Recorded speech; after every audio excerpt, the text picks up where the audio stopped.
Hello, everyone. Welcome to the third workshop on dexterous manipulation, learning and control with diverse data. My name is Huazhe Xu. I will do the opening remark to introduce the backgrounds, motivations of the workshop, as well as introduce some of the logistics. I think nowadays I want to begin with the title, Now is the Time for Dexterous Manipulation.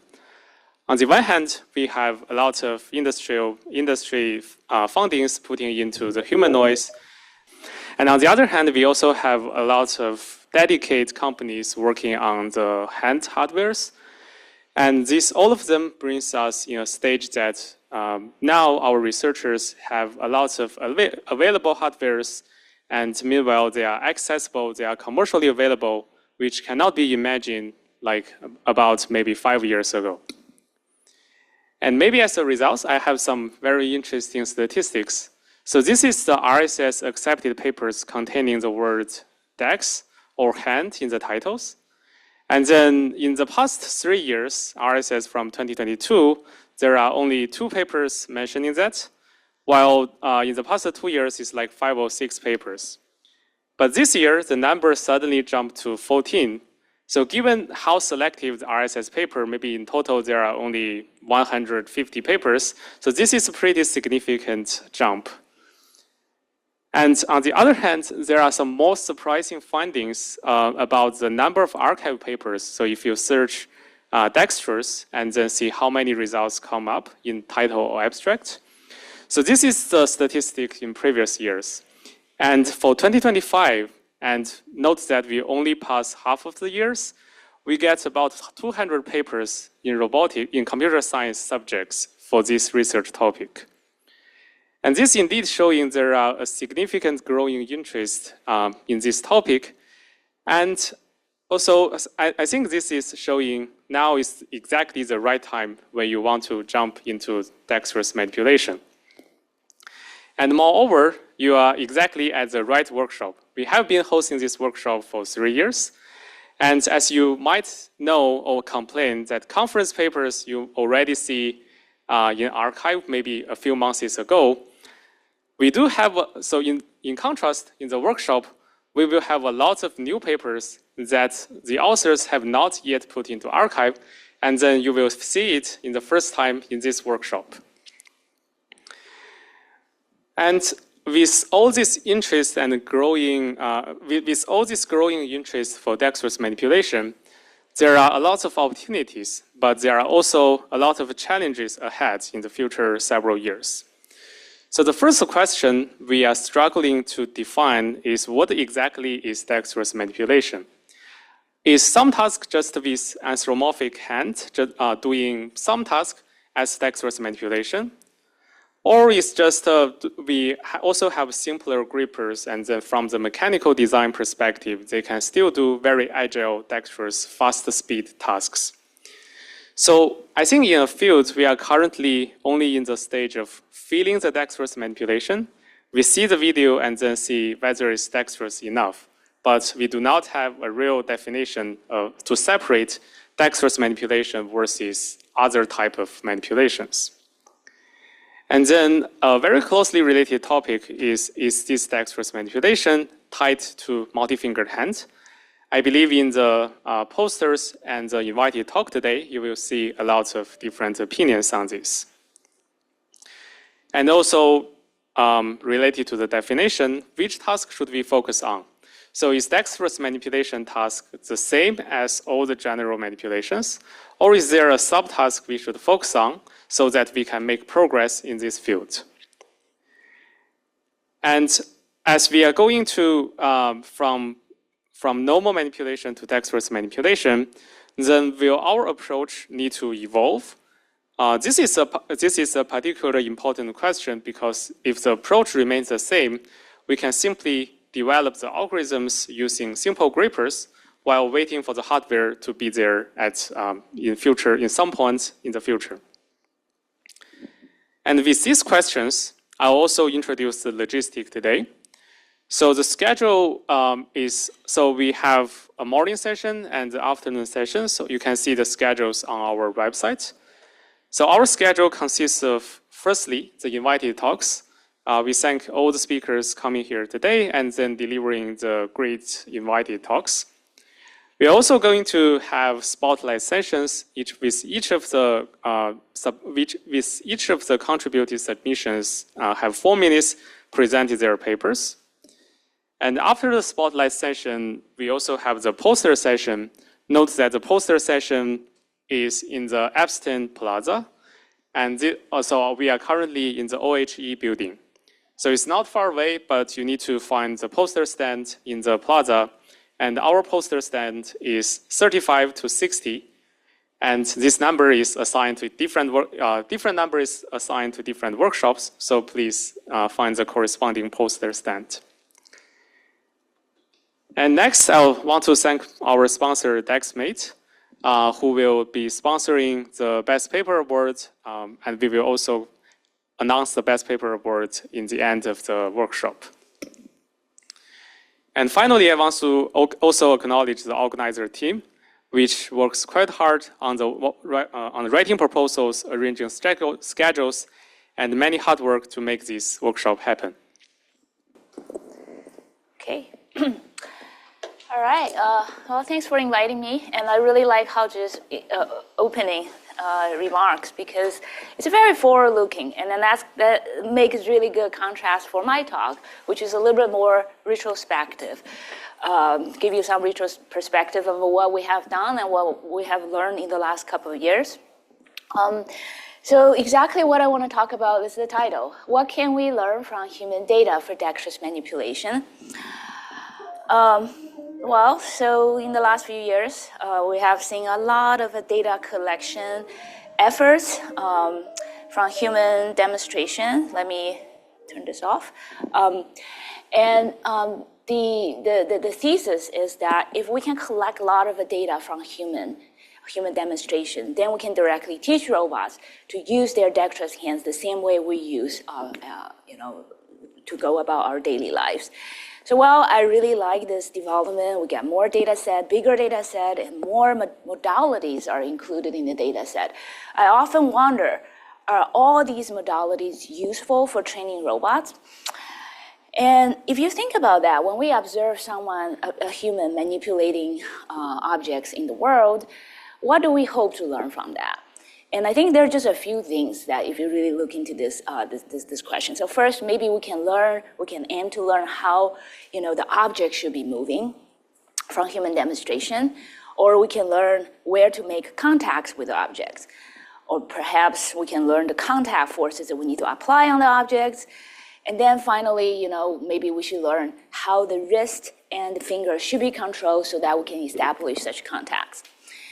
Question is, can human demonstration answer all these questions? And that's what I would like to talk about today, using 4 projects we have done in the last couple of years. If you look at the projects, they all have a dex or dexterity, dexterous in the title. So I'm sure that the stats contribute a little bit to those bars in the last few years. Okay, so we have looked at almost the entire spectrum of how we learn from human data, including at the very beginning, we do not use any human data. We believe that RL can just solve all the problems that we're looking at for dexterous hands. And we also look at on the other side of the spectrum where this is a pure imitation learning. We have to learn every aspect of the manipulation from human demonstration. So we found that those 2 extremes have some inherent challenges that that could be largely improved. So in the more recent two works that we did, we adapt a more hybrid approach where we look at a way to combine reinforcement learning with human demonstration in different ways. So I'm going to go over this entire spectrum and to give you an idea that what we believe that we learned from the last few years of efforts in dexterous manipulation research. All right, so our first project was a pure RL approach. The reason we choose to use RL is partly because we want to test, we really want to understand the capability for RL for long horizon tasks. So this particular project, we focus on, training RL policy for this really long horizon task. Another reason that we use RL is at the time, this was 2023, we just didn't have data. We didn't even know how to collect data for dexterous robot hands. So that was kind of the main reason that we're using RL. So if you think about a lot of tasks that we're facing in the world, it's kind of like a sequence of a small tasks, smaller task, but very different tasks. So in the case where you want to build a Lego structures, you have to start out with looking for the right piece in a pile. So let me show this again. Search, you first have to dig into a pile, find the right piece, and then you kind of have to figure out a way to get that piece to be grasped in such way that you can later on, insert it nicely to the desired location. So the point is that this is like all different kind of small tasks, but they are related when you put them together into a long horizon task. So that's what we're trying to tackle in this project.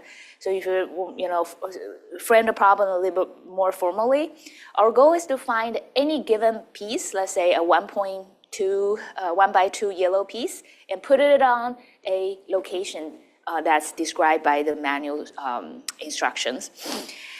And then if you look at that, this is something that one can imagine RL could do, right? Like if I break down the problems into small tasks, I can train specialized policies for every single of these small tasks, just using PPO or something kind of standard. But the real question, the real challenge for this project is how do you chain these RL policy together so that they can work to achieve this long horizon task. So we introduced this bidirectional policy chaining algorithm. In the 4 direction, after you train every single policy, you can use those policies to generate the rollouts and collect the final states of the rollouts to define the initial state distribution of your subsequent policies. And then you do that for your entire chain. And then after that, when you're done with the last policy, you have a value function now, right? So you can use this value function to define, we call that transition feasibility function, which is basically a subset of a more specialized value function that allows you to map or identify good initial states that the subsequent policy that can handle very well. And that transition feasibility function becomes part of your auxiliary rewards that you use to fine-tune the previous policy that you have already trained. Okay, so with this, forward and backward process. So here I just show a little bit of a animation here. You train policy one by one, but when you train the next one, you also look at the rollouts of the previous one, and then you go backwards. Okay, so let me just show you the final results. So with this bidirectional chaining, we can, put all these specialized policy together to achieve a very long horizon task. Here we want to, find those pieces and also put them in specific locations so that you can build a nice pyramid, a very simple pyramid. And one thing I want to mention that this is how to mention at the beginning, what kind of tasks should we use dexterous hand to do? I think the point is that we want to do something that gripper can do, but we also want to highlight something that only the dexterous hands has the capability to do. So, for example, turn your hand into a digger, and then later on, when you want to stabilize your structure, you turn this into something more like a different shape. So that's kind of thing that I think dexterous hands could do very well. We don't need any existing tools or regrasping. You can do all of that with just one hand. And here is another example. I just want to show that, during the perturbation, if some perturbation happens, this chaining could be very flexible because we have that the feasibility function that can tell you which policy and when to switch to, which policy to switch to and when to switch to that. And this is something that RL could do a very good job at. Okay, I'm just going to skip this in the interest of time. All right, so that was our first research or projects that's related to complex dexterous manipulation. But After that, we learned a lot about RL, but we also realized a lot of limitations from RL, mostly because that, I will talk about that later, but in general, it's the lack of data make, reward engineering very challenging. So we kind of switched to the other end of the spectrum. What if we just, we just learn everything from human demonstration? And because at the time, collecting human demonstrations is still very, very rare and very difficult. So this second project, there's two projects together, focus on how to build a dexterous hand capture system so that we can leverage the data to train, for example, a diffusion policy. So this is a system we call DexCap, and it contains a RGB cameras at the chest and two motion capture gloves to capture finger motion, and also the SLAM and IMU combined cameras to localize the locations of the wrists. So if we, and this whole thing is portable, so you can just go out and collect data. And this is what the DexCap could give you. You would get very detailed finger motion, and you get objects motion and the scene in the point cloud representation. And the wrist locations will be localized in the frame of this camera that you wear at the chest, which is in the same frame with the objects in the scene. So with that, we collect, not a lot of data, but enough for us to train a, decent diffusion policy. And how do we do that? Well, there are a few steps we have to go through because, as you can see, the data we collected is finger human motion. It's not teleoperation data where you already have in-domain robotics, robot hand data. So we had to go through a few steps to get the data ready for training your diffusion policy. So first, we need to deal with action. So this is a classic retargeting problems. You get the human hand motion, but what aspect of this human motion you want to transfer to your robot hands? And there are a lot of design choices here. For this particular project, we think that matching the fingertip is the most important part. That's the nugget you want to learn from human motion. So this is some IK can achieve that task. So the second task here is we have to handle the visualization, right? So we also observe the world. You get RGBD images. You start out with that, turn this into point cloud, and then you kind of have to transform it into the right coordinate frames, remove and clean up the data points. So this is all engineering work, but it's just something that has to be done correctly. And then once you have your observation in action, then you can train a diffusion policy. This is very straightforward. And what could this do? Well, so here is a task of packing objects, any objects, into the box, and we collect a handful of objects in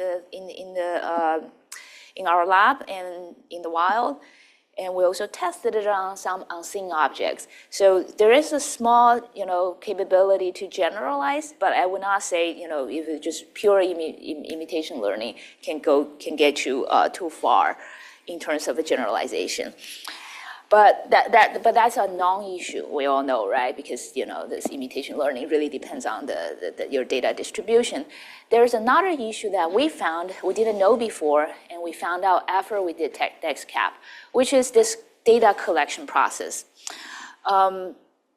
We found that the yield of data is so low that that will become the main issue for DexCap to be widely adopted. So for example, if you get a data collection like that, it's just a super simple task, right? Just put a tennis ball in the basket, and it's perfectly fine data when you examine, when you collect it, and after that you inspect that. Nobody will say this is a bad data point, but as soon as you try to replay this on robot, there is an issue, right? Because there is just a mismatch in terms of the geometry, and this is actually an easy problem. You can detect almost immediately, but there are deeper problems with your data that actually require physics simulation to find out. So the idea here is that it would be really great if during the data collection time, I can just tell the demonstrators, hey, your robot hand is a little bit bigger on this side. You might want to move to the left a little bit more. And then all the data, all of a sudden, will become usable. But we do not have that opportunities, right? So the idea of our next project is called AR Cap, is to give this feedback to the demonstrator during data collection, not after. Because after you collect the data, you can come up with all different retargeting methods here and there, but oftentimes it's too late. A lot of data is just wasted. You cannot fix them. So the idea here is if we can do online retargeting while the person is collecting the data, we simulate it out what the data would look like when you try to train it. When you try to use it to train the policy. And if anything that's wrong, you let the user know right on site and then see if they can use human intelligence to do the retargeting for you instead of later on you figure out those post-op algorithms to fix data. Okay, so with that, we're able to expand the capability of this imitation learning and apply this to a task that requires long horizon operations, like preparing teas and interacting with a very different type of objects here. Okay, so I'm gonna speed up a little bit. So the challenge that we have seen, so at this point, we have tried pure RL, we have tried pure imitation learning, and we got some conclusion, I think, at this point that everybody kind of have that intuition already. So first of all, with the RL, there are a lot of challenges, right? The biggest challenge is reward engineering, and that's also the reason that we can't really train a generalized RL that can do all different kind of tasks. However, if you are okay with the specialized RL policies, RL is not a bad idea. But RL has another issue, which is the sim to real, right? You train a policy, can you really transfer to the real world? This is always a question mark. With IL or imitation learning, supposedly it should be easier to learn with provided sufficient data for generalization. But collecting data itself is the challenge here. And for Dexterous hand, it's not just about the quantity of the data. It's also about the quality, the modality, the required modalities that you need for training, right? You're not just collecting, wrist motion. You have to consider finger motion, maybe perhaps contacts and that. So the detail of the data becomes also a hurdle for imitation learning when it comes to Dexterous hands. So how do we combine RL and IL so that we can have a better of both worlds? And this is something that, we still don't quite know the answer, but we have tried two different ways, different approaches to combine RL with human data. There are very different strategies, the different approaches, but they arrive at the similar strategies, and I thought that would be interesting to talk about.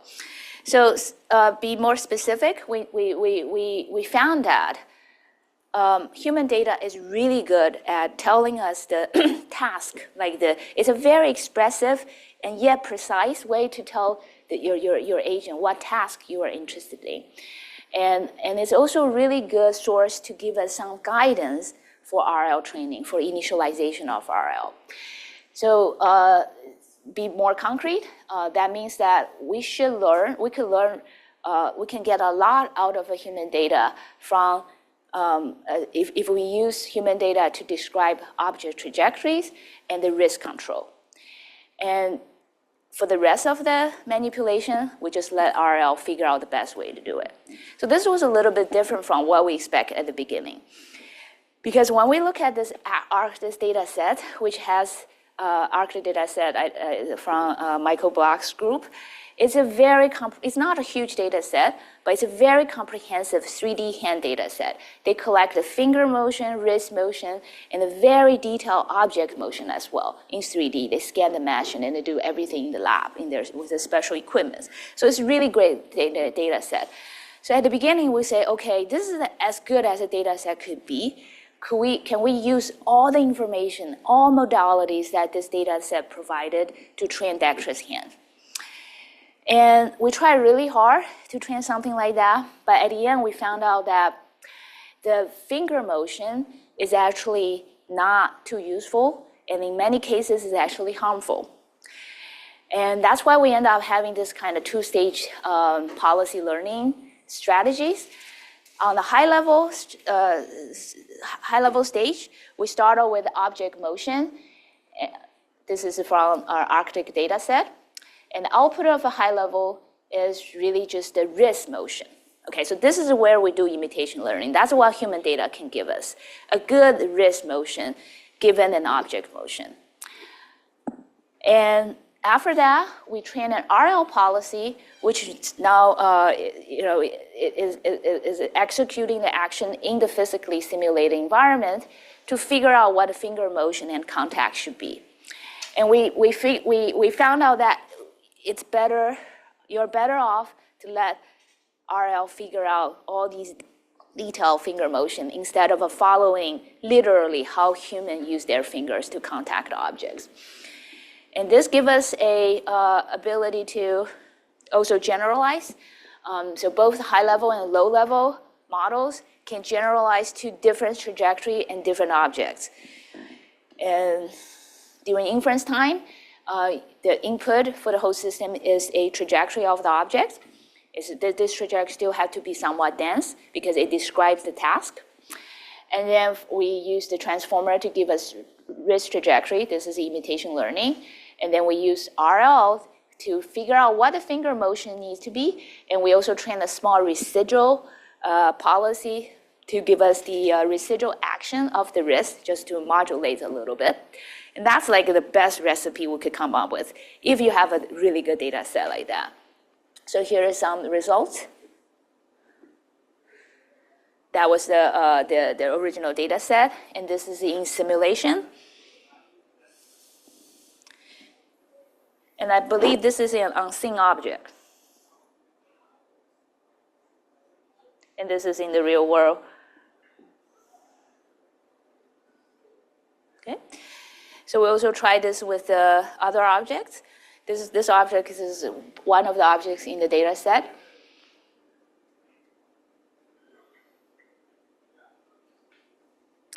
And we can also try the same object with a different trajectories. So we applied another trajectory to a held out trajectory for this object.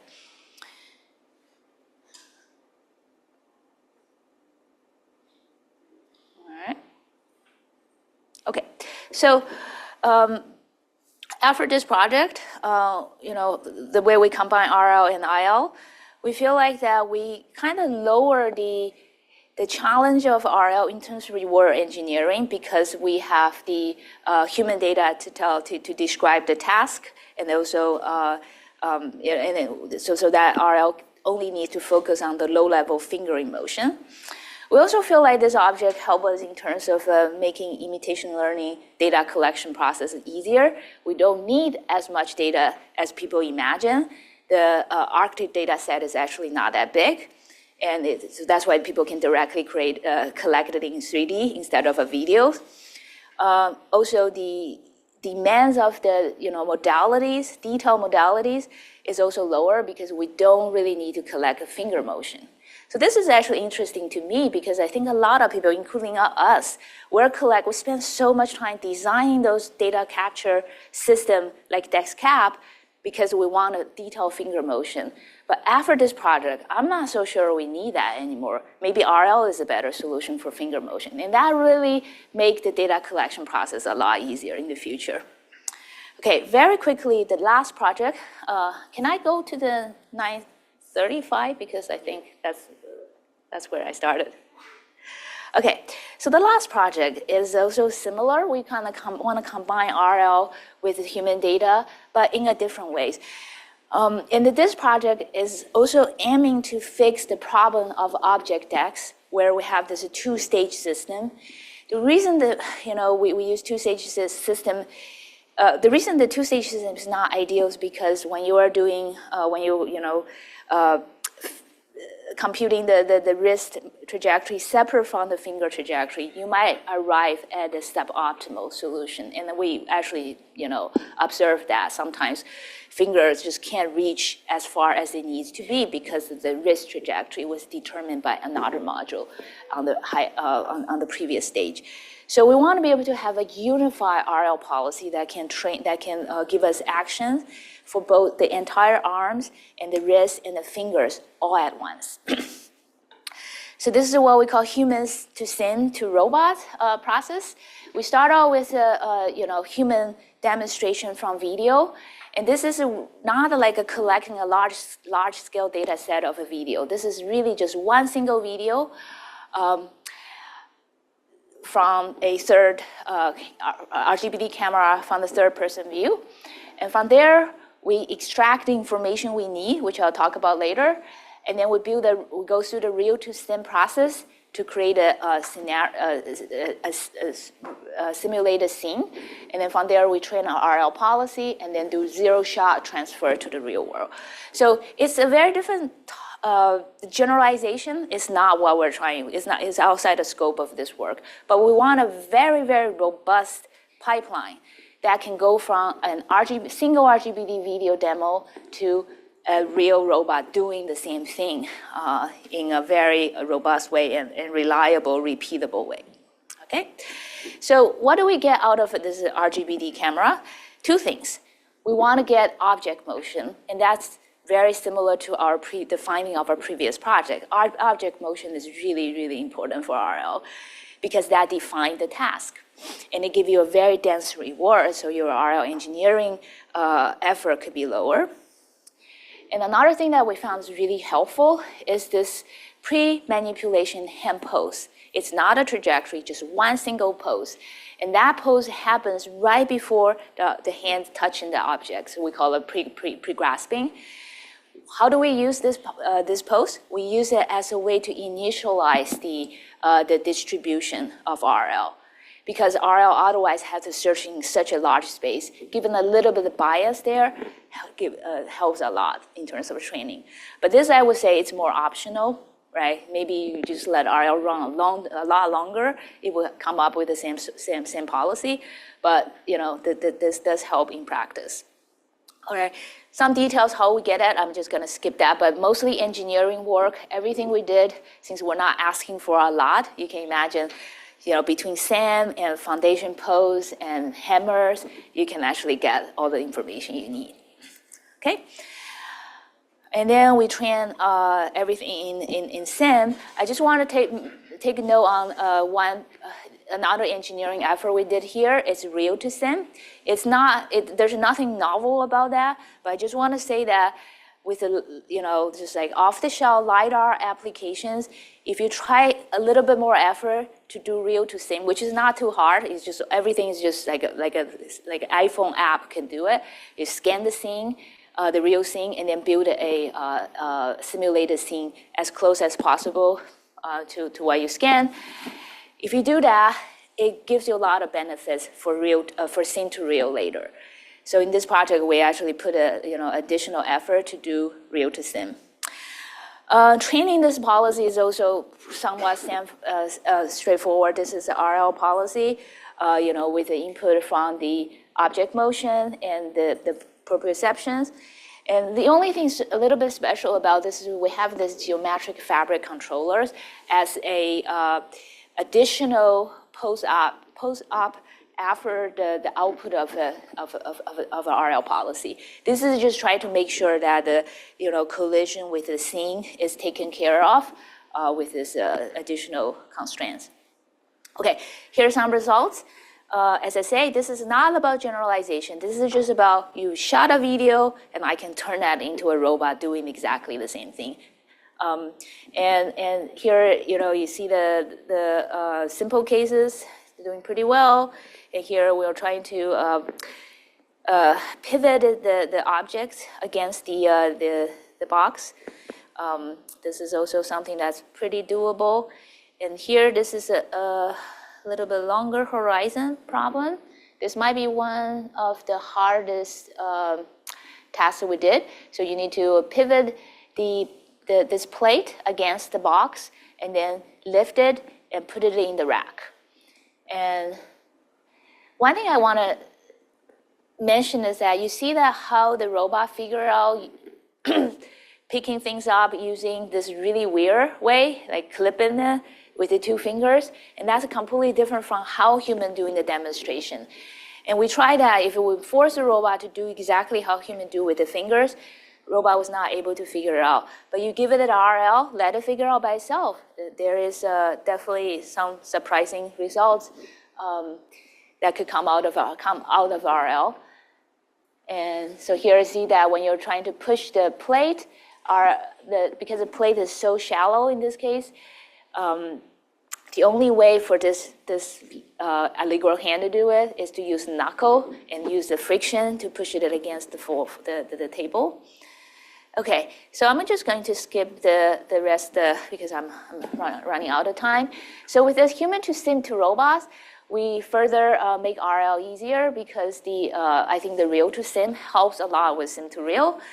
And then on the other hand, in terms of the human data, we only need 1 sequence, but I just kind of want to say that, again, this is not about generalization. So, I will not put too much emphasis on the fact that we only need 1 sequence. But I think one thing that I want to mention more is that we can use now just video data. We don't need 3D data like our previous project to create a good RL policy. Okay, takeaways. We still don't know how to fully utilize detailed human dexterous hands, that including detailed fingers and detailed contact. So this makes me wonder about 2 things. Maybe developing specialized hand capture system for large-scale data collection is premature. I think and this is mostly speaking to myself, because when we developed the Dex cap and all that, we thought, oh yeah, finger motion is definitely going to be used somehow. But now I'm not so sure. On the other hand, the flip side is maybe we should think harder to figure out how we can leverage contact information and finger control to actually expand the capability of our dexterous hands. This basically says maybe we need a better retargeting method to do this. And on the other hand, RL is surprisingly reliable if you know how to treat RL well. So RL really likes object motion to describe the task. RL can do a very good job with a specialized task, short horizon, provide object state information. RL doesn't like RGB. So state information usually is the way to get RL to do really reliable job. And oftentimes we use the strategies to trans-specialize RL, and then we distill the RL, either by the data that the rollouts RL generated, or we can just distill them, like the teacher-student strategy. And the last thing, because recently I've been working a lot in humanoids, I start to think about the connection between this whole body humanoids and the dexterous hands more. And for humanoids, it's so natural for us to come up with a low-level controller that just take care of a balance by itself. And so that, it doesn't need to, all the high-level control can just, command the humanoid to be wherever it wants to be, and the humanoid will just go there in a very balanced manner. I think we need that for dexterous hand as well. Just, this is where object is, this is where your wrist should be. Figure out, as a low level, almost like a balance the objects in your hand. And that's something that I think RL might be able to get us there. All right, so that's all I want to say today. And happy to take questions if we have time. Cool. I think we can still take one question.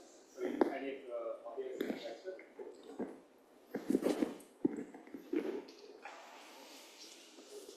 Yeah. So do you think over time, as more, if more human data for communication gets collected and come out with the RL, do you think more natural or more human-like finger actions will be created with these policies, rather than say some of the examples where it was Yeah. with in the middle of certain other Yeah, I think the desire to have robot moves more like a human is not something I would put a lot of emphasis on at the beginning, because it also depends on hardware. A lot of things is outside of control of just a good policy or data or a good model, right? Because the robot was built that particular way. That might be the best way for robot to move. And coming from computer graphics, I care a whole lot about how motion should look natural and good and human-like, but I'm actually willing to kind of just, focus on function for now, functional aspects for now, until we truly have a dexterous hand that's built similar to the way that how human hands is actuated. Yeah. Okay, so maybe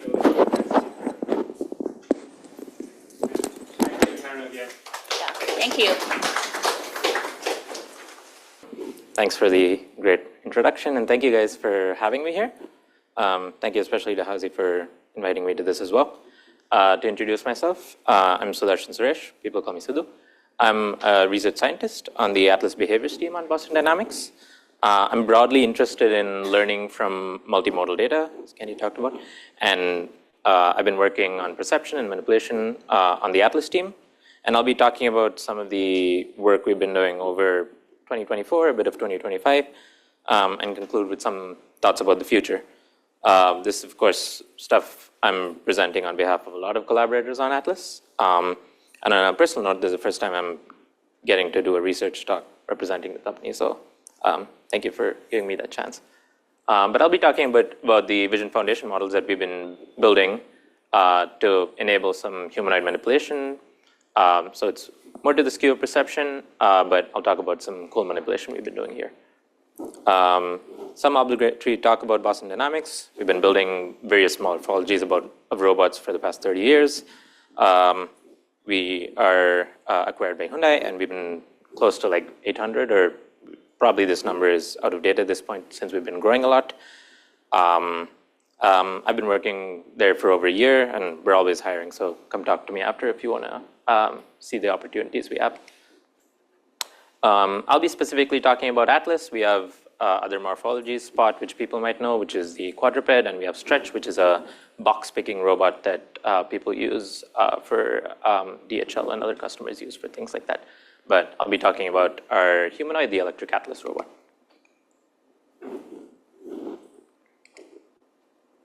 So one of the sandboxes we've been using to make progress on the whole body manipulation efforts is a task called sequencing.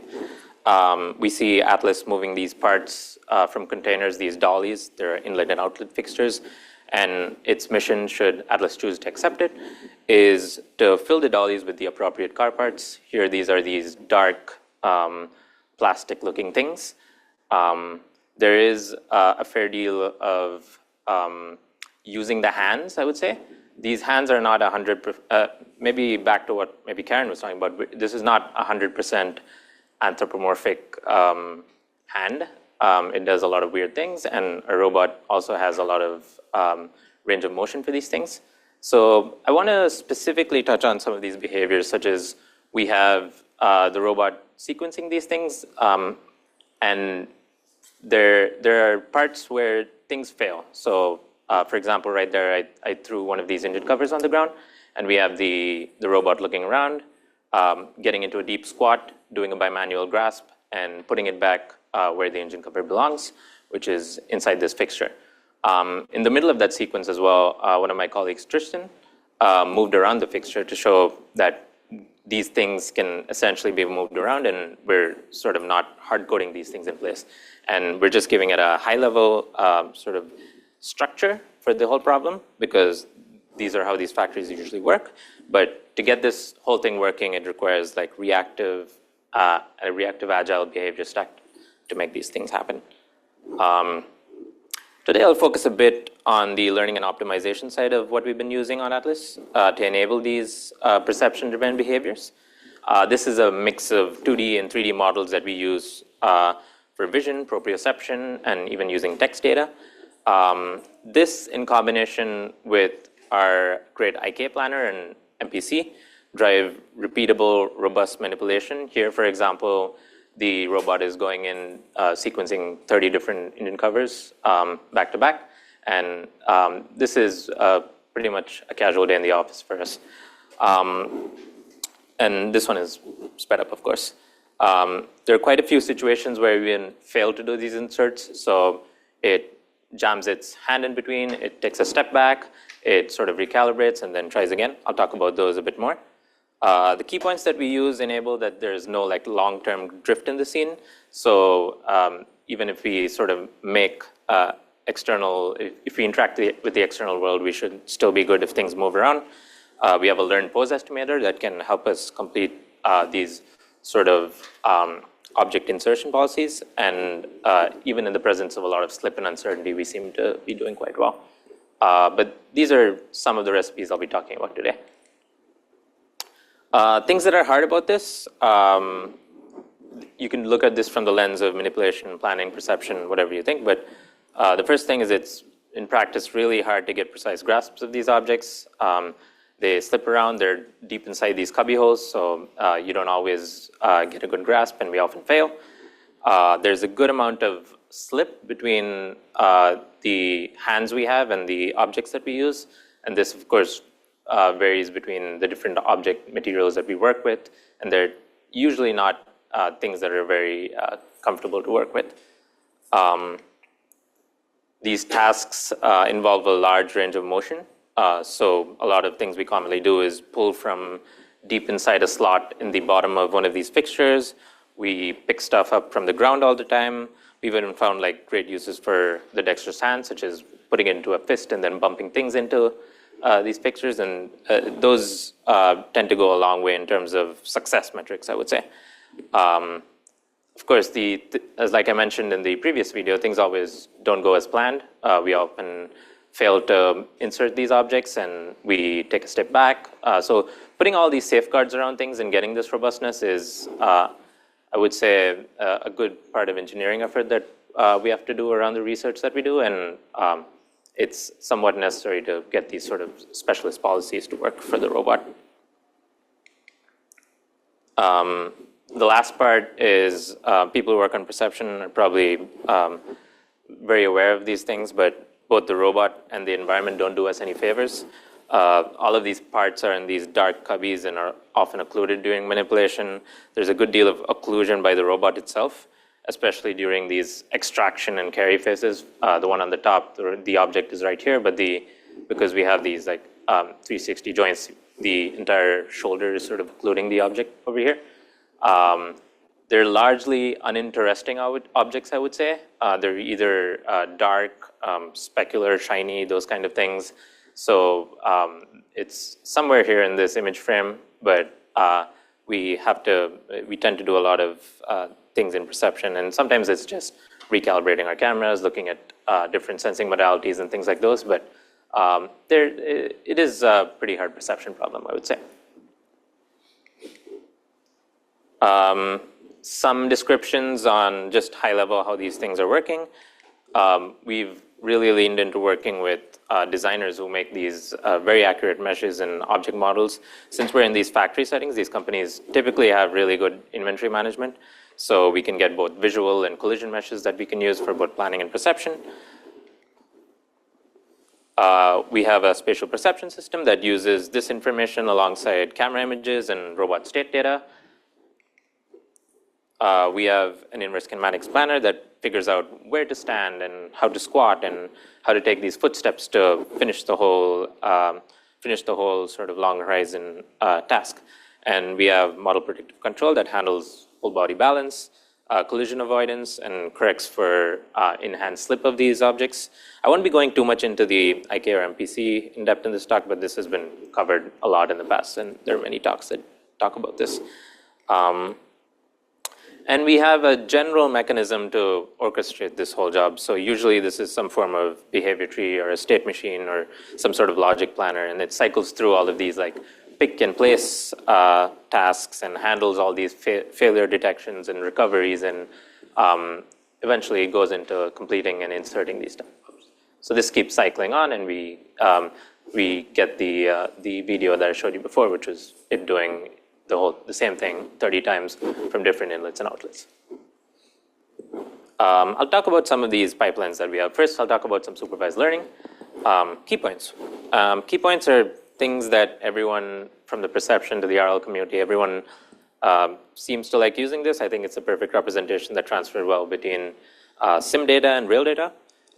It is flexible to capture and use for many cases, for objects, external scene, even robot body information. And we have a pretty robust pipeline of going from robot point of view data to all of these annotations. We work closely with an annotation team for quick retasking.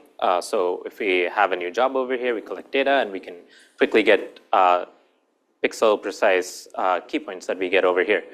And we do the same thing. We can do the same thing essentially for if we want to track objects, if we want to track external things in the environment that I'll talk about.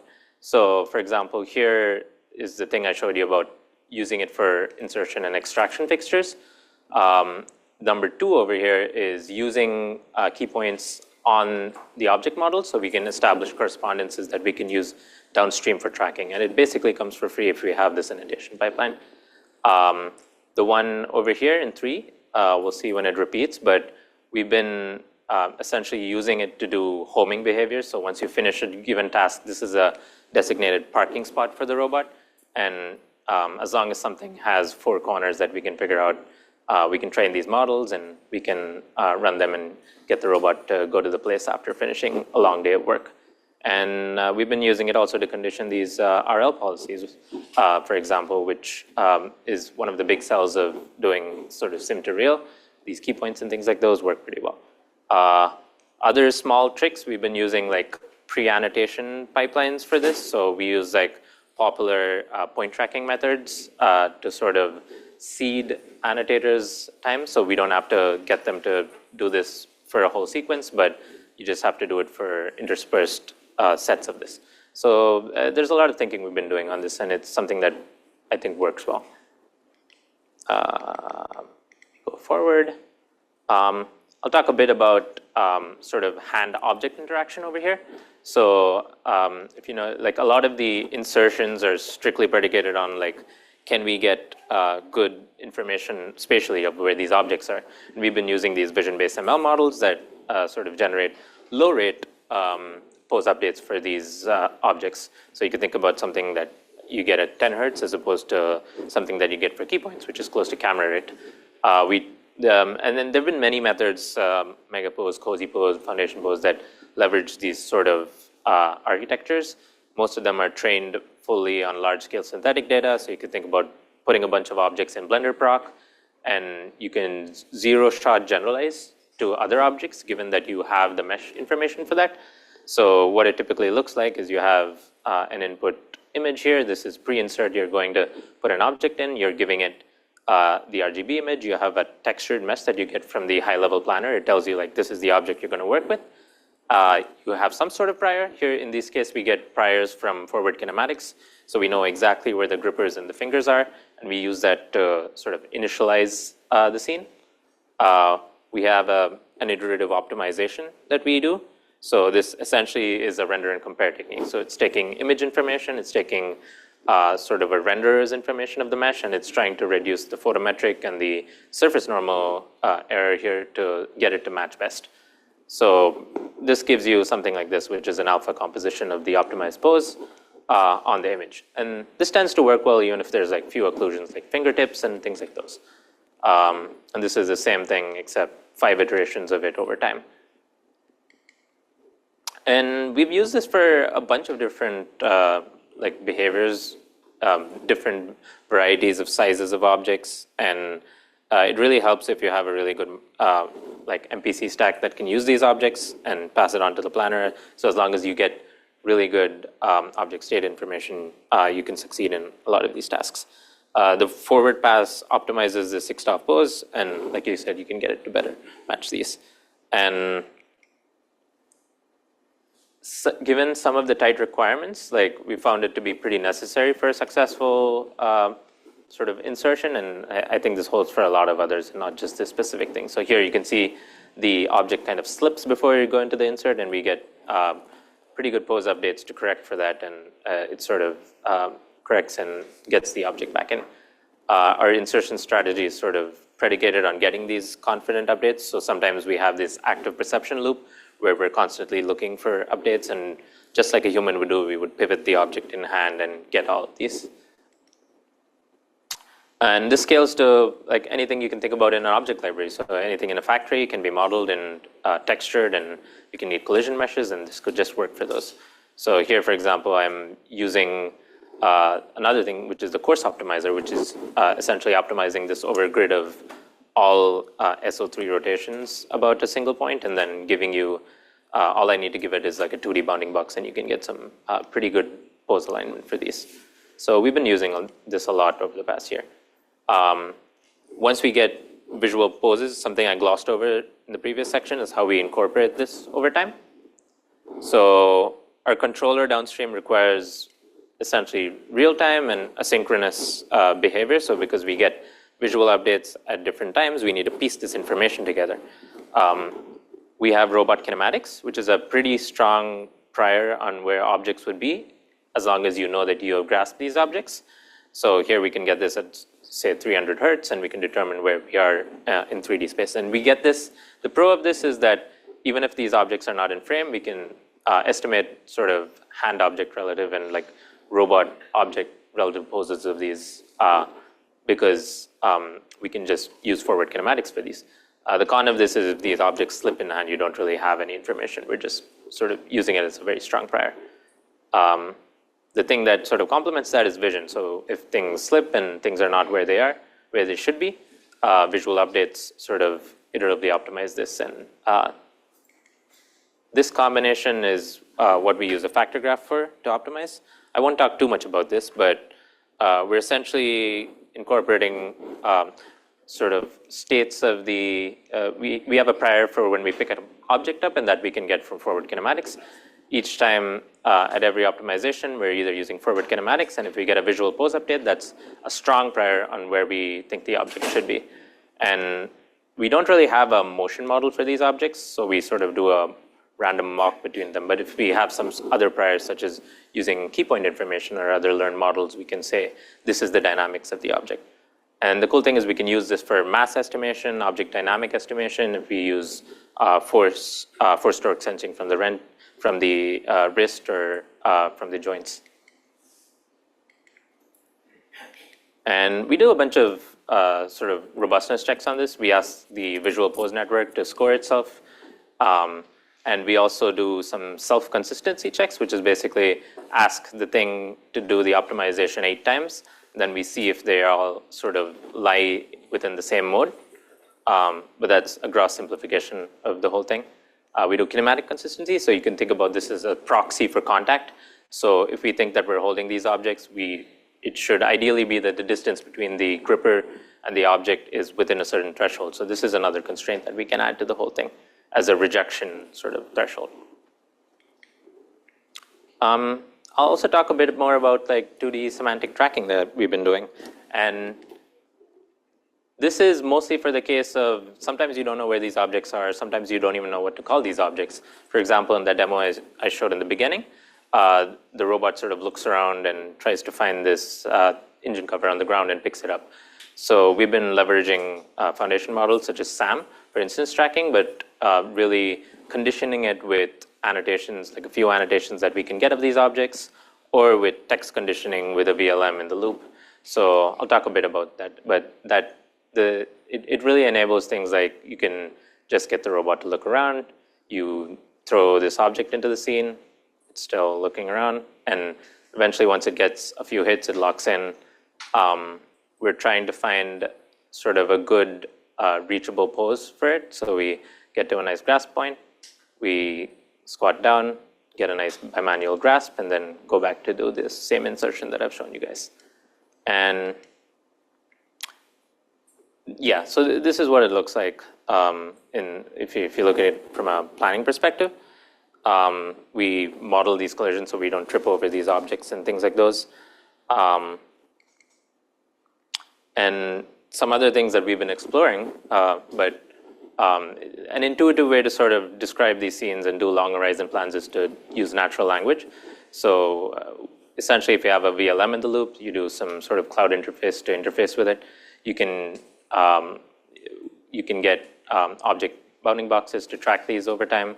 So these are just extensions to things that SAM have done, but we've sort of bolstered this into getting this to work for some of our humanoid stuff. This is just me moving the like one of these disembodied heads around as we collect this data. And here's another one, which is the robot going up to, here we're just doing sort of a pick and place routine with a bunch of different objects. We're asking the model to be like, what are the objects that we have in front of us? We're getting initializations, feeding them into a downstream tracker, and using those to sort of start this manipulation routine. So here we have like a steering wheel, we have like a muffler kind of object, and we have a brake pedal. So they're all somewhat out of distribution from what a vision language model would know, but if you give it more general descriptions of what these objects look like, it's easier for us to do that. So this helps us sort of get these objects, get the poses into the scene, and sort of do grasp annotation to get good grasps with our gripper. Yeah, so it's going to do the other two objects as well now, but I'll probably skip over it with time.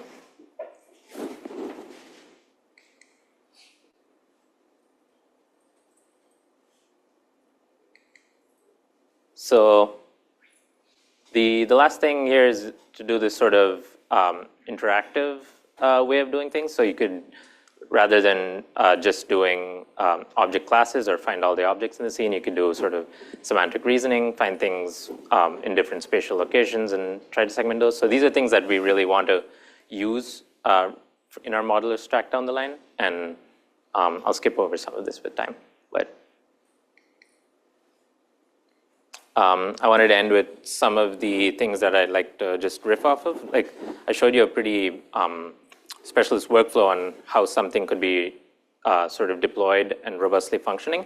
And I think that's something that could be deployed soon. But there's a future where we would like to push this towards a more generalist workflow, I think, and explore different paradigms of doing this without having a very modular sort of precondition, postcondition kind of setup.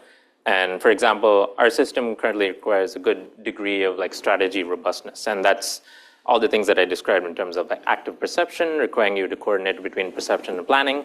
And when our machine learning models fail, there's often times when we have to pivot the objects in hand. We have a good intuition about where we hold these objects with respect to the robot torso so they don't occlude. And insertion failures often need us to like re-estimate where these fixtures are. If a part is dropped, we have to sort of reason about that we'd have to look on the floor for these things. So these are sort of things that we've encoded into our system, but it's a good degree of like engineering and intuition for us to get these. But our sort of supposition is that using VLM and VLA architectures will subsume a lot of the hard parts, but there's plenty of other things we have to do in capturing the structure of these scenes. I do think a lot of the teleoperation will unlock a lot more dexterity than I've shown in these videos, and we've been doing a lot of work in sort of building our teleoperation stack and getting cycles on this, and a lot of these will be strictly better than just retargeting grasps to the perception that we have. So there's more on that. Other thoughts that are more obvious is that the biggest performance bumps that we have are not often algorithmic. Really leaning into your data and annotation and asset management resources, getting hardware and calibration and hand-eye and all of that correct is really the things that sort of determine success for us a lot of times, and really investing time in visualizing and tooling and evaluating these things. But yeah, we're looking forward to a future where we have more generalized paradigms that don't have modular stacks, and that would let us do a lot of more long horizon tasks. But the truth of the matter is a lot of the end-to-end learning-based methods won't achieve the robustness that we showed you in those videos at the current moment, but we're definitely heading in the right direction. I'll end with that. I think I might be slightly above time, sorry about that.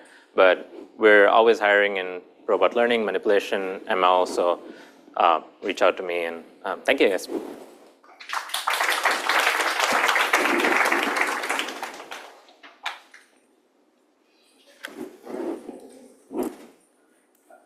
More about the processing and control side. For example, how do you do the raw planning and control? Yeah, so I didn't talk too much about that, but a lot of them are sort of authoring graphs based on the perception responses that we have. So if you want to sort of grasp something at a given point, we sort of have tools to author these and essentially set points in the full IK plan. And then when we roll out the IK plan, we have MPC in between to do the local planning. But we're exploring other things like using RL for these things. And of course, imitation learning is another workflow to do these things. But the stuff I showed you is basically that. One more quick question? Or? Thank you.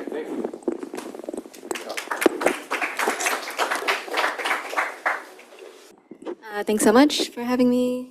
Sorry, can I get the mic set up? Does it sound okay? Maybe I'll just hold it. Okay, anyway, thanks for the very kind introduction. Hi everyone, my name is Jessica and I'm currently a postdoc at Meta Fair. Today I'm very excited to introduce the OSMO glove, which is an open source tactile glove for cross-embodiment learning. So robots today are excellent at leveraging parallel jaw grippers to do a variety of tasks, as we've seen a lot of examples over this past week. However, in stark comparison, it's still rare to see a dexterous robot hand successfully do something useful. And before I go too far into this talk, I just want to clarify what I mean by dexterous, since it's kind of like not really standard definition. And so in this talk, I will define dexterous as independent, coordinated control of fingers are required to successfully complete a task. And so I think dexterous robot hands have a lot of potential to enable new capabilities in robot manipulation, such as using tools designed for human-like dexterity. But why are we still struggling to use them? I think the main bottleneck is the lack of dexterous robot data. So we know that dexterous teleop data is really expensive and hard to collect. The systems that you need to invest in, tuning and so on, and also the hardware itself. In sim, getting rich contact, which frequently occurs during dexterous manipulation, is really hard to get it to be accurate. And in RL, these dexterous control policies can be hard to learn from scratch due to the large action space of high degree of freedom hands. So we look to another source of data, which is human data. So why human data? Human data is plentiful, which is really enabled by a lower barrier to entry for data collection by non-experts. And now we have really cool wearable devices like the Aria glasses from Meta Reality Labs. We're starting to see more data sets focusing on human demonstrations and activities. And we also have millions of videos on YouTube for robots to learn from. And another argument for using human data is that compared to robot morphologies, the human morphology is very slow to change. It's very stable. And we all know that robot hardware development has really exploded in the past few years, and this is really great. And I really hope that we continue to rapidly iterate on our hardware. But on the data collection side, this iteration speed can be challenging to cope with. It can be a very serious time commitment to collect a large data set for a specific embodiment, or invest in teleop infrastructure, or tune a sim model of a robot hand or arm, or build a deployment stack for the next best robot platform. So I would argue that the human form, as a very stable morphology, could and should be the universal embodiment for robotics data. However, even though we have all of these wonderful human data sources, they are primarily dominated by one modality, which is vision. And that's not enough. We also need human tactile data. So why do you need tactile data? Well, first, manipulation produces data full of visual occlusions from hand-object interactions or clutter in diverse environments. A camera by itself, or sometimes even several cameras, is not going to resolve this in uncontrolled, in-the-wild environments that we need to collect in for scaling and generality. And this kind of occlusion can produce significant error in estimating contact and the correct actions, such as the position of the fingers or how much force to apply for an object. And second, I think manipulation really boils down to controlling contact. And if we're not able to fully capture this contact in our data sets, I don't see how we can really expect our policies to be able to control it. So we need to be able to capture human tactile data alongside videos.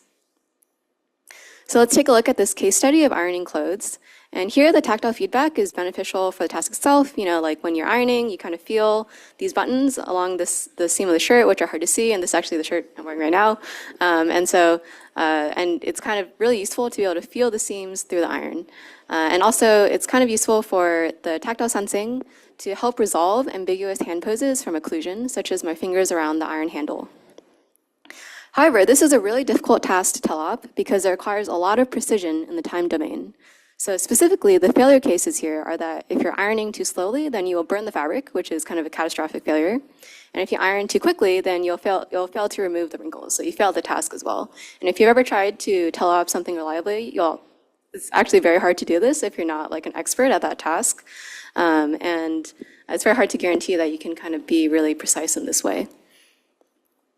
Okay, so if I wanted to collect tactile data from this, or really any other task, this would be my wish list for dexterous tactile data collection from humans. So the first would be unrestrained human dexterity. And this is, I think, the #1 factor in both ease of use and time efficiency of collection demonstration. The second would be rich shear normal force sensing, since we know that both of these provide really important tactile feedback for tasks. I would also want full hand coverage. So we know that the fingertips get a lot of attention from the robotics community in tactile sensing, but it's also really important to consider that as humans really intuitively leverage our palm and whole hand in a lot of our daily tasks. We want to be able to capture data from that. For learning policy later, I think it's necessary for whatever our tactile approach is to be compatible with the current state of the art in the wild hand tracking techniques. And so when I say in the wild, I basically mean not mocap, not restrained to like a very clean lab environment. And finally, if I want my robot hand to easily benefit from tactile feedback at deployment time, it would be great to use the same human and robot tactile sensors for both data collection and deployment. And our community has made a lot of progress towards achieving this. And I've compiled a comparison of how state-of-the-art gloves from the past couple of years kind of stack up against my wish list. And so I have these question marks here, which are not directly yes or no. It just means I read the paper and I thought that this feature was not necessarily demonstrated in the paper, but I don't personally think it's like necessarily a fundamental limitation, or there's no data to kind of like claim something that it's not possible to do this with what they presented. But unfortunately, I think my wish list is not quite fully satisfied. So today we're excited to introduce the OSMO glove, which is an open source tactile glove to study how robots can learn from humans. And we hope that this glove will be a useful research platform to the community interested in studying tactile sensing and human to robot skill transfer. The glove features a ROS2 and Python interface. We have 12 taxels with co-located IMUs covering the fingertips and the palm. And we have 2 versions of this, one that looks like this glove here for image tracking, and one integrated with the Manus glove. So we're going good to go back to my ironing task of this shirt. And this is recorded on the Quest 3, where it tracks my gloved hand as, like my actual hand. No custom hand tracking here. This is completely off the shelf. And you can qualitatively compare. So my right hand is wearing the glove. My left hand is not wearing glove. You can compare the hand tracking between my left hand and my right hand. And what I really want to emphasize here is this is exactly how easy I want it to be to collect tactile demonstrations of household tasks. So for in the wild hand tracking compatibility, the OSMO glove broadly supports image tracking. So we chose this beige color because it's in distribution for a lot of RGB hand tracking methods. And for the Quest, I just want to highlight that this is, in this like little GIF here, that this is something that just works. So here I'm donning the glove, not doing really anything special, and the Quest just recognizes it as a hand almost immediately.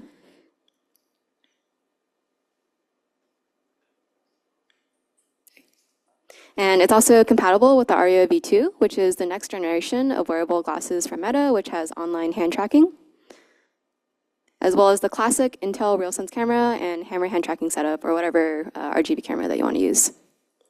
And just for a little bit more context, Hammer is a RGB hand tracking model just from one monocular RGB. You can get a hand pose out of it. And we also support the Manus glove, so that can enable fingertip and wrist tracking robust to visual occlusions. And for now, we just integrate fingertip tactile sensing, but we plan to also expand to palm sensing in a similar way to the image tracking version by the time of release. So now let's take a look at the data. These plots are from the middle finger only, even though we're streaming data from the entire glove, all of the palm and the other fingers, just kind of for ease of visualization. So here I'm opening the salt jar, and I've actually slowed this down to 0.2x speed. So that gives you kind of an idea of the time efficiency of this type of data collection. And in these plots, I'm showing the raw sensor data, which is magnetic flux. There's no filtering. This is completely from just straight from the glove. And these three axes, X and Y are strongly correlated to shear, while Z generally corresponds to normal force. And here's another example, slightly more complex, of using a pepper grinder.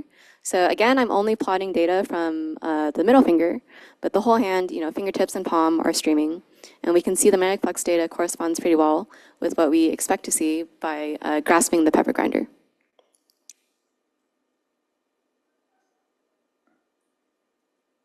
And so to explain a little bit more about our sensors, we essentially use Reskin, which uses a 3-axis magnetometer to sense the deformation of this magnetic elastomer layered on top.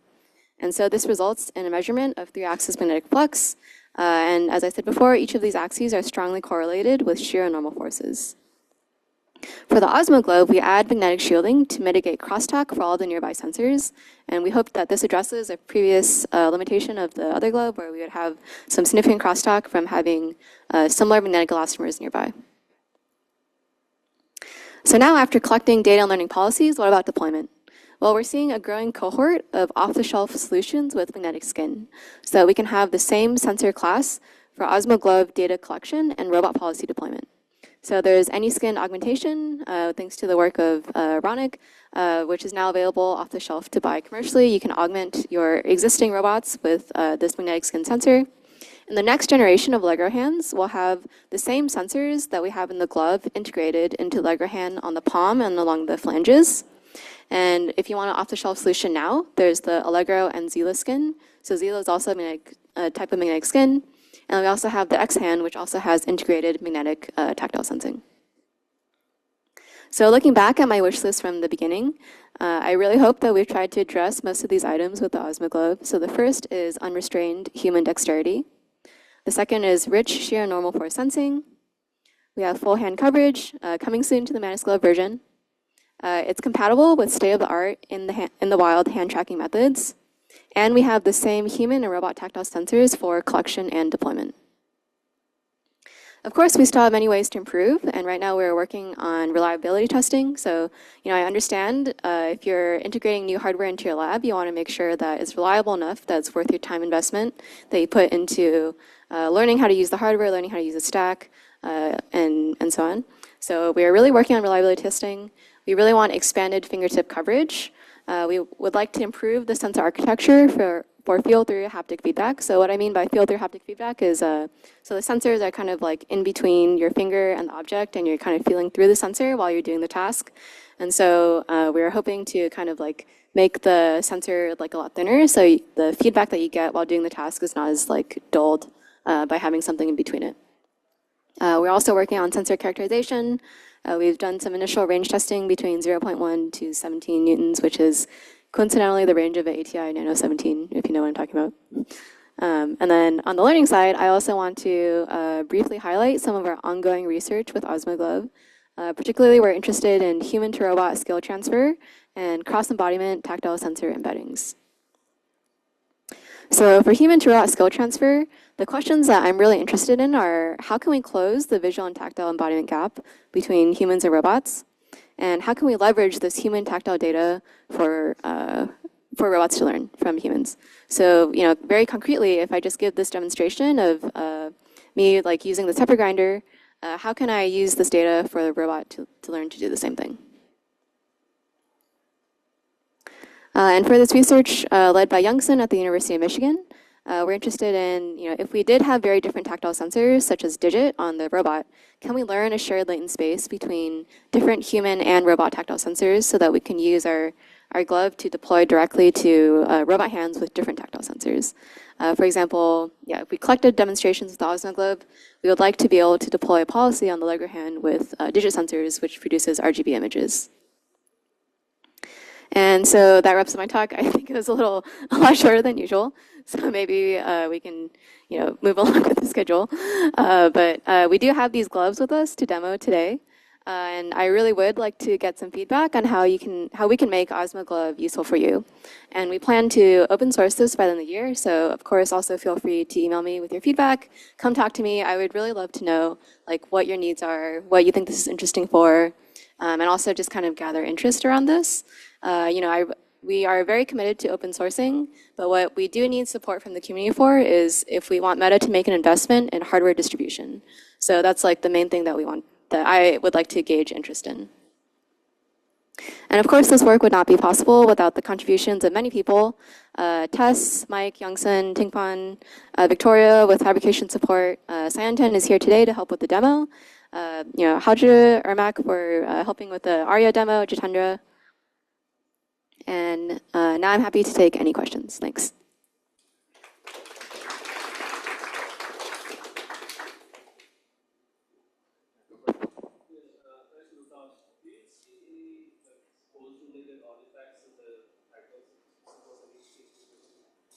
Yeah, so this is something that we definitely tried to correct for by adding the magnetic shielding. So the magnetic shielding greatly reduces those post-related artifacts. There are still some artifacts, but we're iterating on the sensor architecture to really try to clean this up as much as possible. Yeah, so it's possible that it will still be a little bit noisy, but a lot less than before. Yeah, thanks.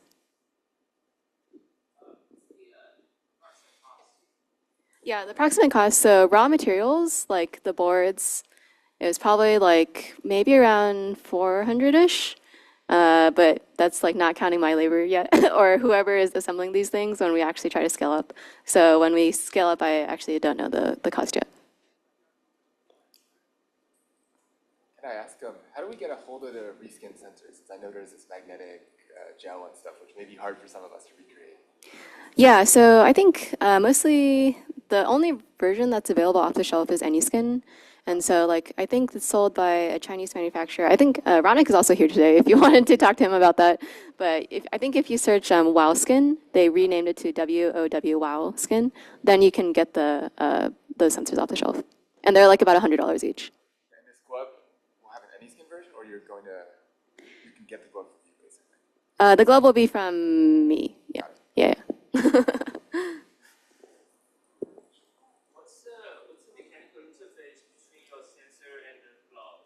Is it glued, or what do you use anyway to attach those together? Yeah, it's glued. Okay. You also got a hand pose on the glove, or just the tactile information? Yeah, right now, so we do have, so no, not directly pose. Right now it focuses on tactile. We do have IMUs that are co-located with the tactile sensors. And so for IMUs, you can get kind of a more precise relative motion. So for example, our hand tracking methods that are through image trapping or the Manus Glove can, not really an issue with the Manus Glove, but with quest tracking or image tracking, sometimes it can be a little jittery, sometimes it's not as accurate. And so that's why we count on having the IMUs there to kind of rectify if there is actual motion there, if that makes sense. Yeah. Does the magnetic sensors interfere with the Manus gloves? I know the Manus gloves are sensitive to EMF and other stuff. Yeah, it doesn't interfere. Yeah. Okay. Seems like that's it. Yeah, you can come talk to me. Feel free to shoot me an email. I'll be around all day. Thanks so much.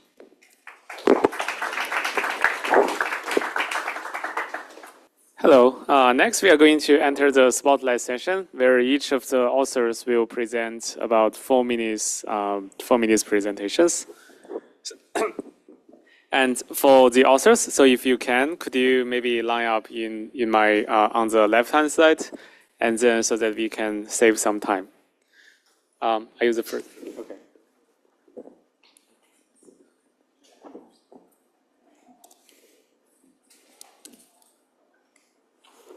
Okay. You can either use this one or this one.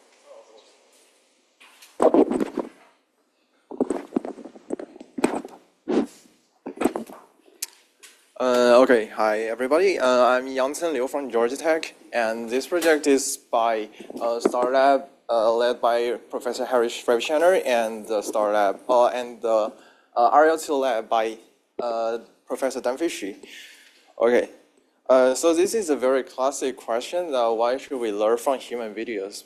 So there are three primary benefits. First, the human video are very abundant and it's very scalable that we can get the videos directly from the internet. And of course, the human video contains more scenes than the robots because we can collect data from any of the scenes in our real life. And also, if using the human videos by imitation learning, but we can just bypass the problem of the simulator. We do not have to construct any kinds of simulation. So, but learning from human videos still is very challenging. First, we have to address the problem of visual gap because the robots and the human have different kinds of appearance, and it's very hard to directly transfer. And then we have the action gap. No matter what kind of SOTA, so retargeting pipeline we're using, there is still a very large morphology difference. And even during the replay, it's very hard to make the execution succeed. Okay, so that's why we propose the iMimic. It is a kind of embodiment agnostic code training pipeline. There are several insights. First, we directly take the human retargeted trajectory at the action labels for training. And also we create a domain flow as a smooth adaptation from the human to the robot. And also we use a kind of mapping that is very beneficial for the code training. Okay, so the pipeline goes like we first, in A, we do the teleoperation to collect a small scale of robot demos. And also using the same retargeting pipeline, we collect some human videos and we extract the video, or we extract the action from the human video. And for the C and D, we just simply choose either we use action-based mapping or the visual-based mapping. It just depends on what kind of metric we want to use to do a DTW and to find the best mapping from the human to the robots.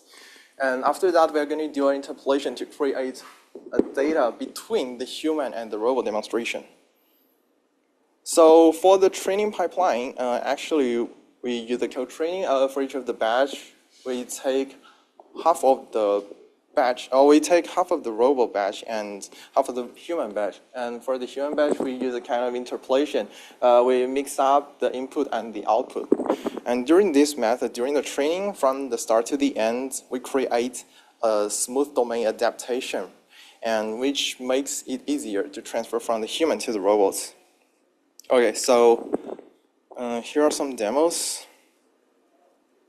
Okay, so we evaluate our methods on 4 different kinds of embodiment. The first 2 are the grippers, and the last 2 are the dexterous hands. And we also perform experience on 4 different tasks, 2 fundamental tasks and 2 use tasks. And we can show that our method can improve the performance on 4 different tasks and the embodiments. Okay. So these are the results. We directly compare with the code training, and of course we compare with other baselines, and it shows that iMimic is able to improve the success rate alongside all different kinds of embodiments and tasks.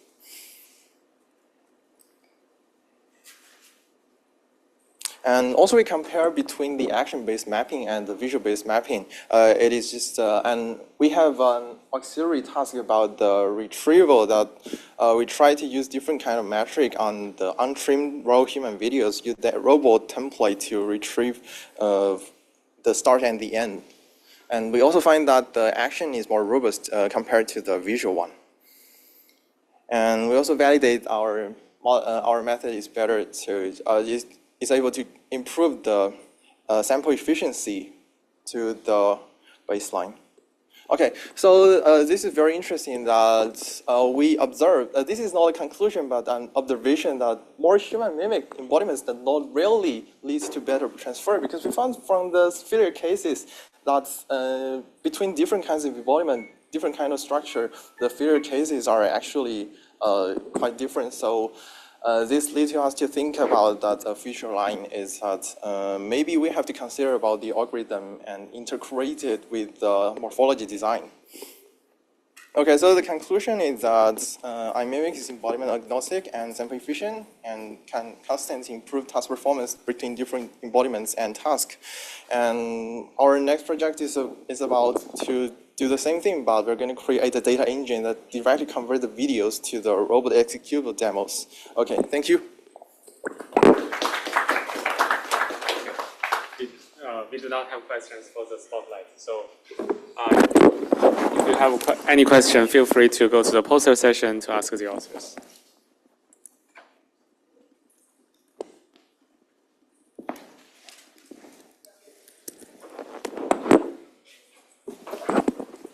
Hi, everyone. I'm Jai Chen from Peking University. I'm going to present our work, Taxonomy, synthesizing all Dexterous grasp type in a grasp taxonomy.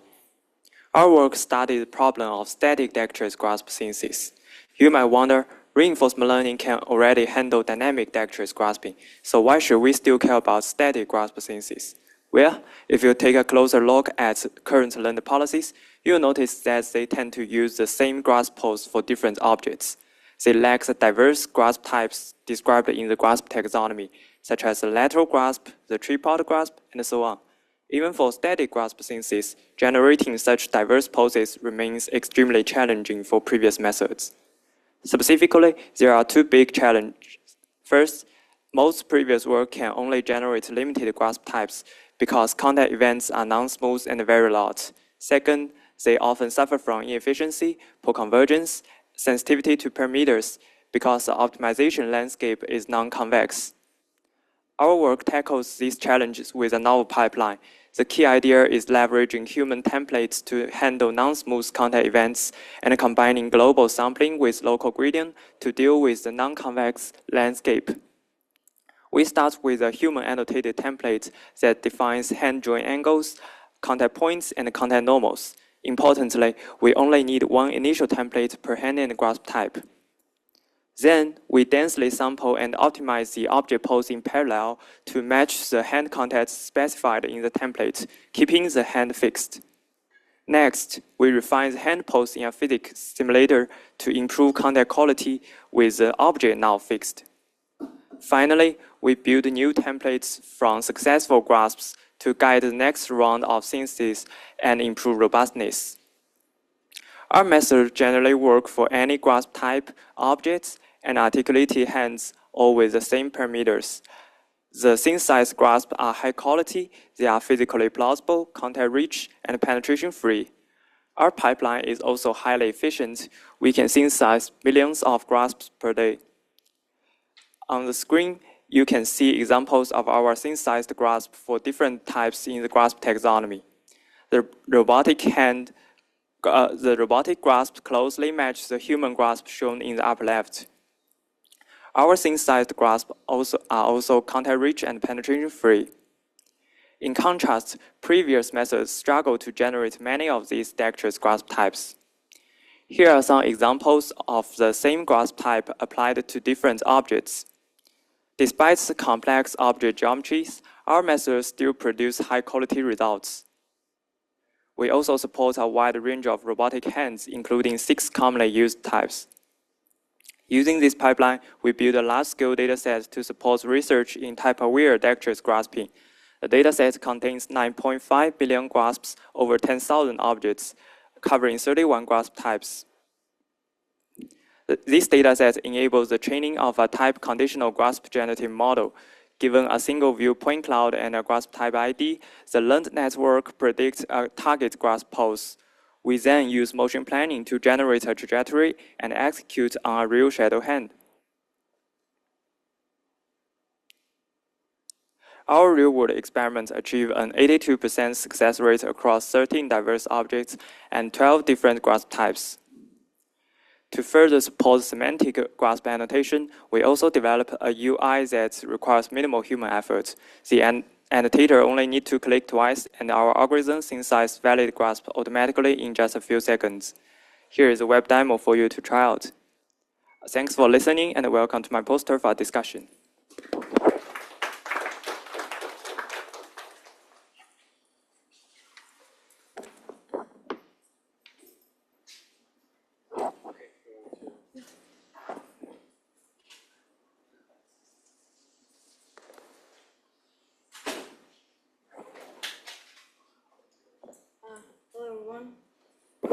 Hello, everyone. My name is Remark, and today I'd like to talk about our new project, Huazhe. So currently, with the current state of Dexterous manipulation, human video is a great source of learning policies due to its like a range of like availability in internet and ease of use. But they're sort of hard to control and like use and learn policies from due to embodiment gap, both visually and morphologically.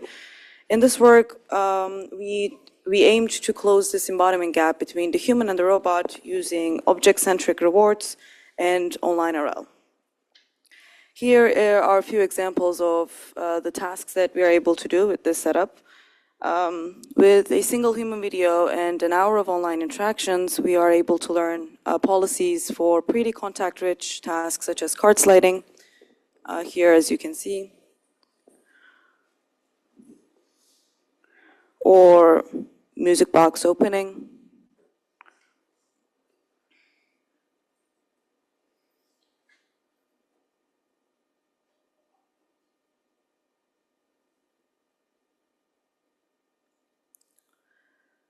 So how does Huazhe do this?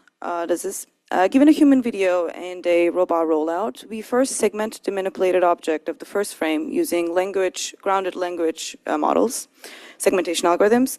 Then by using off-the-shelf trackers, we track this manipulated object throughout both the human trajectory and the robot trajectory. Then we can extract the trajectory of these like manipulated objects, and then we use these trajectories to calculate a score of similarity and use that as an RL reward to fine-tune this robot policy.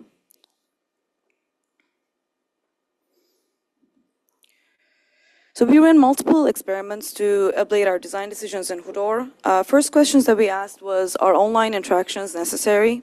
We compared Huazhe to 3 different offline behavior cloning baselines, and we observed that Huazhe outperformed these baselines significantly. Main problem we observed with offline policies was that since the training data had the human hand in it, and there is a morphological like a difference between them, the observations during the robot rollout would be out of distribution from the training set, and the robot would basically fail to recover. And here, given an objective of sliding this paper, for example, the offline policy fails to slide the paper, whereas Huazhe is able to slide the paper nicely. Then the second question we asked is reward in Huazhe effective? And we compared Huazhe to different reward calculation algorithms, such as instead of the trajectory-based comparison, we compare the points that are tracked between 2 trajectories or just image-based reward, and Huazhe also outperformed these. We also deployed Huazhe train policies with Huazhe on different objects for 2 of our tasks. Here, the policies are not retrained from scratch. The segmentation is only received by using a new language prompt. And we observed that Huazhe can perform relatively well when the shape is a bit different, such as this Dobby object, for example. But when the texture of the object and the weight of the object is very different, such as like that red peg, Huazhe fails to complete. And we believe this is majorly due to lack of contact awareness on the policies, because there's no tactile information, or I mean both in human data and in robot. And finally, so the scope of this project was not spatially generalized, at least like from the learning perspective. And to enable spatial generalization, we calculate the offset of the new object from the original demonstrated one, and then we integrate that offset to the Huazhe policy, to the arm.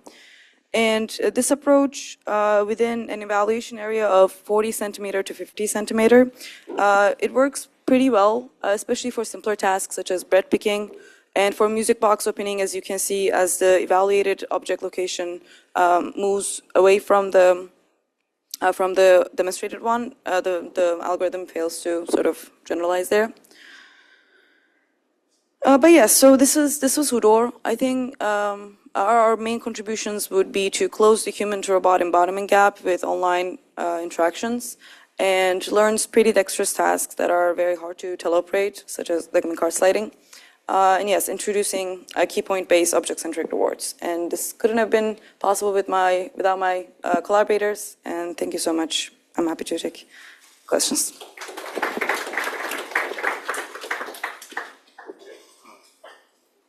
Yep.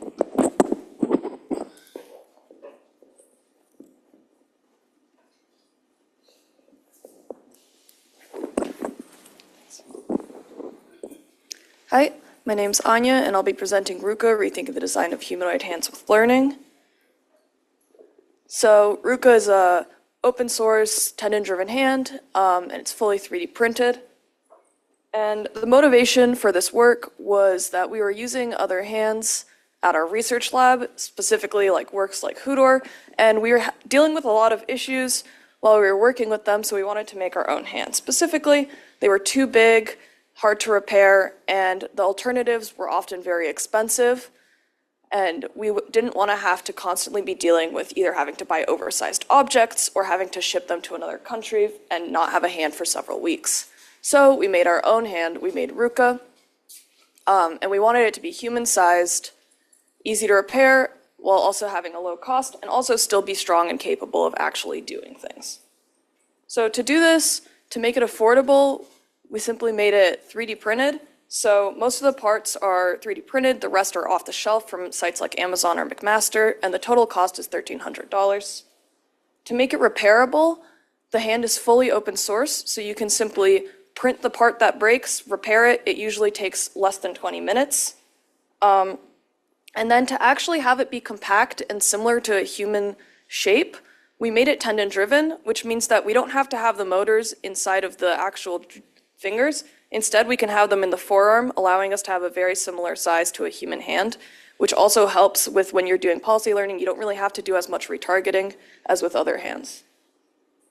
So when you have a tendon-driven hand and you want precise control, you usually need to use joint encoders so that you actually know the state of the hand. But this is also what is usually very costly and also what breaks often on these hands. So we don't use them. Instead, for control, we use motion capture data, specifically motion capture data from this Manus glove. So while the motion capture glove is usually used for teleoperating robots or even sometimes like making graphics animations, we decided to put it onto the robot hand itself, and we used it to then collect the fingertip position data in 3D space relative to the wrist, as well as the pairs of what the motor positions were at the time. Once we had this data, we were able to train a sequential model where you can input the desired fingertip position and it'll output the motor position. And the sequential nature of this model also helps solve some of the other issues with tendons, where tendons usually have some hysteresis, and this can account for that. Using this approach, we're able to get some pretty good results doing teleoperated tasks with human tools, and also some pretty dexterous tasks like opening jars. And as you can see, you don't actually need the motion capture glove to stay on the hand. You can take it off and then just run the controller and do some tasks. We also are able to show that RUCA works for downstream policy learning. So this is actually Hudor, which was just presented, where we use either human demonstrations or kinesthetic teaching and use that to train policies on RUCA. And the overall goal of this project is so that you have a more accessible and affordable hand so that people that want to start working on dexterous manipulation have a good starting point without having to break the bank and spend like 50K. And as I said, RUCA is fully open source. All of the code, the CAD files, as well as the assembly instructions are at the QR code. And we do have the hand with us, so if you come to the poster, you can see the hand. Thank you very much.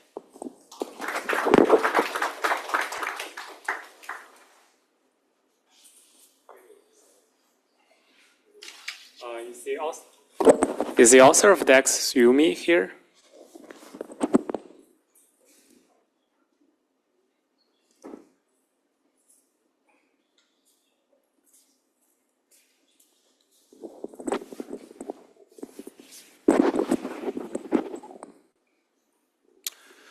Hi everyone. Today is my pleasure to talk about our most recent work, Dexumi. So this project is co-led by amazing collaborator Han. and advised by my advisor, Shuran. So what is DexUmi? DexUmi is a data collection and policy learning framework that allow humans use their hand as natural interface to transfer various textual hand manipulation skills to the robot hand. So our key idea is that, number one, we build a wearable exoskeleton to close the action gap. And number two, we create a data processing pipeline to close the visual observation gap. Let's first talk about action gap. So in DexUmi, our exoskeleton shares the same joint location and limits as the target robot hand. We also share the same link length as well. So by following this procedure, we can actually build exoskeleton for the remaining fingers. And at this point, you can really think about our exoskeleton can be viewed as a robot hand, but without any motors. However, if simply following the URDF and building the exoskeleton will often cause collision between the human thumb and also the exoskeleton thumbs. They will compete for space. To resolve this, we enter into an optimization problem by moving the thumb backward while still maintaining the fingertip pose workspace. We use iPhone to track the text of wrist actions and a wide-angle camera to capture sufficient observations. We also install joint encoder to track the hand actions. And lastly, we install the same type of tactile sensor to record the haptic feedbacks. We build exoskeleton on two different robot hands to show our framework's generalization capabilities. One is on under-actuated inspired hand, and the other is on fully actuated X hand. So let's next talk about the visual gap. Once we solve the action gap, we actually got a new problem. Why? Because exoskeleton looks quite differently from the robot hand in a camera frame. And in order to resolve that, we'll create a data processing pipeline. Recall, because we actually install joint encoder to record human actions, so we actually can replace same action on target robot hand. Next, we use SAM2 to segment out the exoskeleton and the robot hand mask from the videos. We use the flow-based imprinting method to replace the exoskeleton pixels with background pixels to get a very clean background here. Next, we actually need to compute which part of robot hand is visible, right? And we do this by computing the intersection between the exoskeleton mask and the robot hand mask to preserve natural occlusion relationship between human hand and object. And finally, we can simply copy-paste the visible robot hand pixels over the clean background to get high-fidelity robot hand demonstration video. We evaluate our system over two different robot hand and on 5 different tasks. Those tasks require precise, context-rich, and long horizon manipulation skills. And our system achieves on average 86% success rate without any teleoperation data or retargeting. Everything is 0 shot. And we have fully open source our code, CAD, and including very detailed assembling videos on our project website.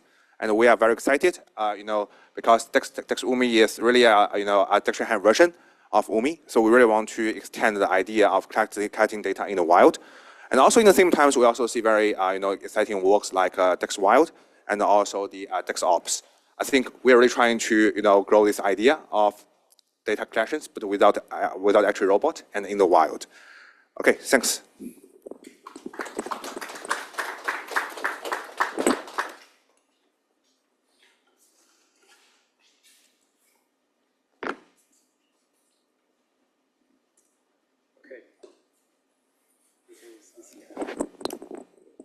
Hi, everyone. I'm Joey. I'm here to talk about scaffolding dexterous manipulation with VLMs. This is presented on behalf of Vincent, who unfortunately couldn't make it. So we all know from recent results that RL and simulators can do some pretty impressive work. So clearly, if we do RL, we can do lots of nice dexterous things. But the problem with RL is reward design is often pretty difficult. So in practice, you have a lot of different reward terms. They're pretty difficult. You have to tune them. It takes a long time. And so to fix that, there's sort of this line of work that takes human videos and they extract motion cap data, and you try and encode what the human is doing by taking these object traces and then training RL to follow the object traces in the demonstration. And so in this way, you kind of define sort of this proxy reward by taking the demonstration and learning to track it. And that kind of, encodes what to do via these object traces. But the problem is that every time the environment changes when you do this, you need a new demonstration. And so we've kind of done RL, but then we're back to this problem of collecting demonstrations, which we didn't really want to do in the first place because we wanted to use RL. And so we're going to need a lot of demonstrations to make this approach generalize. And so what we thought about in this work is, maybe we don't actually need demonstrations to define these proxy rewards. We could just use something simpler that kind of outlines, what we're doing. And so instead of sort of considering these dense object traces from human demos, we could instead consider coming up with some type of course plan that just outlines sort of like the key waypoints that actually need to be reached to complete the task.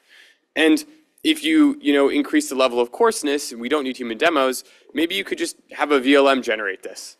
And that's exactly what we do. And then after you generate this sort of like VLM plan, you can just use RL in the same way you would before. So how does this actually work? We start by detecting key points. So we ask a VLM, like this is the task we want to do, identify the relevant objects. It's going to highlight those 2D key points in the environment, and you can back project them to get 3D. And then you can sort of use depth. Yeah, you get the 3D. I give them to the VLM again, and then the VLM can generate some 3D key point plans. Now, this seems a little bit like a pretty big jump. It actually turns out that if you use newer VLMs, it works, but the older ones completely fails. But the idea is, you can sort of specify both the object plan, and we also give it a wrist plan in 3D key points. And then you can just learn to track these sort of motion scaffolds, as we call them, with RL, and it forms sort of a dense reward function, and you can just train a residual policy on top of this course plan. And so, so we use a residual action space with finger actions and helping to guide exploration, and then we use sort of key point-based observation representations for the low-level reinforcement learning. So the full pipeline is sort of this key point detection, scaffold generation, and then RL. So how does that actually work in practice? Well, we test this on a bunch of different simulated suites, which involve a number of different tasks, and we find that it actually works pretty well. So here's it moving the apple onto the cutting board.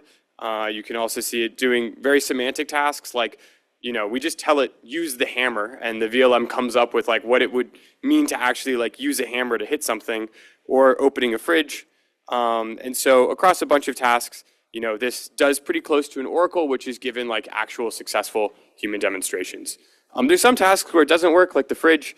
And in this case, we actually find that, the big problem is the VLM generates terrible plans. But of course, you can do few-shot prompting, and that tends to improve the quality of the generated plans. And we also show that you can transfer these policies to the real world. And so even if you train the policy in sim, you can do the plan generation in real.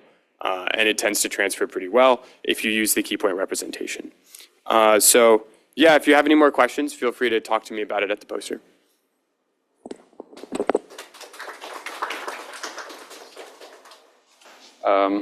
Thanks for the introduction. Hi everyone, I'm going to be talking about some of work on dexterous robot manipulation, but from a different perspective, which is learning all directly from simulation. I want to start off with some of our recent work that we did with Boston Dynamics on their eAtlas robot, which is learning everything directly from simulation to pick up industrial parts and putting them inside a bin. So this is the video they uploaded on their website a few months ago, and it shows the real robot, the three-fingered hand in action, trying to pick up the objects and putting them inside bins as it.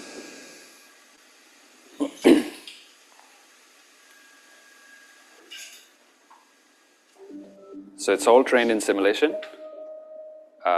in ISAC Lab, where we recreate similar environments and do all sorts of domain randomization to learn different behaviors over time through Scratch, and then transfer that directly on the real robot. So it picks up, in this case, it's also picking up the arm depending on the proximity of the object.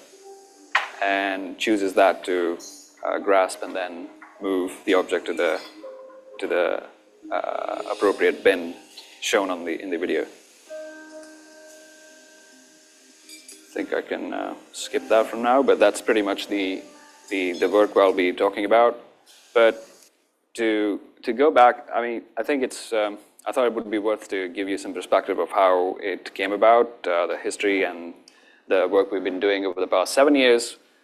We started off with the Dex pilot work back in 2019, where we were trying to build some systems to do the data collection with the teleop system.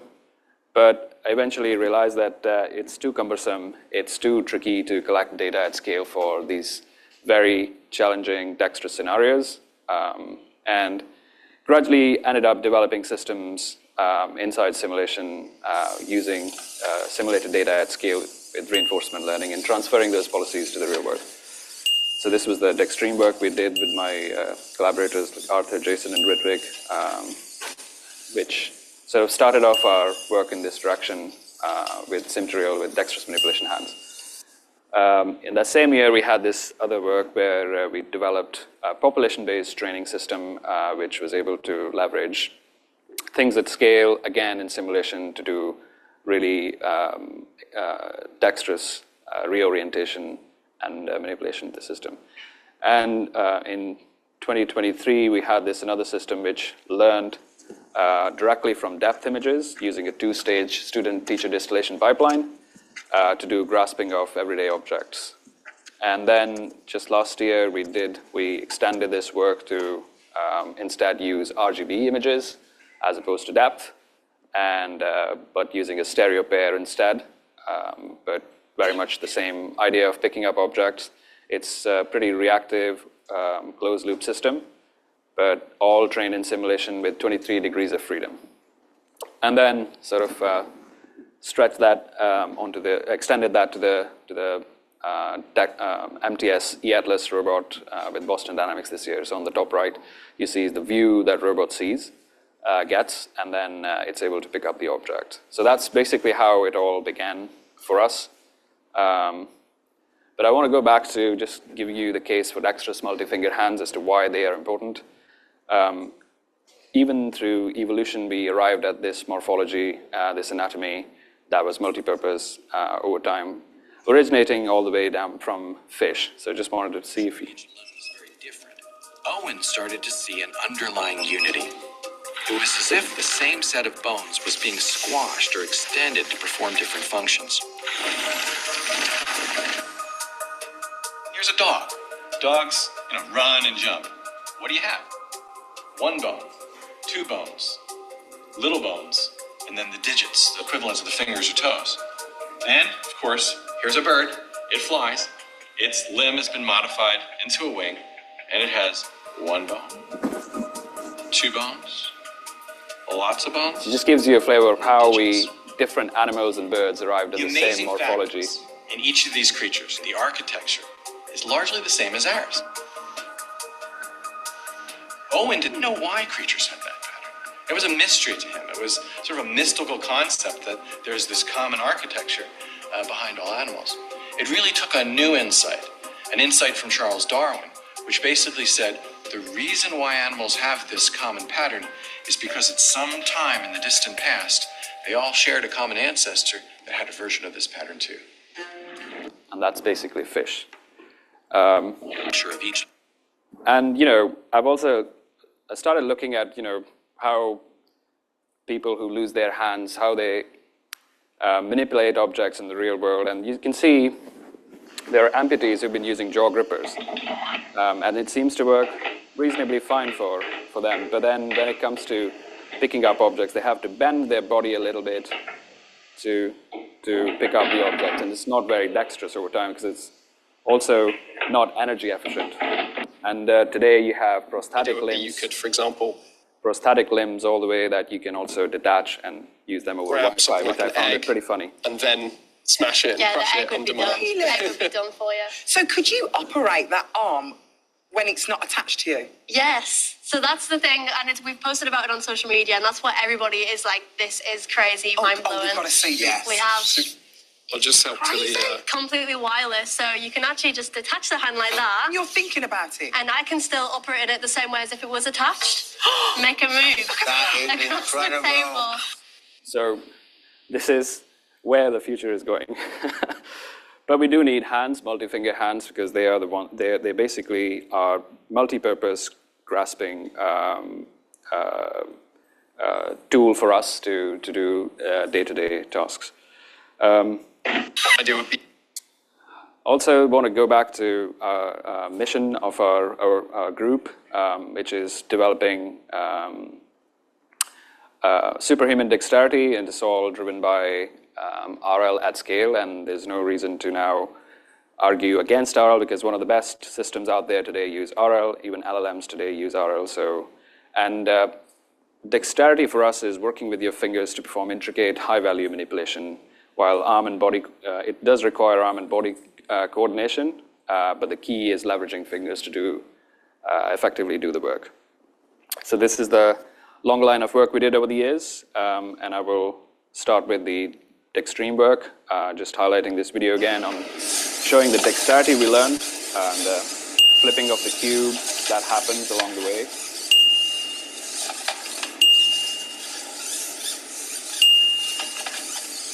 So every time you reach a target goal, there's a new goal that's reset, and the hand continues to manipulate it. So what are the key ingredients for this work? For the sim-to-real transfer, it's vectorized and blazing fast GPU simulation that we have been developing since 2019. It allows rapid iteration cycle, a near replica or digital twin of the real world. This is not always necessary, but it's important to have. And then the real ingredient is RL paired with procedurally generated, gradually increasing complexities to provide curriculum. Being able to randomize system parameters with domain randomization, and every time we achieve a high success rate at a certain level of complexity, we want to increase the complexity, so it's always getting harder and harder data to train on to develop manipulation that is extremely dexterous. So compare that to some of the work OpenAI did back in 2018. It was also motivated by that. We simplify the hardware and use vectorized GPU simulation to bring the training time down from many months to just a few days. And we did that on a much cheaper hardware and directly from Vision. But these are both examples of how you can scale up simulations to do context-rich manipulation and transfer those things to the real world. The recipe was fairly straightforward. You have proprioception and the object pose, and then you have the target orientation you want to reach, and you have a neural network controller that takes in all sorts of state information, where we have asymmetric actor critic, where the actor takes in the information that is available in the real world, but the critic takes a lot more information from the simulator that is privileged, and it gives you the joint targets, and it learns all that in simulation using automatic domain randomization, which is about training on a particular set of ranges, and as you start performing better, you want to make the problem harder by expanding the ranges, and every time you don't do better, you want to shrink the ranges a bit and redo that. It provides a natural curriculum, and it's a source of infinite data in simulation that you don't get from real world, which would be pretty hard to get that in the real world. Having shown these results before, I also want to highlight how it worked pretty well, but there were other things that we learned from this, that hardware is brittle and it breaks so often.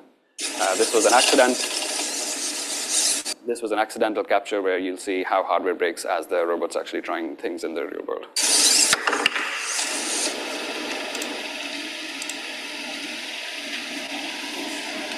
So it was an accidental capture again, because I went to get some water and saw that this was what happened to the robot.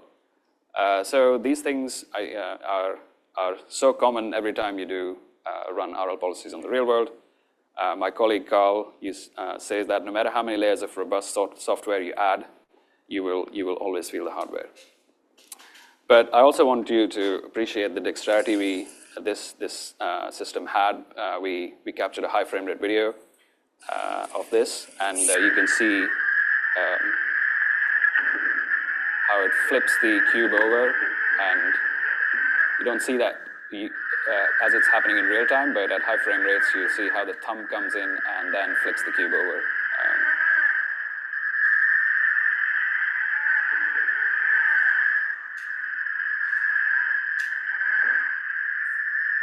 Yeah, this is where the thumb takes over.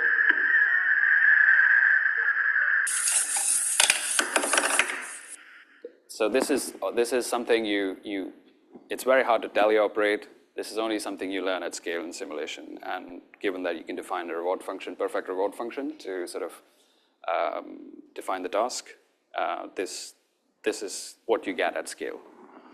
But we obviously had the issue with motors burning and stuff, so we had a follow-up work on fixing that with geometric fabrics, which Karen Lee also talked about in her presentation, which is about developing policies that are gentle to the robot, to the object and the robot. I'll show what the differences it makes. So geometric fabrics is another layer we add on top of the Boston Dynamics video I showed you before. Also used this geometric fabrics framework to move the fingers. And it's pretty robust to exogenous perturbations as well. And you can quantify this when you look at the FFT of the frequencies of the actions. So this is the original text stream, and this is when you use the geometric fabrics. So you can see that it's a lot less noisy. This is also extremely robust to disturbances, external disturbances. Here I am trying to sort of fail the system, but it seems to work pretty robustly still.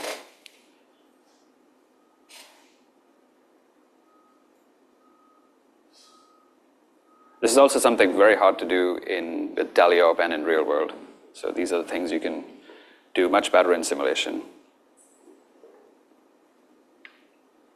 Okay, now on to the Dexter work, which started off in 2023, which is all about developing policies that directly operate on the raw input as opposed to pose estimation that we used in the Dextream work. So want to highlight some new 3 videos, so this one uses depth image as the input, and it's able to lift objects directly. Again, it's done using a standard student-teacher distillation pipeline, where the teacher takes in all the privileged information and the student is using the teacher to, via Dagger, to learn the actions that map the image directly to the corresponding action in each pick. And this is when it's continuously chasing the object. It's closed loop.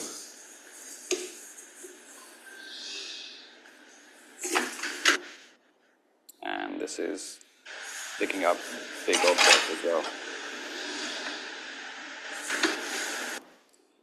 So what is so unique about this work? This was the first time we did RL for manipulation on a 23 degrees of freedom robot. So geographers-based robots often have 7 degrees of freedom together with the 1 DOF for gripper, but this is 3x the complexity. Geometric fabrics were used for inherent smoothness and the collision avoidance. This was essential for us. It's end-to-end grasping via student-teacher distillation directly on depth images. We don't use any point clouds here. It is very reactive and fast and works on arbitrary set of objects thrown at the robot. So if we had to also constrain the action space in this work. So if you don't do that, then you get this sort of grasping, which is unnatural, not human-like. It solves the task because the task was defined in terms of picking up an object and lift it to a certain height, but it doesn't use the fingers naturally. So this is what happens when you don't impose any constraints on the motion of the fingers. So we instead did that using an action space, which is learned from the PCA map on the human object grasping data sets. So once you have that, it's easier to then define natural-looking grasps. So the fingers are not all curled up or having like octopus fingers. So it's always very natural and curly grasps. The process is all about just training a teacher with all the privileged information with the goal position as well. And it's all, again, using standard actor critic. Then we distill the teacher into a student, which takes in the depth image as the input instead, and maps the actions maps this to actions given by the teacher, and uses Dagger, online Dagger. Pretty standard approach. And then we deploy that in the real world. So this is the policy deployed in the real world. It's also robust to exogenous disturbances. One more thing I want to highlight is that we were also, you see this reference frame here being visualized. This is actually something we found to be pretty useful. When you do student-teacher distillation, you can also add an auxiliary hat that predicts the position of the object. So it's pretty useful for you to determine whether, for visualization and debugging, if that position is inaccurate, you know your sim-to-real transfer is not good. And secondly, you can, because you know the height of the object, you can use to develop some state machine if you want the robot to be dropped at a certain location. If it's raised up to a certain height, you can then take the other action in the state space, state machine. It's also generalizes to soft objects because the motion is all about curling the fingers inwards. And it's able to pick up and drop the object inside a bin.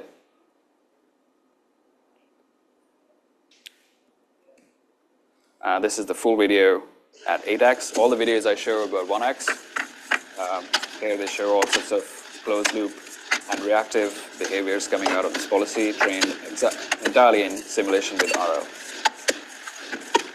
And you can also appreciate that here in this bottom half, it's plotting the object position, which is pretty useful for us to know when it has lifted to a certain height, and then the state machine takes over, which is to drop the object in the bin. Because you're doing supervised learning problem with student, you can add as many auxiliary hats as you like to pull out as much information from the network to help you get better debugging tools and the any information you might need for the state machine further down.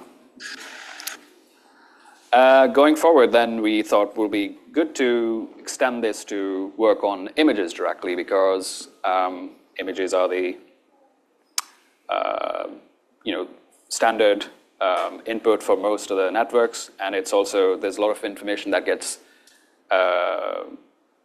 missed in the depth images, which can be pretty valuable at times. So doing that directly with images was a little bit challenging, so we came up with this architecture, which is acting on a stereo pair, given two images, and you learn the stereo embedding, and then that's what we use to feed into the corresponding further MLP down to get the action. But again, this is again done on the student. So the teacher is still using the auxiliary privileged information, but the student instead takes in two RGB images to get the resonant embeddings through, and that goes into a transformer to give you a stereo embedding, which is further fed into an MLP and LSTM to get the action. So the pipeline is very much the same, except that instead of depth, we actually have a stereo pair as an input for the student, but we follow the same procedure there as well. So this is the robot in action, picking up objects, and we train this again entirely in simulation with all sorts of domain randomizations in images, and it works from then onwards directly from the raw stereo pair.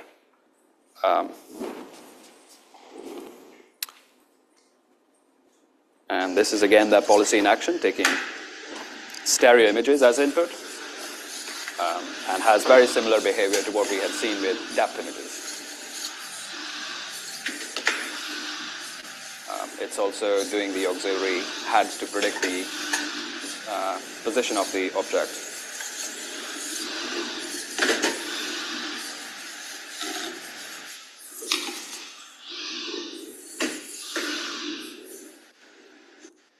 And this is what we extended with Boston Dynamics. This extended to the Boston Dynamics robot. This is what the robot sees, a stereo pair, and it then does the same thing, which is picking up an object and putting it inside a bin. And this is a different view of the robot doing that in action. So one of the things we did in this work was to train 2 policies for 2 different hands. And based on because we are also predicting the location of the object as an auxiliary hardware student, you can decide which arm to use. And therefore, it goes around, picks up the object, and puts that in the bin that is nearest to that arm.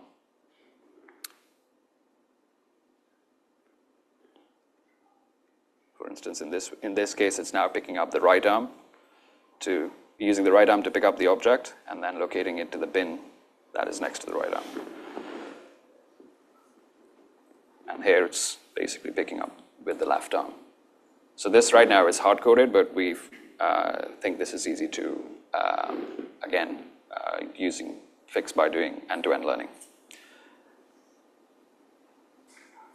This is the work that I briefly touched upon, was to scaling up dexterous manipulation with population-based methods. I want to highlight some of the dexterity that emerged from scaling up RL.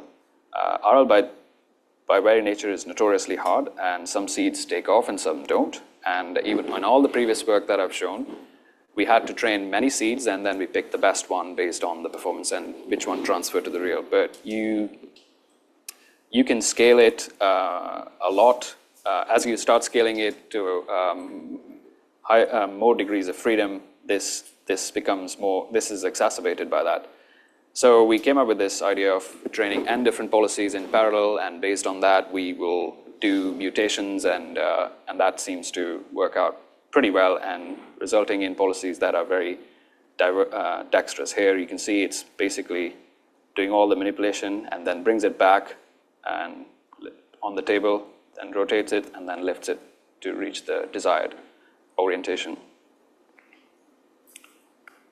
And we didn't hard code any of that. There was no human data used. It discovered all these strategies all by itself. Whenever it's kinematically impossible to reach, it then brings the object back to the table, reorients it on the table, and then picks it up to get to the desired location. This is dual arm manipulation, where it's supposed to hand the object over to the next arm if the goal is close to that arm, and it's able to do that pretty well there as well. This was almost impossible to do with just standard RL. So we had to train n different policies. I think I want to show this image. You train n different policies in parallel. You use the top performing ones to mutate and replace the bottom performing ones with the mutations of the top performing ones. And you keep the cycle going. And it's inspired from DeepMind's population-based training that was used in StarCraft. And that is the only way we were able to train this sort of very complex, challenging tasks, even though there's clear reward defined for those. These are differences I want to highlight. Without PBT, we simply didn't get any meaningful behaviors. And with PBT, we started seeing pretty amazing results with that. This is again for reorientation and grasping. It's an extremely scalable approach, and we'll leverage it to do more complex and challenging tasks going forward. I want to also then summarize how we started off with Extreme. We had this approach where we would take the pose of the object as the input. So that's how the student-teacher distillation evolves. So student and teacher are exactly the same. But in Dextra, we had pose going to the teacher, and the student was taking the depth image. And as we gradually improve the system, we evolved towards developing something that is taking stereo pair as an input to produce the action. So that's how our work evolved over the years, where student started off taking pose, then depth, and then stereo pair. And that's been our approach for learning with RL so far. We would like to actually train directly with images going forward. So this is what we're looking at. And some parting thoughts to end this talk. Simulations are a path forward to building highly dexterous systems. Majority of the grasping today use simulators to train. Manipulation systems will also use simulators, and some of that will use deep mimic style systems where you are using human data in some form of the other. Getting teleoperation data for complicated manipulators is extremely non-trivial, and it doesn't scale. We've done that in DexPilot. We sort of moved on from it because it's simply not scalable to collect the data we need to train systems that are general. RL still remains a recipe for superhuman performance. Most superhuman systems today use RL in some form of the other, and BC is just a special case of RL. And direct end-to-end Dexterous systems that map pixels to actions are really robust, and it is the future for us, given the nature of the diversity we are going to encounter in the real world, and this is what we are investing in. Thank you.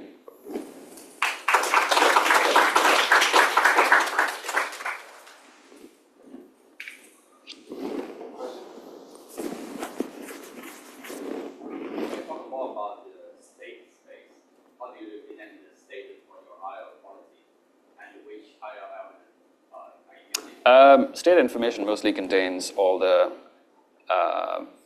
poses and other physics buffers information coming from the physics buffers like velocity, angular, linear, etc. And we use PPO for training most of the stuff.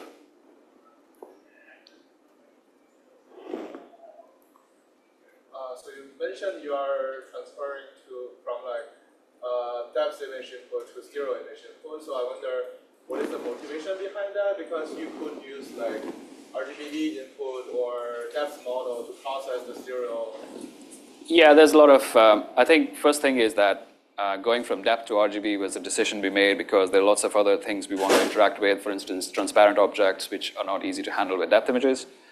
RGBD is also an interesting approach, but we also wanted to leverage visual foundation models that have been trained with VLMs and stuff. So that puts us in the place where we can use them as backbones that come already trained on internet scale data. I think there's no particular reason for not using RGBD as long as there is a big foundation model that we can use off the shelf. Feel free to use that. But again, you are limited by the min of RGB and D, which is D. If depth doesn't work, then you don't have information for those pixels. And that's something you would like to avoid. So do you think foundation stereo is strong enough for you? I think so. Now it's pretty strong, yeah. This work happened before that. I would say, yeah, it is actually pretty strong. But if I want to use GPT-4 or some other off-the-shelf VLM, it's only trained on images. So you want to leverage also the internet scale pre-trained backbones that we can use off the shelf without having to train from scratch.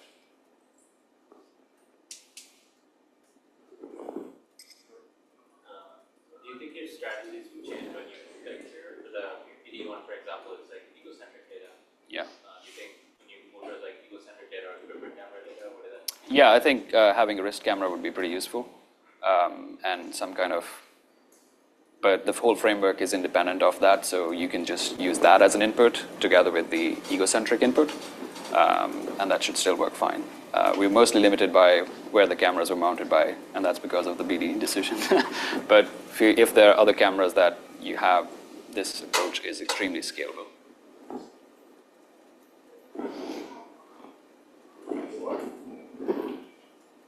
Cool. Thank you, Ankur. Yeah. Thanks very much.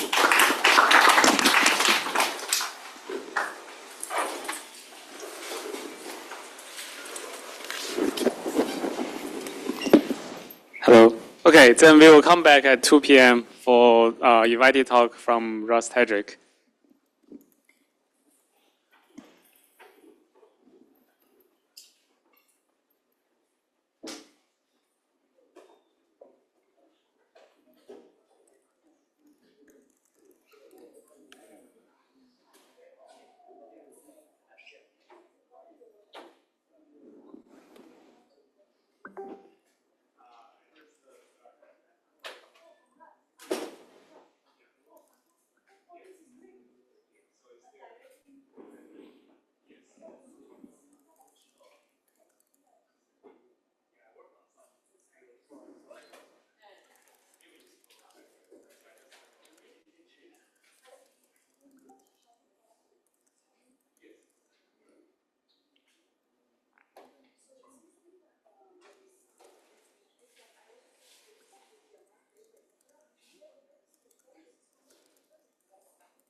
Kenny?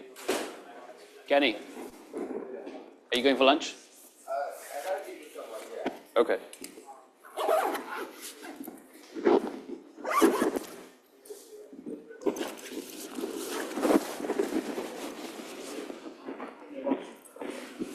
I'm from KPMG. And yeah, I was. I see. Yeah. I'm going out to get some lunch if you want to go. I have. Oh, I need to actually drop this back, otherwise I'm just going to take it with me.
Are you going to lunch?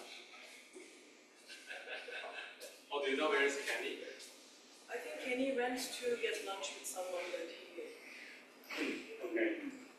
I'm going to watch the like the internet. I'm not going with the. Okay, I think I'm going to use this, so I'll sit this down.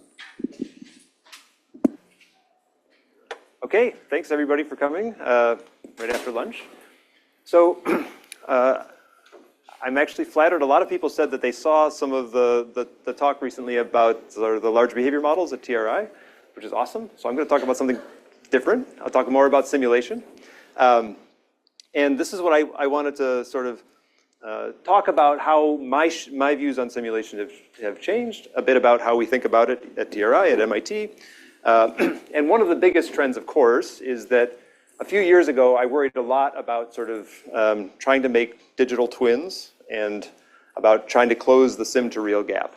And my mental model has just changed pretty significantly now. Nowadays, it's now about sim and real, and you use co-training to jump over the gap, right? And what's interesting, I want to talk you through one of our projects here where we kind of studied what matters, what are some of the principles behind the co-training paradigm, and how does that affect the way you think about simulation and the use cases it could potentially have. And for me, there's at least two like really big motivations for sim and real co-training.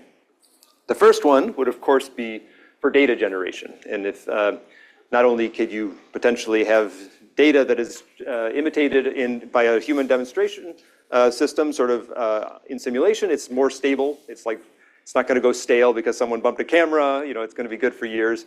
It's already valuable. Maybe it's more scalable. Maybe you could have people on the internet teleoping your sim, and you can't do that with your robot, right?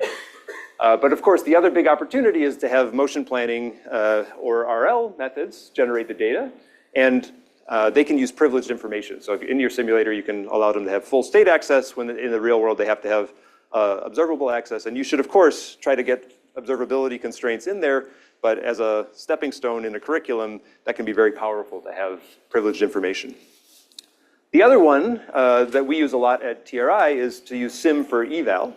So we want to try to do large-scale robot evaluation, and it's incredibly painful. If you've ever done all the evals for imitation learning pipeline on real robots, you'll realize how painful it is. And if you change something in your code, you have to go back and do it all again.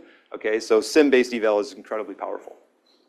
But I want to spend a lot of the talk actually talking about work that was led by Adam towards this first thing and trying to start to dig in a little bit deeper about co-training and the dynamics of co-training.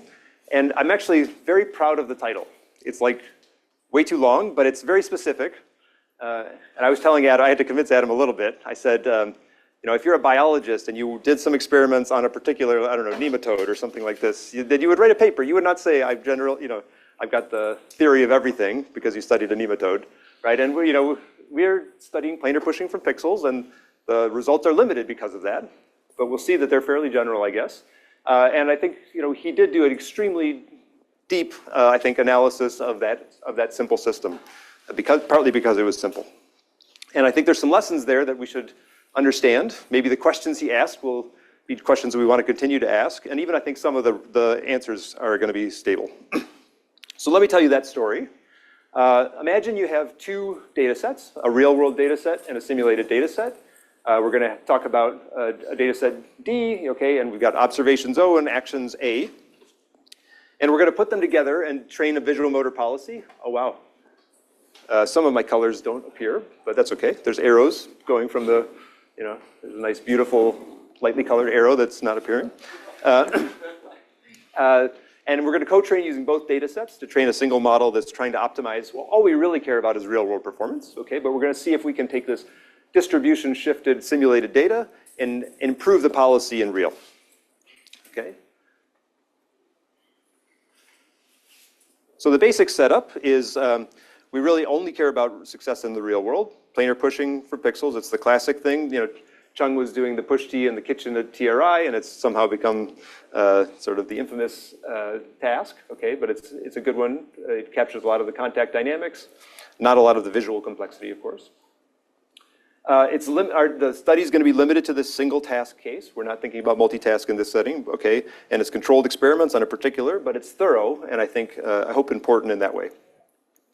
We've got two data sets. The first one is human teleop on the real data. So imagine joystick-operated teleop of the basic planar pushing task. And then we've got a motion planner that Bernard over here wrote, which is like a killer motion planning for it uses convex optimization and basically always finds a global solution to the very non-convex problem. You should read that paper too. And it was wonderful to have him to have Adam use Bernard's planner and basically say it always works. It's like basically 100% success rate. We'll train just the vanilla diffusion policy. And then the co-training setup we'll use, which is pretty standard, is basically we'll call our new data set alpha, basically a weighted convex combination of the real data set and the sim data set. And you could see equivalently take the denoising loss and just do the weighted average of the denoising losses. And we call alpha the mixing ratio. So Adam asked a couple of really important questions, I think. First is just, can we convince ourselves that using data generated in simulation by a motion planner actually makes an improvement in real world performance? And then some of the more nuanced questions, how does it scale with the data? How does this mixing parameter affect performance? Most of the time in the larger systems, we end up setting it pretty heuristically. We do a very little bit of parameter search and then lock it in. And there's actually, I think, not very good principles for sort of picking that, especially when you're mixing multiple data sets. Okay, and then we'll get into some of the other questions too. So let me tell you the basic story here, which is, imagine you've collected 50 real world demos, which is probably not enough. We used to use 200 for the initial experiments. So 50 real world demos, that's enough in the planar pushing to get about, 50% success rate. 10 out of 20 were in the experiments that Adam and Abhinav and others did. Okay, so we call that not great. If you add 2,000 simulations, which are cheap to run, Bernard's planner in simulation, then you can immediately bump that up to like 18 out of 20. So pretty high success rate. So that was pretty encouraging. But what's more interesting is when you're in the much more low data regime in the real. So you've got only 10 demonstrations, and then the success rate is pretty abysmal. You have to get pretty lucky to hit that one. Okay. But you can actually lift the success rate pretty significantly with that same 2,000 set of simulation demos. Okay, so that was an initial sign of life. And then we wanted to dig in a little deeper. Okay, so I'll show a handful of these plots today. Let me just make sure it's clear what's happening here. So this is the data set real is only 10. Data set real is now 50. Data set real is 150. So each of these plots is just increasing real data. Okay, and then the green here is the data set simulation is 500. Blue is 2,000, so more simulation data. Okay, and then the alpha is the mixing parameter. So on one extreme, this is all real, and so you'd expect, and we kind of draw that as if we only use the real data, that's kind of the baseline. And then if you start mixing in the sim data, then you can start, as we see, you can start getting marked improvement with more improvement as you have more sim data. Okay. Similarly here, it's a little bit nicer of a sort of curve here. If you go to 50 real-world demonstrations, the nominal performance goes up. Okay, and with mixing in sim, again, you get sort of improvement. And at some point, you kind of saturate. And this actually, this is basically within the error bars. So I don't think the sim is hurting you. It's just that our ability to measure is limited at the very top of the success rate. I do want to point out, so we're going to use error bars here, okay, but they are for a single checkpoint. So that means, I just knocked the microphone.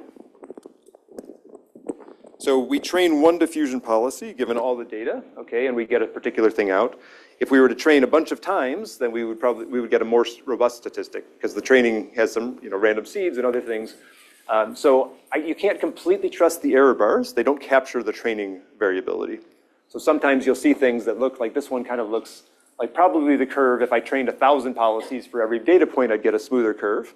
And I think the remaining kind of messiness there is really just from training variance. But it's very expensive to do that. At some point, the field has to do that, but we haven't done it yet. Certainly, the MIT group hasn't done it yet. Okay, yeah, and the basic thing is that co-training does help. More in the very low data regimes and with the correct mixing parameters. What's also interesting is when you scale the sim data, it improves the performance and reduces sensitivity to alpha. So you see you see the blue curve somehow is like flatter across alpha than the green one. And it started to make us ask the question, like, how much of this variability, these big error bars, is limiting our ability, and like, what would happen if we really started scaling up the data? And so we wanted to sort of ask the same questions, but at a much bigger scale. So how does performance scale with data? And the problem with that, as Adam would quickly say, is that real-world eval is incredibly consuming. He wanted me to put this in, especially for a PhD student. So it takes a long time to do the test. That's also true for industry labs, by the way, but it's, I guess you have more people to distribute the work. So the idea was to do a similar set of experiments, try to keep it connected, but instead of doing real and sim, let's just take sim 1 and sim 2, right? And we'll call sim 1, we'll call it just sim, just to keep the analogy. We'll call the other one our target sim. So we're going to deploy into a different simulation, and we'll shift the simulations in known ways. So we can change just the visual properties, we can change the physics properties, we can change the geometry, all kinds of things like that, which I'll describe. Okay, just to keep the analogy clean, in the target simulation, we still got collected human demonstrations, and the simulated is still motion planning demonstrations. So we still want to use the sim to jump the gap, both of the difference in models, but also in the motion planning versus human.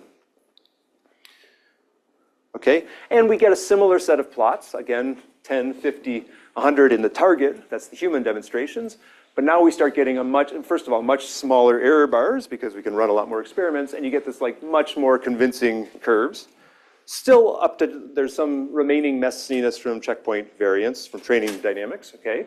But you get a much more sort of compelling set of curves. And what you see is that performance gains from scaling sim data, they do plateau. So adding more and more data, we have a lot more data, by the way, in here, and so we go up to 4,000 sim demonstrations here. And really, it doesn't keep lifting the success rate. If you had a low initial success rate, you can bump it, but you can't get all the way to 1. Or at least we weren't seeing it get all the way to 1 in these sets of experiments. If your real data goes up, then you can push up a little higher until at some point, you're hitting the limit at the ceiling there, okay? But so it matters. Sim data gen is extremely valuable, but it doesn't fully replace real data. You need enough real data to sort of raise the ceiling and push that up, but sim data can help. That seems to be a pretty robust sort of statement about this. And it's interesting then to dig in and say what actual qualities matter for that synthetic data. So then, is it the physics that someone would just asked me this in the outside? I guess it's not the hallway; it's like outside. So what matters more? Physics, rendering? Like, what should you worry about? So should I be investing in my physics engine, my renderer? And I do want to caveat that the task is probably the answer is probably very task dependent, right? So if your goal is to pick up the cube that has a reflection of the person standing across the room, you need a good quality renderer to do that, right? If your task is like the red block on the green block, but your blocks might be slippery in certain ways, then your probably physics engine matters a lot. How do different sim to real gaps affect code training? So we did a bunch of these sort of experiments, changing target colors, and varying the color shift and training different policies. We did end up training a lot of policies to make these sort of results. Every one of those points that you see on any one of those plots is a different policy that was trained. Okay, and then we explored 6 different sim to real gaps.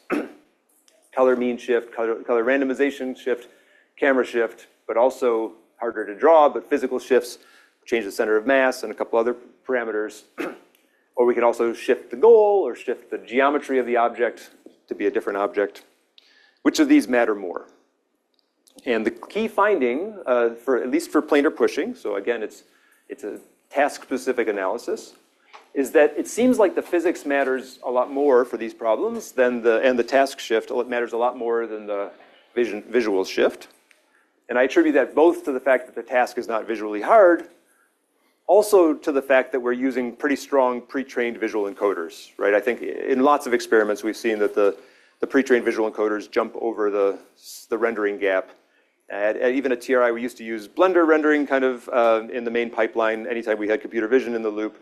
And we stopped doing that, actually. Our OpenGL-based renderers are actually, with the proper assets put in there, do well enough that and with a strong pre-trained vision encoder, we often rely on just that. Okay? But here's maybe the first kind of surprising result, I think. You actually, if you have 0 visual shift, that turns out to be the worst case. Okay, so it's kind of surprising, and I'll show you this in a couple different plots, but you actually want to have some visual shift. Otherwise, things start to interfere. So if you think about having 2 different physics where the camera images are rendered identically, then that's the bad case, okay? So that helps us sort of ask this next set of questions. What are the underlying mechanisms in code training? Okay, so let's just first dig into this a little bit. So one of the interesting things about the particular task, the human, when they're doing the task, is presumably, has some maybe human preferences, but also has probably some notion of robustness that our planner doesn't have. There's kind of a characteristic way that people do this task. They tend to get the orientation right and then do a final push from the top to push it into the desired target location. The fixed orientation, then translation, and also the contacts are a bit sticking and sliding. The motion planner, which is optimizing basically a minimum time problem, trying to find a shortest path, okay? The shortest path is actually, it's more optimal in some sense, at least without uncertainty being put in, to basically rotate and translate the object at the same time. No big deal, both are good solutions, but they're characteristically different to the point where if Adam, who had watched a lot of these, was watching the rollout, he could tell if it was the motion planner working or if it was a human demonstration working. If you trained only on these demonstrations, the rollouts were characteristically, visually, obviously different. Okay, what's really interesting is that in this regime where we had 50 real, and so and then 2,000 sim, the performance improved That's awesome. That's what we expected. But the characteristic, it's still operated like the human. Okay? And if you do the same rollouts in sim, again, the co-training worked, but it acted more like the motion planner in sim. Okay? That was a pretty surprising thing for us. And you can see this sort of, so we sort of dug in, did some binary probes, just tried to see in the middle of the network, can you try to identify whether you're in sim or real? And the answer is yes. Basically, trivial binary probe can basically classify whether the things in sim are real, 100% yes. Okay, so the well-trained policies, the well-behaving policies, they know when they're operating in sim or if they're operating in real. And if you confuse them, and they don't know if they're operating in sim or they're operating in real, that's the bad case.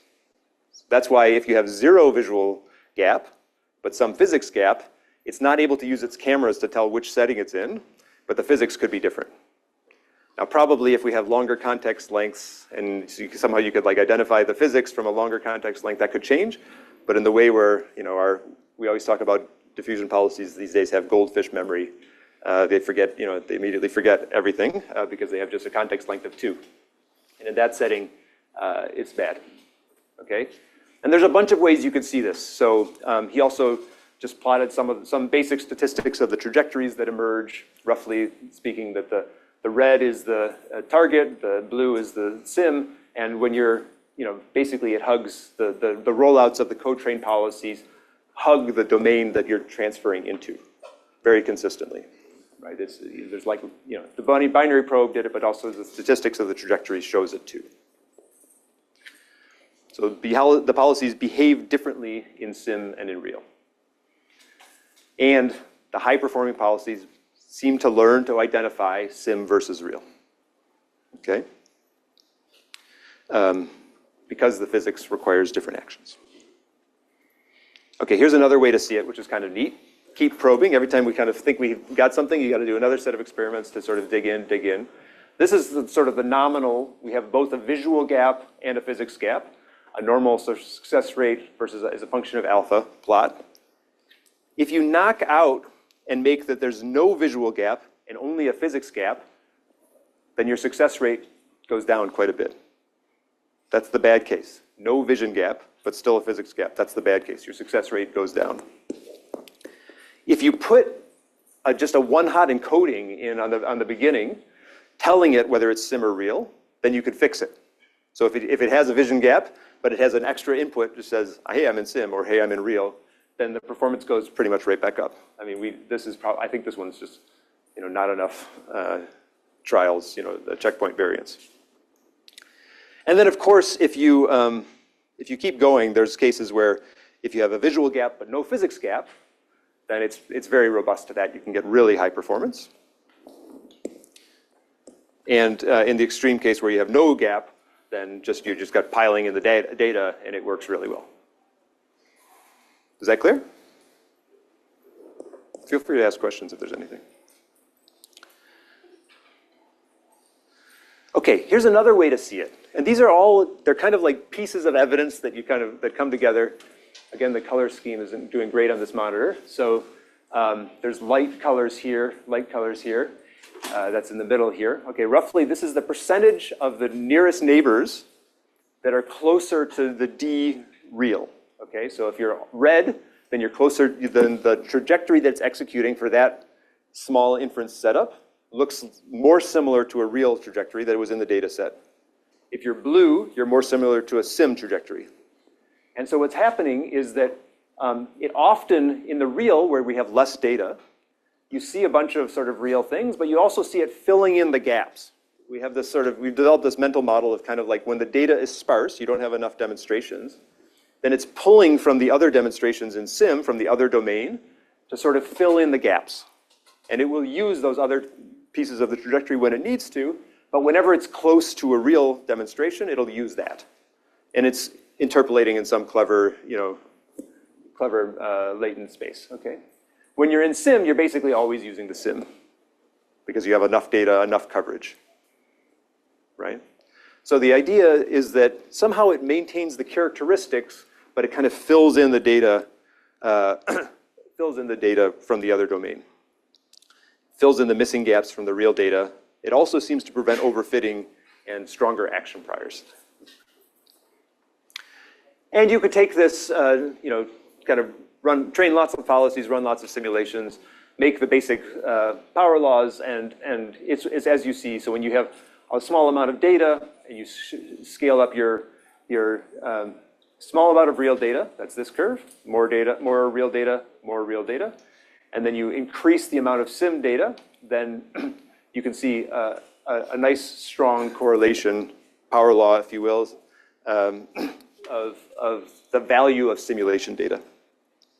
And if you want to fit a log-log plot to it, you can roughly make some statements about how valuable a sim demo is. It's, in the regimes we studied, you could say a sim demo is worth, I don't know, about half as much as a real-world demo, just by plotting the slopes of these power laws. Is that cool? Yeah? Okay, so the limitation of that work, I think there's a lot of good questions there and helped me a lot just think about some of the co-training dynamics. But it was super limited to just planar pushing, and so you should be very suspicious, I guess. We were planning to sort of have to work to scale that up, but NVIDIA did it for us. So they actually published a paper at the same time. It was just sort of coincidence that papers came out with almost the same name, but they did much larger multitask. And I think we hammered on more detailed experiments or whatever. But the places where we did the same experiment, the curves actually match pretty beautifully. So I think I think for both of the papers, it really helps to sort of see those come together, and I think a lot of the conclusions did generalize to the multitask setting. All right, that was the main story I wanted to tell, but I want to sort of round out the story about how we're using SIM with a couple other quick vignettes, if that's okay. So we're using sim and real co-training for eval a lot at TRI. So I showed these the other day. It's in the Stanford talk. I think some of you have seen. We've got cool, large, pre-trained models doing pretty complicated tasks now. But they're really, really hard to evaluate at scale, especially when you care about testing across many, many different tasks. These big models.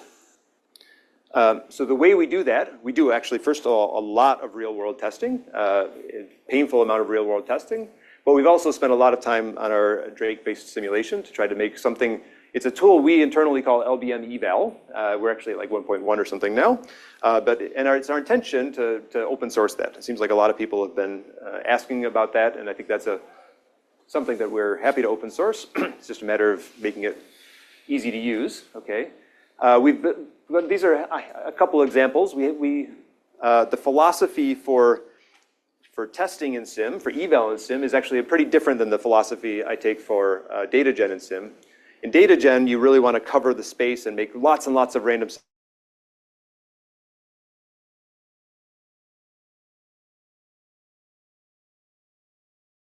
run every time we train a model, at some periodic checkpoint. And we have a budget for how much we're going to spend on every one of those checkpoints. We go off and evaluate. So instead, we're trying to come up with a relatively small number of sims that are relatively high quality. So if we're going to keep it a small number of sims that have sort of hand-selected coverage, then it's worth investing in artists touching up the assets and physicists touching up the contact parameters, and we dial that in. We try to make them run as fast as possible, all those things, okay? And then so we've got handfuls of different scenarios of scenes that we do, and then in each of those scenes, we try to make at least 10 tasks per scene with 200 human demonstrations per task. And the goal of having multiple tasks per scene is that you want to make sure that the task is not immediately clear from the visual input only. You have to listen to the language instruction, okay? And then our LBM, even our pre-training, we actually co-train with both our sim and real data in order to evaluate something in sim that is representative of the behavior in real.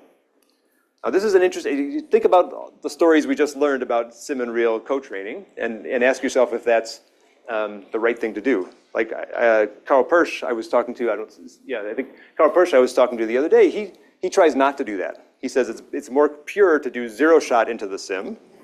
I say it's more practical and more effective to do co-training into the sim. And I actually think we just need to both study that more and figure out what's right. Certainly the performance is better in sim if you co-train, and I think it's still very representative of real because of these nuanced stories I was just telling you. And that extra simulation pipeline is allowing us to make plots that are just, I think, really beautiful. So this is a percentage. If you add a new skill to the large behavior model and you use different amounts of fine-tuning data, then what does your performance look like?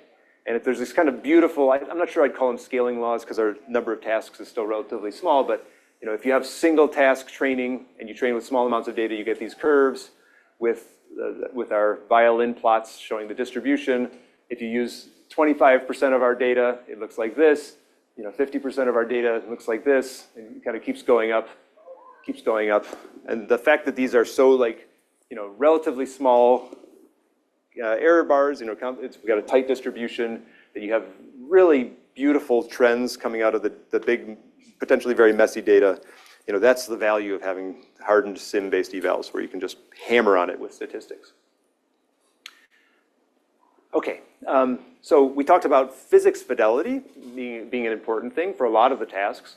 And a few of you have asked me this week, so let me just remind you that why we've invested a lot in Drake's physics engine.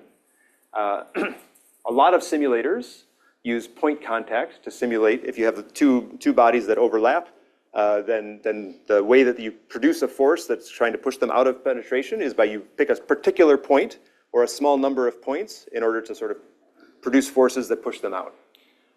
In Drake, and we have some Drake experts here, including some from Amazon that are experts here. So in Drake, we do a little bit of extra work to compute an entire volume, sort of volumetric overlap. We compute a surface we call it the hydroelastic surface, and then we take a surface integral over that contact surface. So it's a way to simulate patch contact, even in sort of messy geometric situations. And you get these sort of beautiful simulations that you'll see this thing's rolling around. These are the contact forces. They're like very stable and good. So a lot of times, I don't know, most simulators, you don't have the contact force visualization on by default because they're going like this. And we're very proud that we have our contact forces on almost all the time in all of our rollouts because it's really nice. And there was a lot of work to make that sort of computationally good. There's a lot of computational geometry behind the scenes. It's more expensive. It's one of the reasons why Drake is closer to real-time rate. It's not the 1,000 times real time or 10,000 times real time. But it's extremely good for some of these, if you care about sim to real gaps or sim plus real co-training, or if you care about smoothness in your optimization.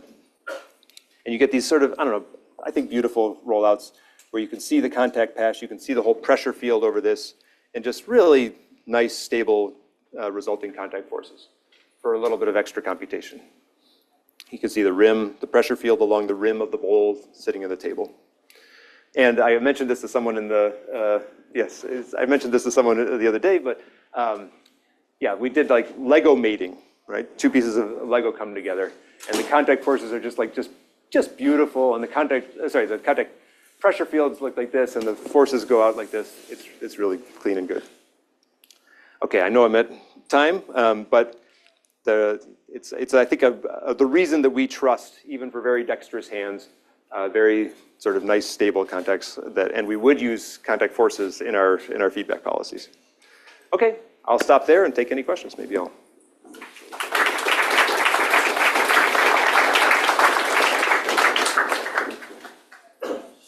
Yes, way in the back. Sure, yeah. Can you elaborate more on how can you quantify how beneficial like one demo is? Like you mentioned, if we increase the number of demos, it's going to be beneficial, but do you think that one demo might be more beneficial than the other? For sure, yeah. So I guess we have roughly the tools to sort of start saying that. We haven't done that explicitly, but I think you're right. You could start, the way we do it in the large scale is we start subsetting the demonstrations and try to just get a sense of value of a demonstration. But I think in this picture of filling in that would be another way to start thinking about that. We haven't done it yet, but I think you're right. We're close to having that. Yeah. Can I talk a little bit more about when the sim evaluation will fail? Because I've done some work on using validation loss in machine learning to see how well the model trains, and that for many people might already know that doesn't work. But if you're just doing the subsetting, like cutting 50%, 75%, actually the validation loss will tell you that the more data, the better. But when we are trying to do some lower fine tuning, the validation loss will tell you you're actually better, but it's actually worse in the real world. So have you, so I'd like to know what are the boundaries of the sim eval? So I think the ability to get sim results that are representative of real world results, in my mind, is just like a long battle where you find everything that's causing a gap, and it's like whack-a-mole. There's something that's probably, you hit it down, okay? And we've done a lot of that, but we're not done. So one thing that I still think is a problem in ours is I think our sim-based a fine-tuning in sim, it tends to use a little bit more of the wrist cameras than the scene cameras versus in real. And we're looking right now at why that is. Maybe we haven't simulated the lens distortion in the scene cameras, or the motion blur of the wrist cameras, or our proprioception the error might be too low. Every one of these can sort of contribute to having a big consequence on, it uses this signal more, and therefore the results are different. But we've been, spending years just making that better and better to the point where we're pretty confident that most of our sim works, but there's still a few things that we have to do. In practice, we basically make all of our training decisions in sim now, and we check in real, and we've been pretty successful with that. Yeah? Can you speak a little bit about generalization? Like in simulation, you can generate a table with a bunch of different colors for push T. Yeah. Whereas in the real world, maybe all your data is from one table color. Yes. And if you train too much with the real, are you worried to lose that generalization from the sim too much? Have you analyzed that as much or not as much? Sorry, you lost me at the last step. So the real has lots of generalization. I thought you were saying that maybe our sim content isn't diverse enough. If you were to make this, the sim content can be more diverse, right, in certain ways. Okay. And can maybe generalize to different scenarios. Yes. Real. Yes. Only collected in one spot. Yes. So that side I think I'm pretty optimistic about, that you can hammer in sim, and it does seem to generalize. I think the risk in the co-training is that we don't make diverse enough simulation scenarios to collect the data. And that's where you really, I think, the real to sim pipelines and the large scale scene generation and stuff that really help. But have we measured it directly? Maybe not. But I'm pretty optimistic that the opportunity here is to cover all the corner cases in sim-based motion planning. Mm-hmm. Yeah, you tell me if I have to stop time. Yeah. Similar to this question, but you talk a lot about distribution shift in sim and how that affects co-training. Have you ever thought about just full domain randomization in RL? Yep. So I guess we kind of do that. I think so. The thing that I'm calling, even in the nominal sims, we do distribution shift kind of experiments in order to generate. So there's a version where you tell the policy about that. So it's not, and there's a version where you're sort of not doing that. So the motion planning pipelines, I have to admit, often do not consume the robustness specifications of a domain randomization. But if you do RL in there, then you could have it be the robust policy that comes out. I think that's the biggest advantage of RL over motion planning in that pipeline, until we fix our motion planners. But we do sample and tell the policy what that nominal value is, and get different rollouts given the known value. Yeah. Sure. Yeah. So what's Yeah. interesting Last one. Yeah. Okay. This will be the last one. Sorry. Yeah. So what's interesting is that you show in one of the slides that the model clearly learns some conditioning. Like if you condition on the same image, the model learns the same behavior. If you condition on real, it learns the real behavior. Right. It's sort of interesting in terms of people always think we don't want to learn in data islands. Right. Somehow here, apparently we sim and the real two islands, but somehow they're not isolated. Sim is helping real. And You got it. Yeah.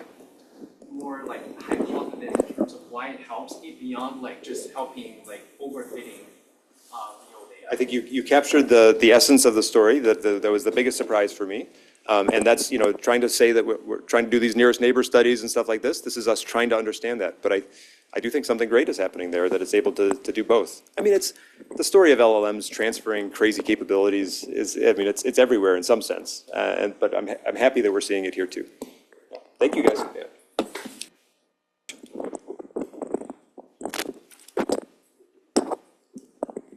Thank you very much. So it's always a big pressure to speak my work after Russ. But at the same time, it makes me a little bit easier to justify what I'm doing in a model-based one. So great. Thank you very much for inviting me to talk about my work. I'm super glad to meet you guys. So today I'll talk about our recent progress towards a real-time and versatile dexterity from a model-based perspective. And we are trying to push the model-based method by thinking about modeling, planning, and perception from the ground up. So I think I didn't have to emphasize the challenges and importance of the dexterity, right? So, but I want to bring into some effects of our humans, right? The human dexterity does not come easily, right? So we spent 9 years to build our human level dexterity. If you think about our hand, we only our hand just account for 2% of the human whole bodies by area, but it needs 20% of the motor context to control our hand. But from a physics perspective, I think the complexity is the challenges mainly from the complexity of the contact physics. I think this figure exactly shows challenges of this 2D pinball game, show the challenge of the contact physics. So this is the second picture you show. This is a lost landscape versus the two control action, which is from two colliders. If you look at this figure, I can see this non-smoothness and sparsity of the contact, and the geometry physics are critical to the success of the contact-rich manipulation. And if you think about planning and control, you have to deal with the hybrid decision-making space, right? So there have been a lot of the debate, so to talk about, how the machine learning and model-based methods can contribute to solving the dexterity. But I personally opinion is that we need both. Machine learning trying to build the dexterity or build the intelligence from top down, but the model-based method trying to, facilitate the learning process from ground up. So if you look at this picture, this is robot tool use, right? In order to achieve the task, we have multiple levels of the reasoning capabilities. Starting from the task level, robot trying to figure out the tool selection and generate a schematic plan. And then this schematic plan will be grounded in the global geometry. And this global geometry reasoning will just generate some affordance, right? The area of interest for touch. And then it goes down to dynamic contact reasoning, basically trying to plan a fine coordination between the contact forces and contact motions. And all the plan will go to the robot motor control to track that. So, we see recently exciting demos trying to, build this full stack from the very top to the very bottom.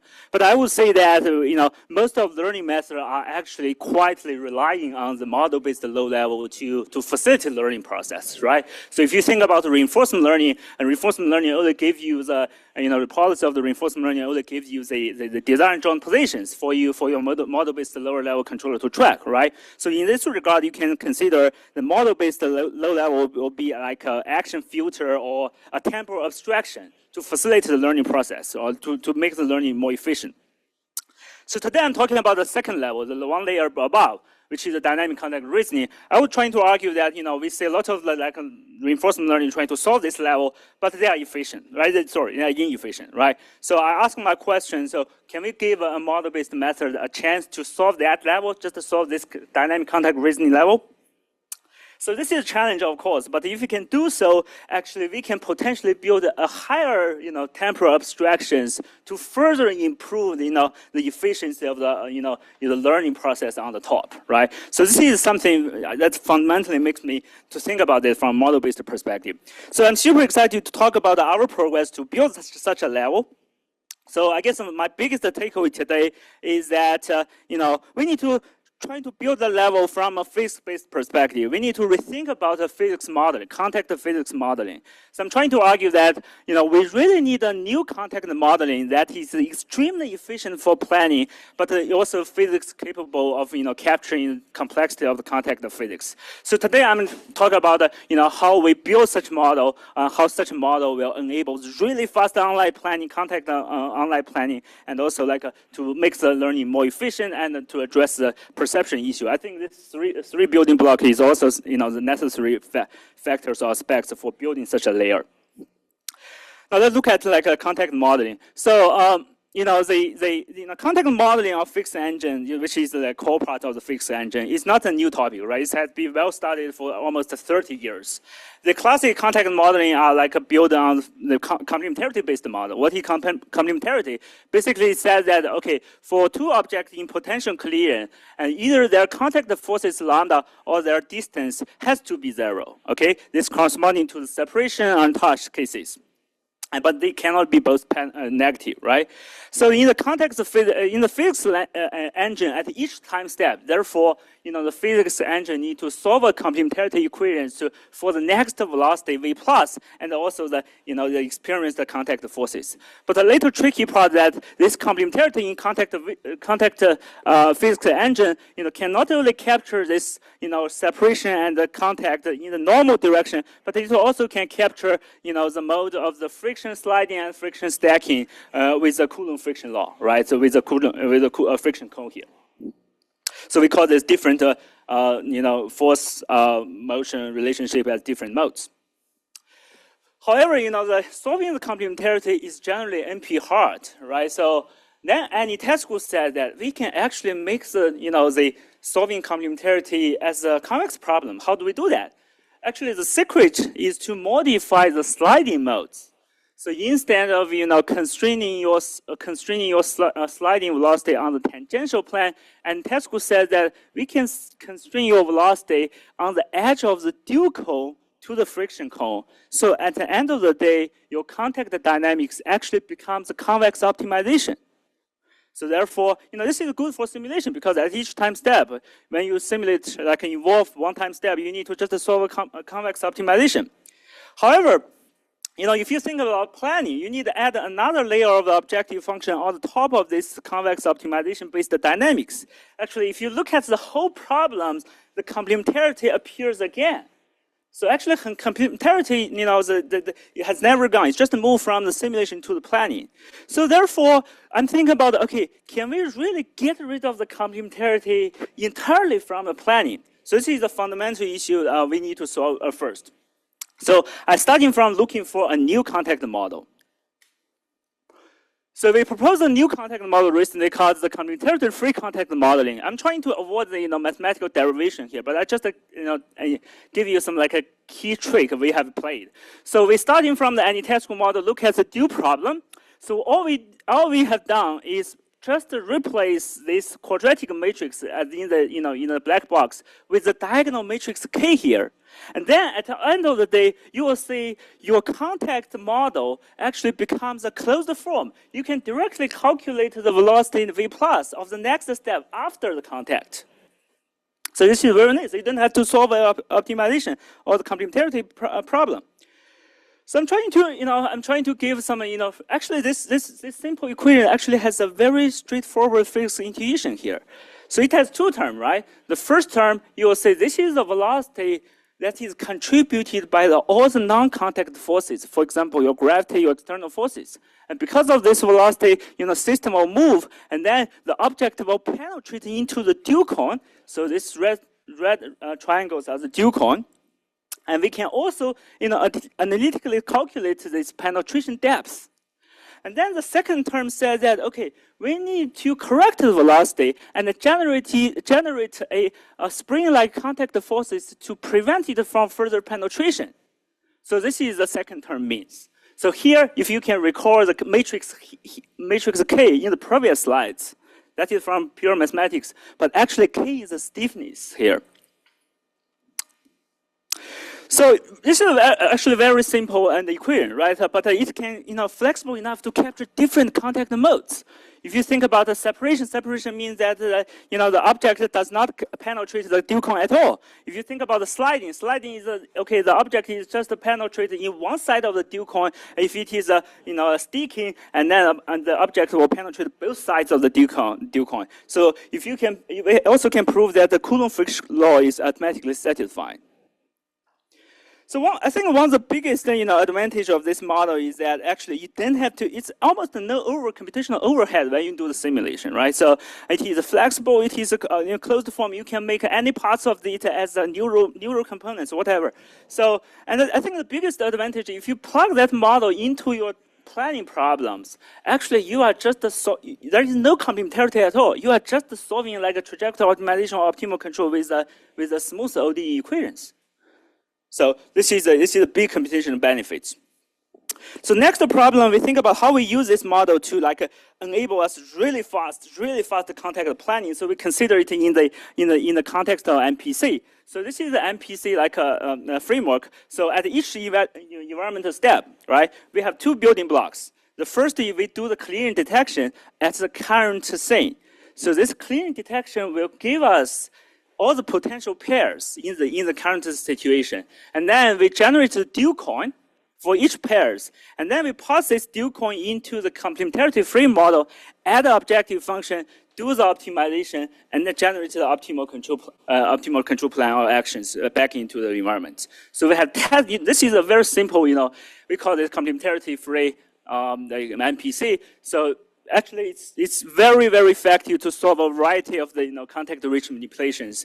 Some results. So first of all, this complementarity-free MPC is super fast. It can go 100 hertz, and the successful rate and the accuracy is very high. Okay, the only parameters for the model you need to tune is just a K matrix, and actually it's quite robust.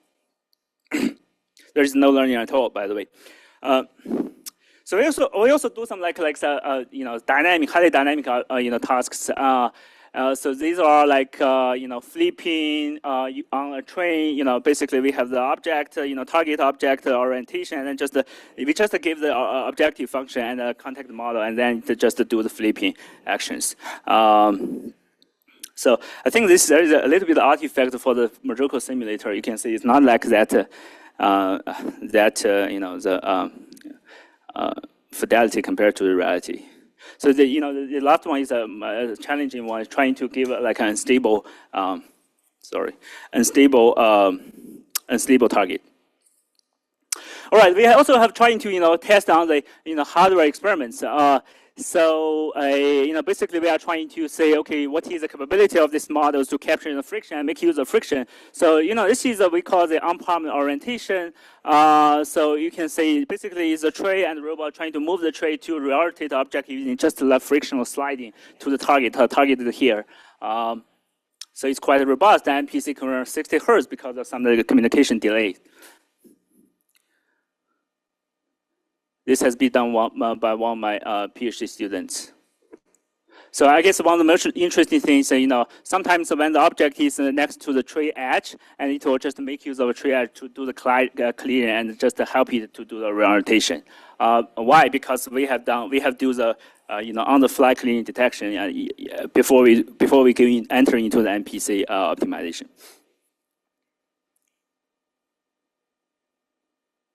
All right, so this is modeling part. Okay, so next we are talking about how we can make use of our knowledge or our understanding in contact physics to improve the learning process, right? So if you think about learning the contact physics, right, trying to learning a predictive model from the current step to the next step. So we know that it is a non-smooth process, right? But I would say that this non-smoothness not only coming from the contact dynamics, as we talked about, but also coming from another pipeline, which is a clearing detection.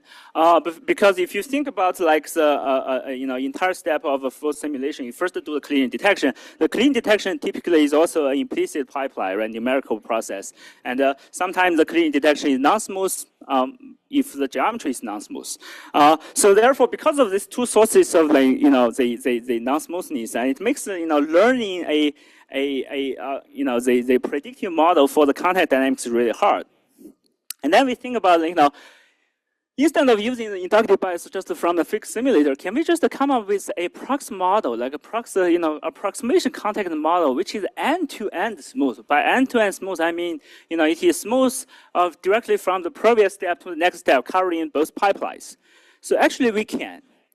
So the idea is we find that actually we can just use two SDFs to represent each of the pipeline. So for the collision detection, this is very simple, right? We just define the SDF in the geometry space, in the Euclidean space for the object. So the collision detection is basically just a query and picks a query point from the robots, from the ground, from the environments, and just query this SDF and just do the soft mean.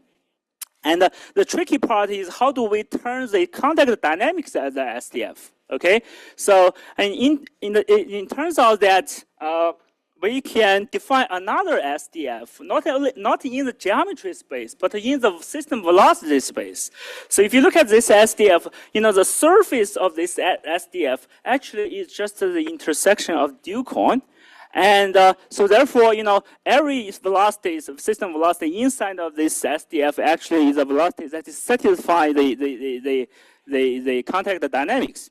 So you may ask, okay, what is the query point for this case? Okay, the query point actually is a velocity that is only caused by the non-contact forces. For example, your gravity, your external forces. So you can say this is a SDF in the velocity space.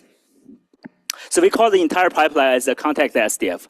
And we have actually, applied this SDF in the learning and the planning to do some to say, okay, whether this SDF is a good approximation for the simulation pipeline for one step.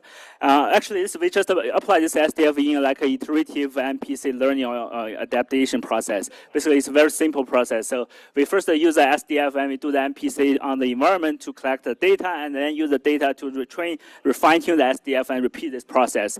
And we have tested on this, in-hand, on-palm, object rotation. So actually, I think this is a relatively simple example, a simple task, right? So the task is trying to let the hand to constantly rotate the object, in one direction. This is a training process.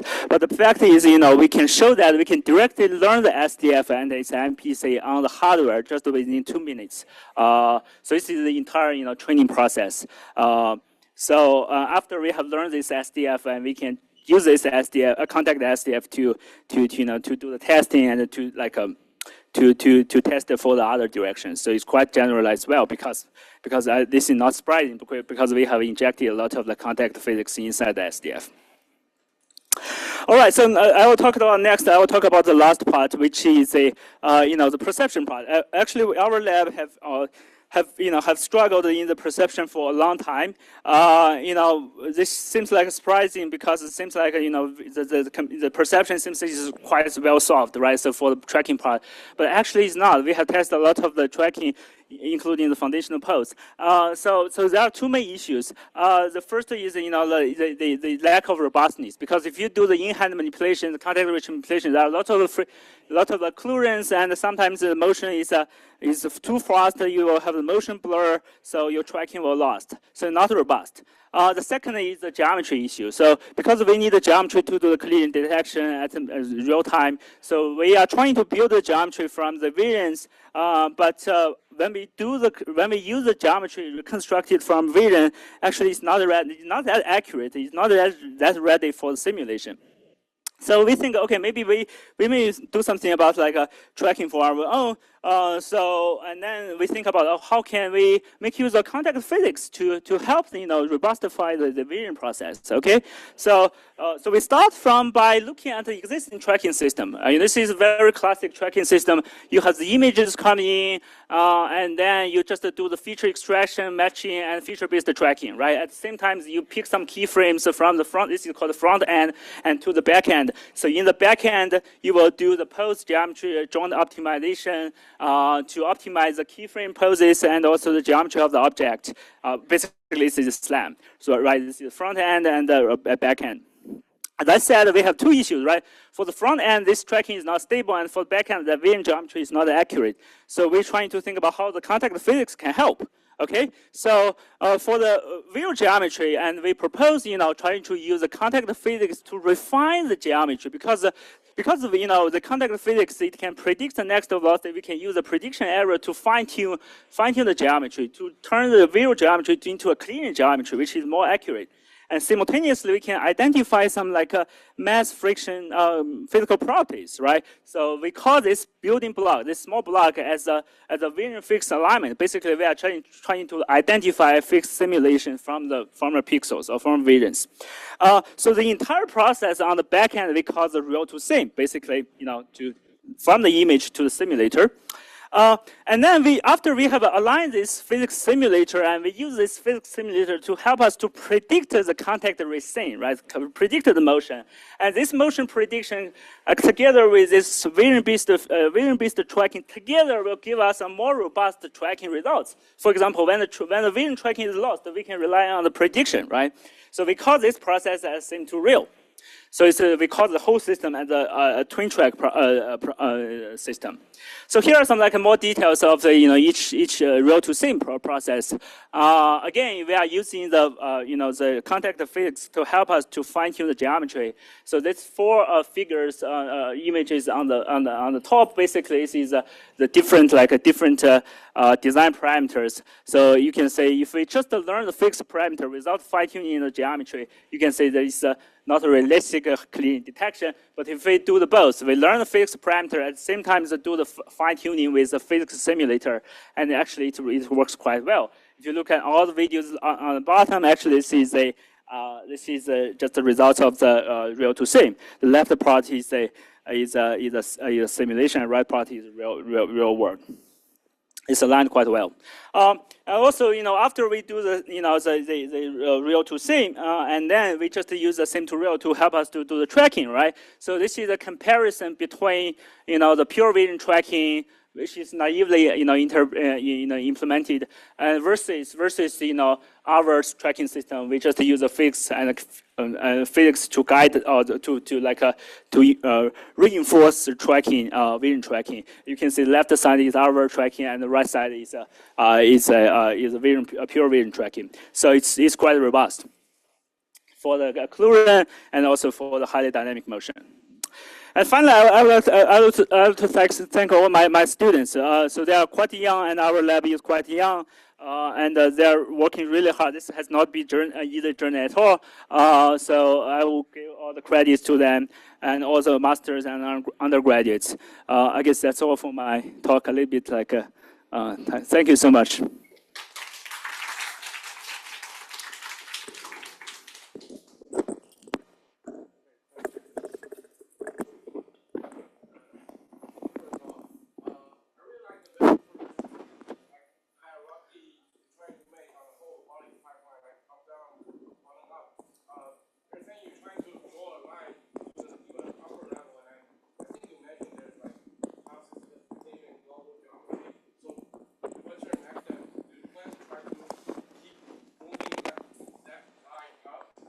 Right. Yeah, I'm trying to add some learning part. So yeah, I think so I'm trying to, because we can do really fast local contact planning and reasoning and control. And what we are missing is a higher level planner which guide you to the global geometry reasoning. So I probably would use a reinforcement learning, combine reinforcement learning with, but we using the model-based contact implicit control as a backbone and as a callable function to do that. Yeah, I'm trying to go up.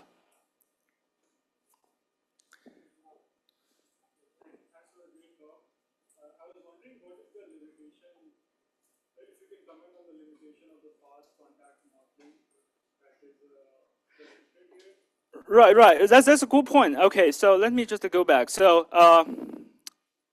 if I can find it.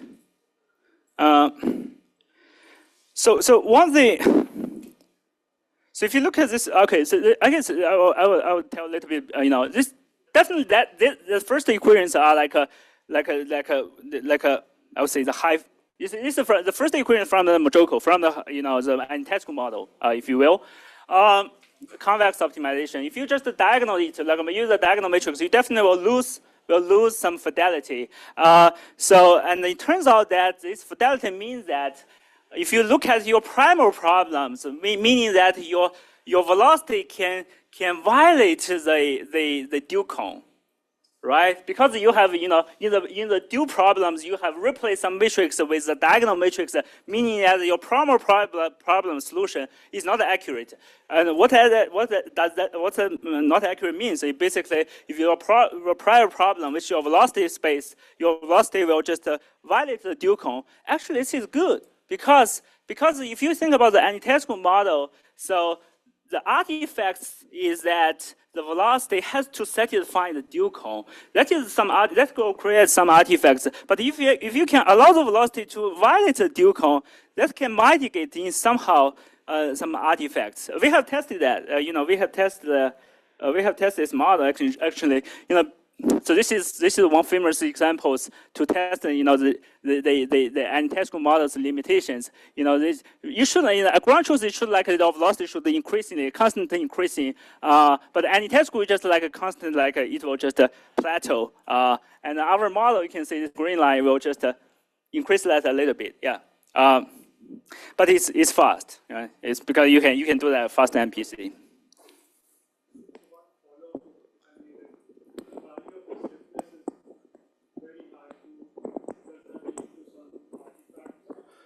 It's not because of the value of the stiffness. It's because of the antithetical model. They have actually. If you look at that, this is a physical, right? This is antithetical center. The sliding should has to on the edge of the dual cone, which is not physical, right? So, but it's just for the computational benefits. So our model is basically we can allow this velocity to violate this dual cone constraint. Which can mitigate some artifacts. Yeah. Okay. For the sake of time, we have the console here. If you have any questions, you also Okay. Thank you. Thank you for the introduction. Hi everyone. I'm Huazhe. So today, I will talk about dexterity from touch and to the human and back. I think many of you might already know. We have RDP from the main conference, but today you might find that again. But I will, maybe criticize my own work a little bit and tell you some, inside story or what I'm not satisfied. All right, so let's start. How many of you know this gentleman? Anyone knows this? So this is Mr. Ian Waterman. So one day, he suddenly finds he loses his body. But actually, his body still exists, but he loses the sense of touch. He cannot feel his own body. And after that day, he sadly become a very good sample for researchers who learn touch. And this is from a documentary, and he's teaching other people how we should learn to grasp without touch. There's no sound, but he said if I only use 2 fingers, that would be unstable. So I should use 3 fingers instead. So this is more or less the same situation the robots are facing, right? The grippers, like if the robot does not have touch, then they have to have very good contact point in order to grasp things, and that is not. That's not good, right? For example, this is another example. When you lose touch, if you want to grasp something, you have to open your hand widely. That means a lot of tolerance for errors to grasp things. So all these indicate touch is very important. So, the first thing is we find robots need touch, right? We want to have true dexterity. We really need touch. So one thing in our group we have done is building a touch sensor that is called Detect. Of course, we also have Detect after that. So I think many of you have already heard of GelSight. And this Detect will have a similar property, but the difference is we don't need parallel, like a tangential light. Everything can be vertical, and you only need normal white light. And the deeper you press the surface, the more you will see the color change. And with this, this is an ICRA paper, so we show, the deeper you press, the darker you will see. And we have invented this new tactile sensor. But, well, you might ask, if I have gel side, why do I need this? I think, I would say one of the main reasons is it's very cheap. The total cost for this is around like $10 US for this sensor. So currently we are also thinking about commercializing this so that every lab can enable their robot with touch with a very cheap, because you don't want to spend like $1,000 US for one fingertip touch. So this is very cheap. And later we improved detect to night detect, which is smaller, like it's a compact sensor and with some more functionality. For example, here, the night detect can sense the shape, texture, and the force in the same time. So that means one sensor can do everything, right? Like you need texture, you need the shear force, etc. And with this sensor, you can do that. Okay, now our robots have touch. Like if robots already have touch, we can do some dexterous manipulation. So there is another work from our group. It's called ArrayBot. So if we have touch on a dexterous hand, well, here we didn't have a dexterous hand. We have a table with arrays, with pin arrays. And on top of these pin arrays are only tactile sensors. That means you don't have vision. You only use touch to do manipulation. Let's see the video. Yeah, with the spin array table, ArrayBot can manipulate all kinds of objects against all kinds of disturbance and try to move objects to different location or to target pose. And in this work, we find touch itself is very powerful. It can actually manipulate object without seeing. Even it's just a table, right? It can already do so many things. So. And another thing is, with tactile sensing, we after detect and night detect, we have detective.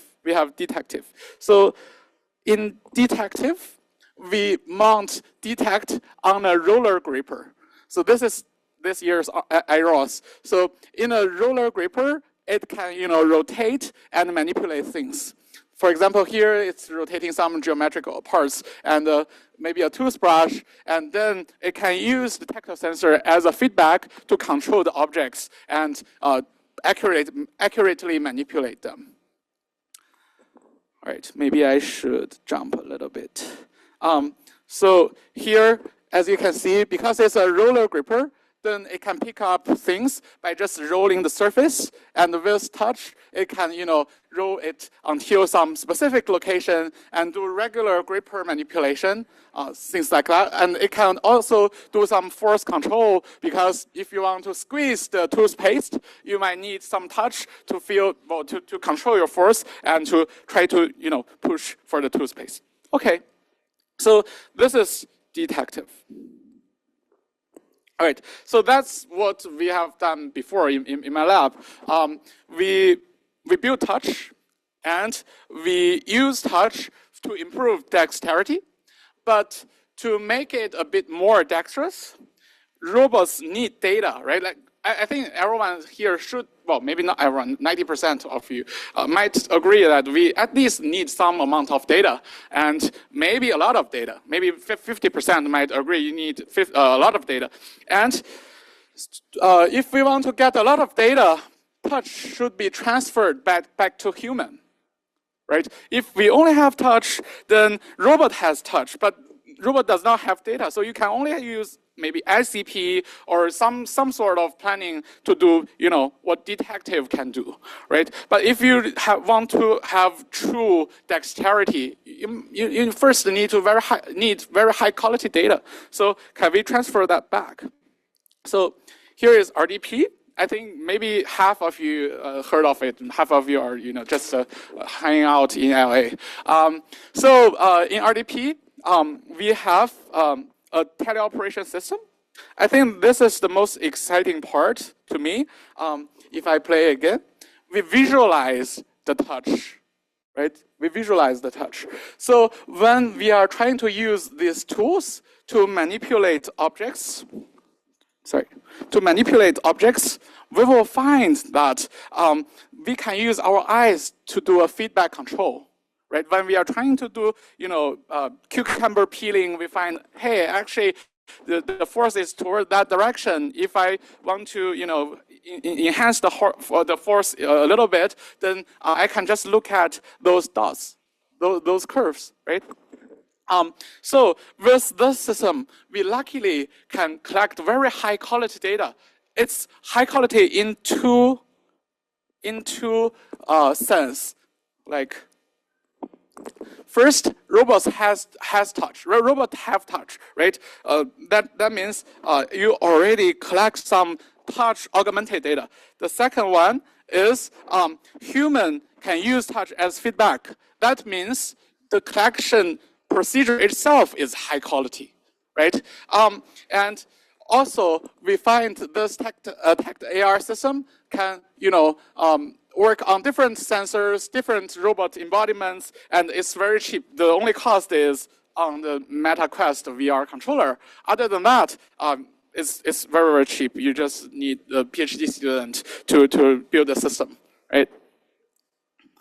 Yeah, and sorry to calling you cheap. Yeah, sorry. And here we have this visual imitation learning and the controller combining.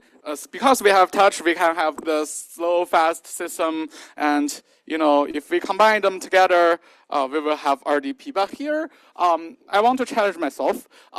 So actually, the visual imitation learning part can be much, much higher frequency. It can be more than one hertz, more than 2 hertz. You can actually make it 10 hertz or even 30 hertz. So in that case, I believe there are big room for improvement to combine those together, just using one system to do what these two systems can do. I think that is possible. All right, and this is for the training.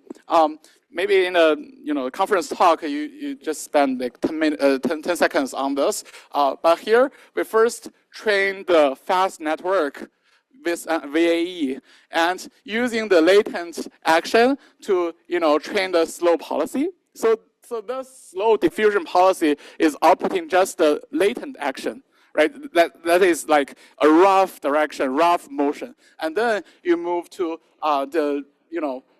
the high resolution, so you can adapt. You can make fine-grained motion. Yeah. So I think the demos I will skip because it's not so interesting to see them again. But I want to say one demo I haven't done because I pushed so hard for. I see Xuhan there. I pushed so hard for him, and but he didn't do. Is trying to do ramen. So can robot to do ramen, like using RDP and using tactile control to drag the dough and to some certain length? That is something I'm super interested because I think that is something to show tactile and force combined together. Because if you push too hard, it will break. If you push too lightly, it will slip. All right. The other thing, the Dugov, I think that's another trial. We try to bring a tactile sensor, try to bring touch back to human. So I don't know how many of you tried this in the poster session. It's very high degree of freedom, but the best thing is it transfer back both the the fingertip tactile sensor and also the force, like in the joint. So here we have shown this, trying to squeeze different condensed milk on different pieces of bread, and we can control the force very accurately, make it flow largely or maybe a lower flow. But here I want to say there is a big limitation for this project. The biggest limitation is the hardware part of leap hand. I think Deepak is there, but yeah, leap hand is so weak. You can only have very soft touch. That's why we choose condensed milk. Our original choice is toothpaste. And we find with our glove, with sleep hand, we cannot do that, actually. You cannot have that large amount of force. So that's why we choose this. If we have better hand hardware, we will have a much better project. And so when we are trying to design this, I think one thing here is trying to make human wear these gadgets and try to move freely. But another thinking about this project is we can actually try to design the glove first and then redesign your hand. That means your hand can be morphable, so that because currently I'm also in a startup company called Galaxy. We are also using this glove to control our hand, but actually we find we need to do a lot of adjustment to use this for a new hand. So if the hand is morphable, then that means the hand will fit this glove and is more or less in the same structure. Your teleoperation efficiency is much, much higher. Yeah, but I love do glove. It's low cost. It's around 600. Whether it's low cost or not, it's $600, and it's 3D printable. Everything is open sourced, so I encourage you to try it by yourself. Yeah, and it has very low latency. Yeah, and it can do action retargeting, but this is another thing. I think it can be improved. That is, if you can, try to do retargeting to any hand, that means you can retarget to no hands. In our paper, we say we try shadow hand, we try Allegro, we try leap hand, but actually, I have a strong belief that the glove and the hand should share a very similar structure. Otherwise, the transfer would be so hard, and there will always be an error. But this is from our practice. Although you can do some manipulation, but if you want to do very dexterous manipulation, it's very, very hard. Yeah. And I think for the next part, here we have both touch at the fingertip. So when you touch some objects, you will have some vibration on the glove. That means you already touch it. So give me one. So we have a threshold. If it's less than 10 G, you only have fingertip contact. That means you touch it and you know you touched something. And if you are between 10 G and 50 G, that means you will have haptic and force. And if you are more than 100 G, you will only have force. So this is kind of reasonable because, well, in the middle range of force, you might both need your fingertip sensing and the force for your joints. But lastly, if the force is super big, well, you don't need to reason about whether you are in contact with the object or not, right? So you only need force for your different joints. Yeah. So this is something very interesting. We have a bottle of Coke, and if you shake it, then it will be very hard. And we also ask the same teleoperator to fill a bottle of water. So if it's a bottle of water, is much more softer. So we find that do glove have the ability to sense the very fine-grained difference between a bottle of Coke and a bottle of water.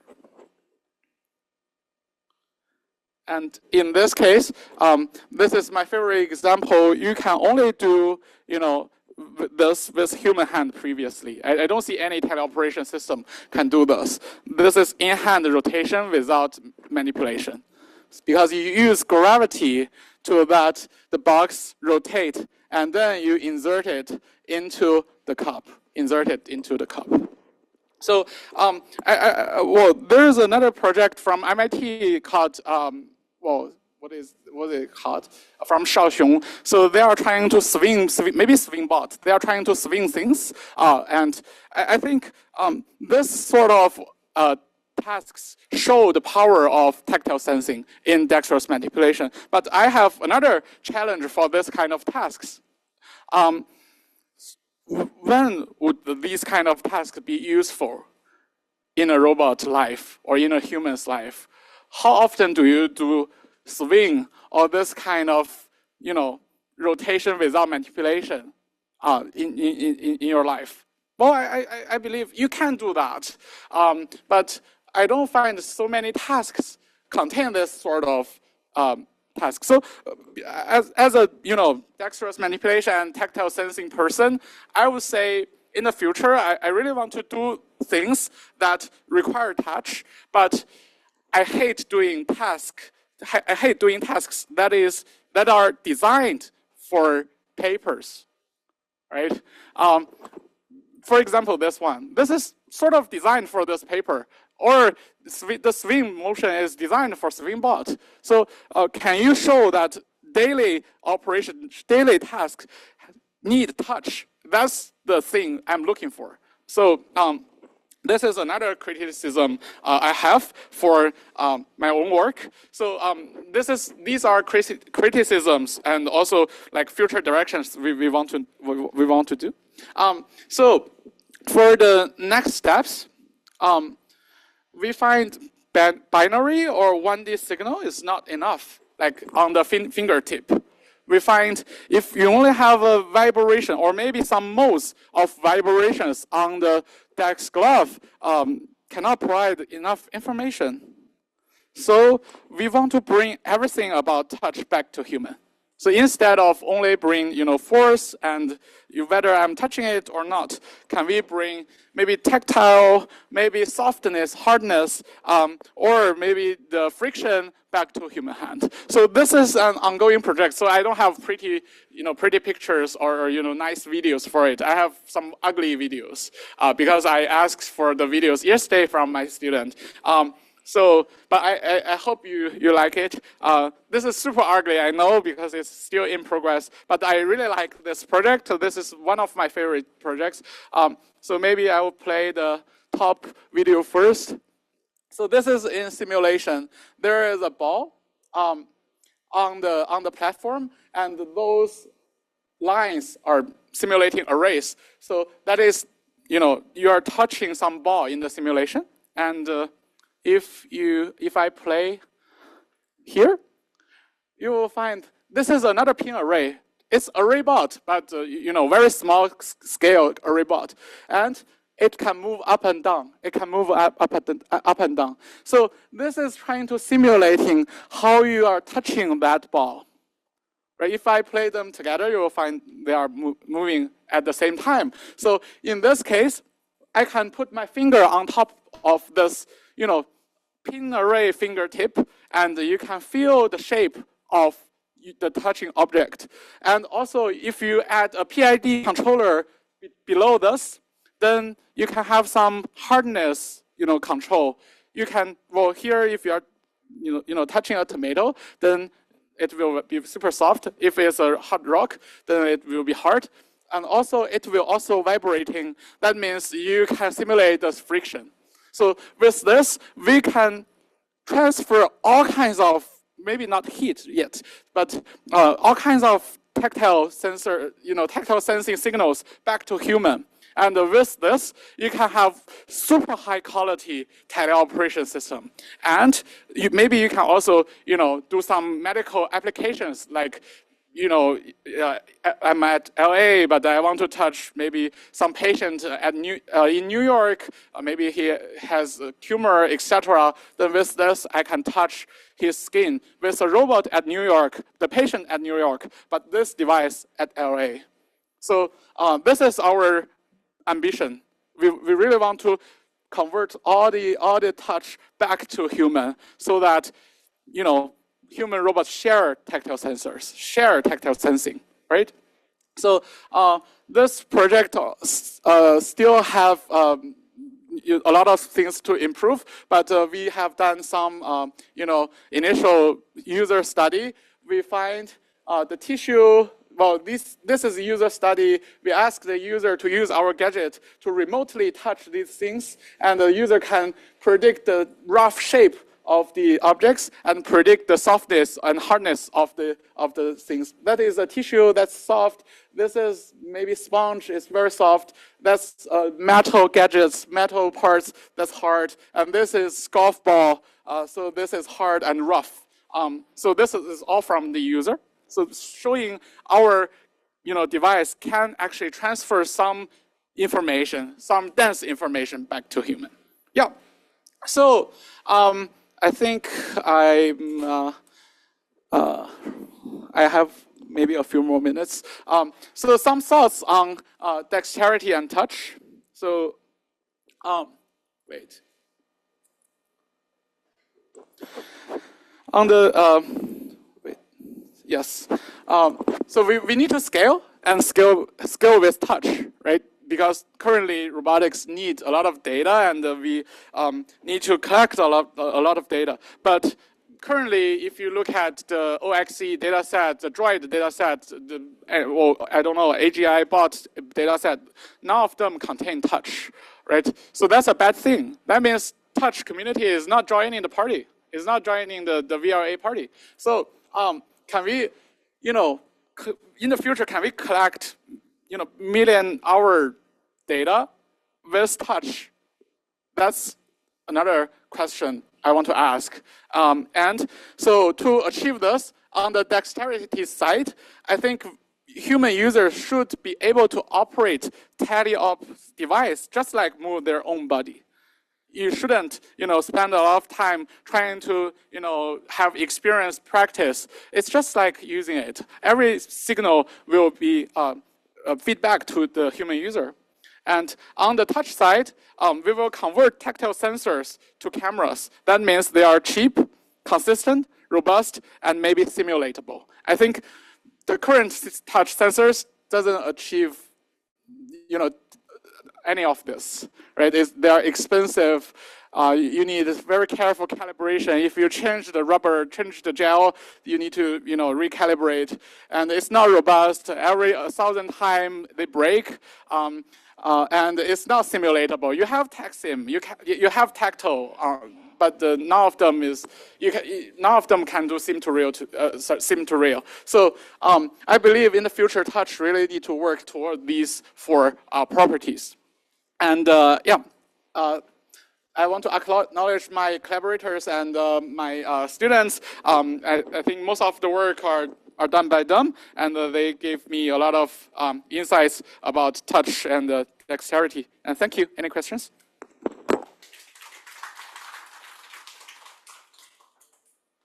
Yes. Actually, the author, I'm also wondering, how do you feel like dexterity is limited by the detector itself versus the haptic itself? I've been working on the hand side, and I still feel the hand is not good enough for me to do certain tasks. The haptic would help in the future, but right now it's still too early. Yeah, I think currently the hand is, the improvement of hardware is very fast, right? I think maybe 1 year ago we can say it's not ready. Although I criticize Lipan, but I'm a big fan of Lipan. In my lab, I bought maybe like 4 or 5 of them. So, but for now, I think many of you have already seen Sharpa hand in ICRA. They look super good.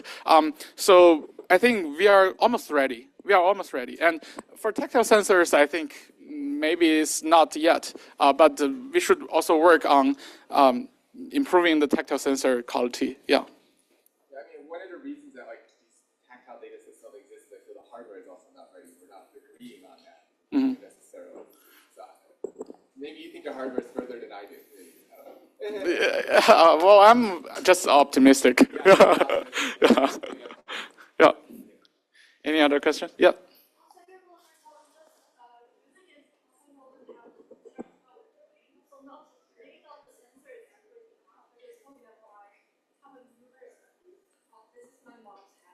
Uh-huh.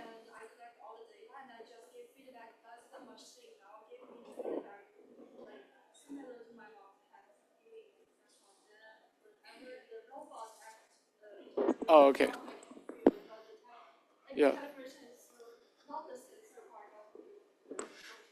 Yeah, I think that's a harder question, right? Like, if the current things we are trying to do is trying to, pick up strawberry, but you are proposing we should have mama's hands feeling on me. So I think that kind of tuning, well, it's possible. Like, if we have very high quality sensor, you can try to, reproduce the tactile image and use that to do some motion plan, and so you will feel whatever feeling you want. Yes, I think that's possible. But for this, I think you do need gel sight, because 90 tact is not good enough for that. It's very accurate, but maybe gel sight is also not good enough. And also, currently, I think hand touching is kind of hard, but maybe hugging is easier, because hugging, you don't need very accurate motion, right? So if you have a full skin, electronic skin on the robot, maybe you can do hugging first. Yeah.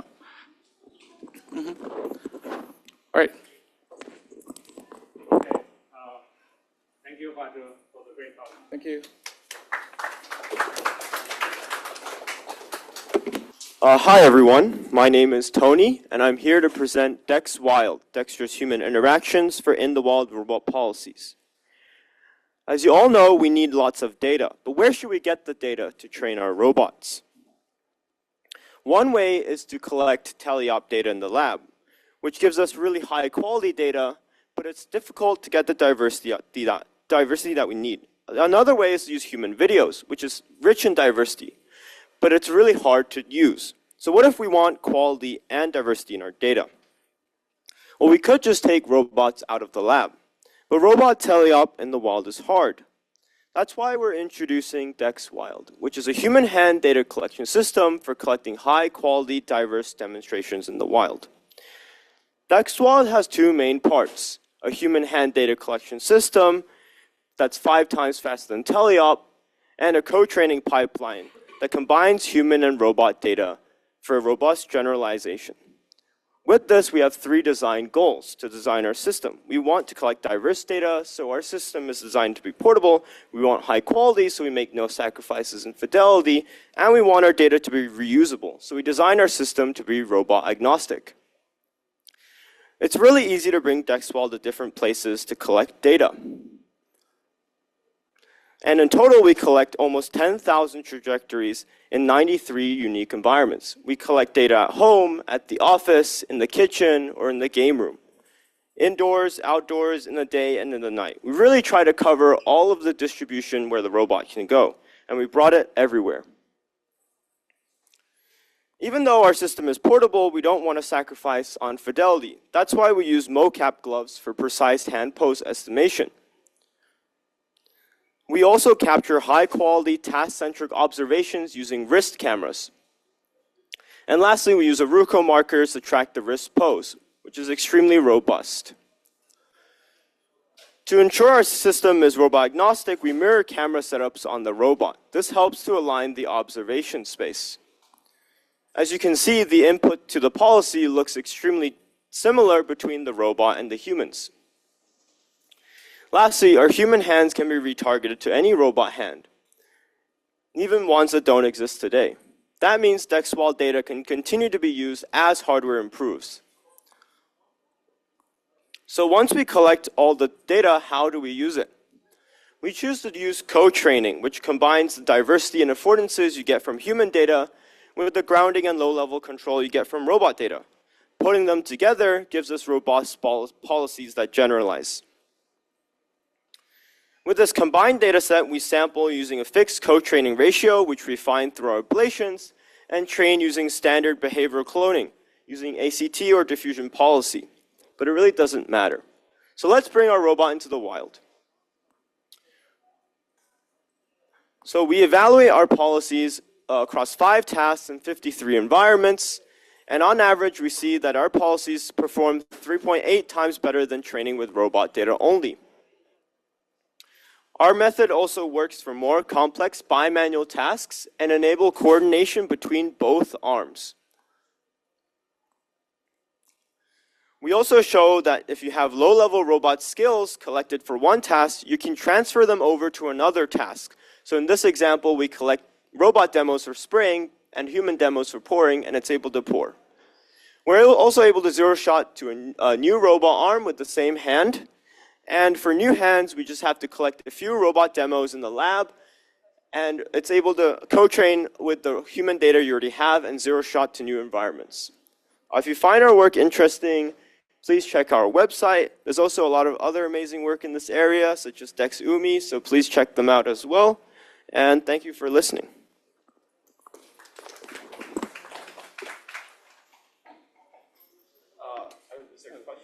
There are no questions. Okay. So questions will be remaining to be left into the posting session. Okay, yeah. Please find me if you have questions.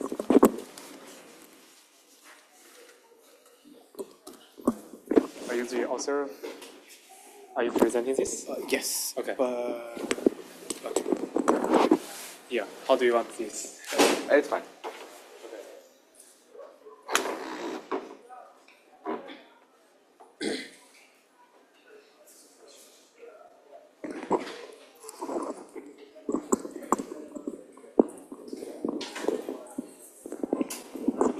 Check.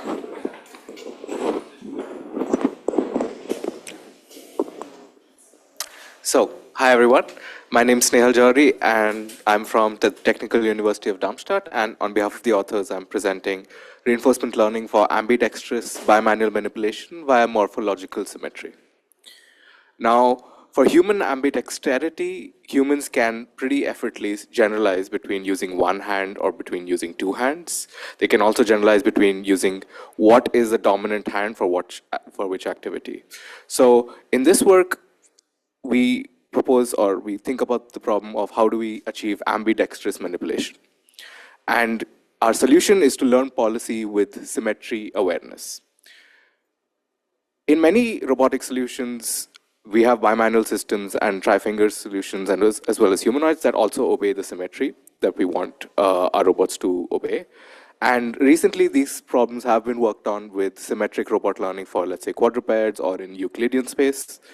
But for dexterous manipulation, we still focus on using, let's say, one dominant hand that handles the task, while one hand is the auxiliary hand. What are the challenges to do the full symmetrical bimanual dexterous manipulation? We do have to consider the high dimensions of bimanual dexterous manipulation space. We have to worry about credit assignment. If two arms are doing two different problems, then which arm should get the credit for, let's say, a reward function? We have to worry about this multitask learning problem, as well as the sim-to-real transfer. So we propose to use a multitask, multi-agent POMDP, where essentially this two tasks has been divided between one arm and the other. In this framework, each agent just gets assigned one subtask.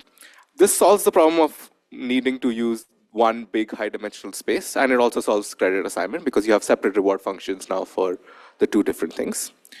For example, here there's a bowl and stir example where the stirrer could be close to one arm and the bowl could be close to the other arm, and you can generate this in simulation. And we treat this as a group symmetry problem where you could be assigned, each agent or each arm could be assigned any one particular task, like you have the stirring task or you have the bowl pickup task. So SimDex, or symmetry dexterity, our proposed solution, first uses symmetry-aware learning of subtask policies with known task assignment, where each arm is assigned a particular task. And then we distill this using a global group equivariant policy for learning task agent permutations. This finally solves our multitask learning problem, where we're learning for separate tasks with the group-aware symmetry and then learning this one equivariant policy. And then for the real-world transfer or the sim-to-real transfer, you use a curriculum learning strategy. We design a suite of bimanual tasks that are symmetry-aware. For example, lifting with 2 arms, which is more of a symmetric policy, while other things like stirring a bowl or handover and so on that are not. We compare against different versions like equivariant PPO and so on, and versus different variations of our work, which I will not get into detail right now. But we see that for symmetric policies, we don't see a huge benefit of the group of equivariant learning, but for asymmetric policies, we see a big improvement. So we can do this task of, let's say, opening a drawer and putting an object inside, and you can use any kind of initialization of this task, and the arms will automatically figure out which arm has to do what in this particular case. We also transfer this to the real world, where you can do this bimanual task as well, with the observations try to be as similar as we had them in sim. Importantly, we can also scale this naturally to more arms. So we don't have to actually use just 2 arms. You can also scale it to a multi-arm problem. Let's say here we have 4 arms to open a box or put an object inside. Here the group symmetry is a 90-degree rotation about the vertical axis. So we can actually scale this to more. Well, thank you. And yeah, be happy to discuss this in the poster session. Okay, thank you.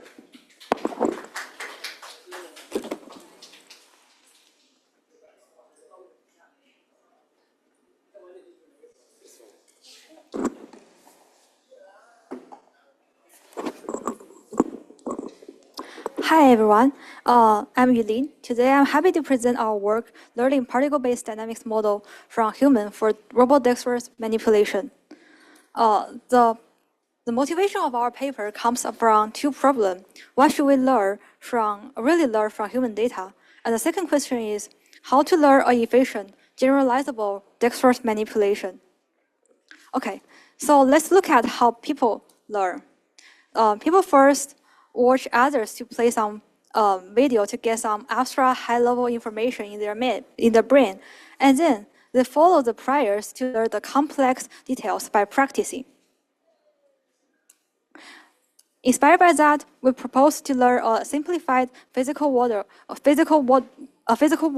with human experience, which contains hand-object interaction priors, but simplifies the complex physics.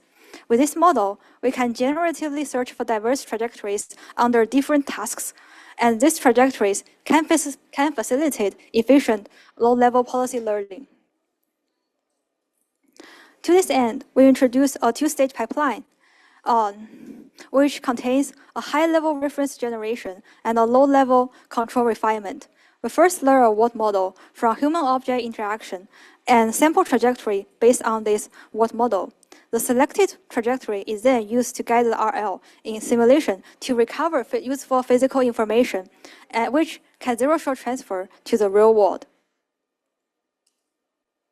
For dynamics model learning, we utilize a hand-object point cloud representation, which could be shared with a human hand or robot hand. Actions is defined as the displacement of hand particles. The model takes the current particle states and the actions as input and predicts the next states. The learned dynamics model from simple human hand-object interaction can be utilized in more complex scenarios, such as grasping with obstacles. So we first generate multiple trajectory proposals using robot commands, which are converted into particle-based actions. Together with the initial state, and the dynamics model predicts future object states. This base trajectory is selected based on the cost function with the predicted states or the goal states. Then we design a trajectory-guided reward to guide the agent's exploration in simulation to learn a manipulation policy. The learned policy can transfer to real world without any real data. Our method enabled efficient policy learning outperform baseline by a large margin, which retargeting human trajectories or as guidance or use pure RL for exploration. The model learned from a single from a single YCP dataset is generalizable to novel object configurations such as unseen objects, unseen poses, and outperform baseline by a large margin. We perform extensive real-world experiments with zero-shot transfer from policy trained in simulation.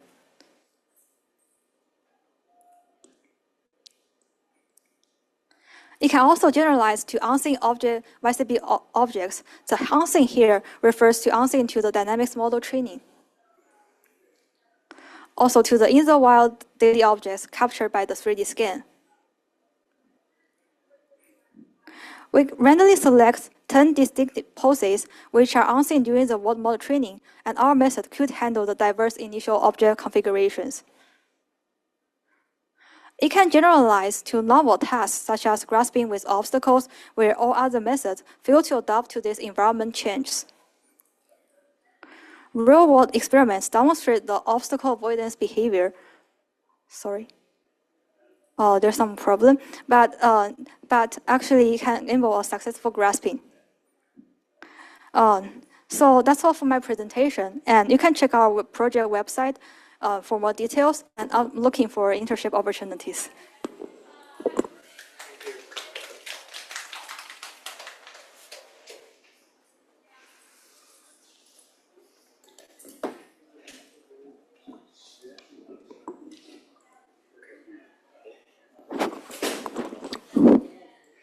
Hello everyone, I'm Hao Shufang, and today I would like to introduce you DexOp, Dexterous XO operation for scalable robotic manipulation data collection. So if we look at many cool videos, we can see that, oh, they're actually very cool. But the thing is,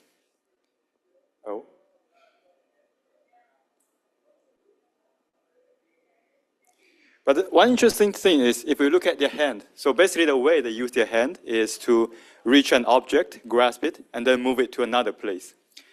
So in other words, it means that nowadays most robots actually use their hand like a big parallel jaw gripper to just grasp an object.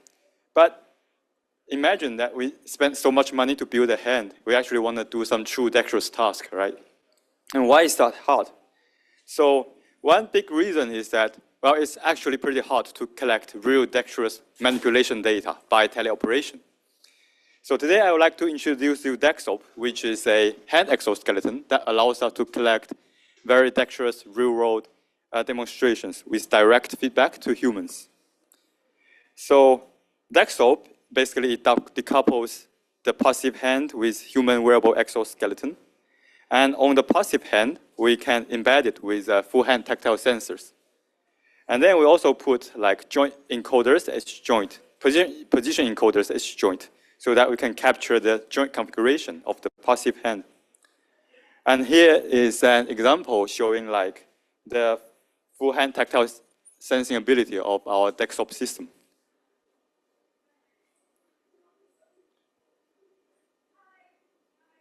You can see that not just the fingertip, but the palm and middle segments of the finger, they're all embedded with high resolution vision-based tactile sensor.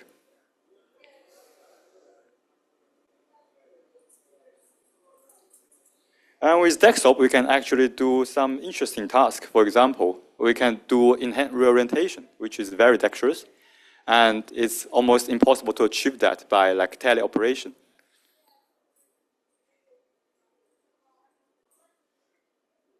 And you can also like try to operate a syringe, which also involves like in-hand reorientation and kind of tool use.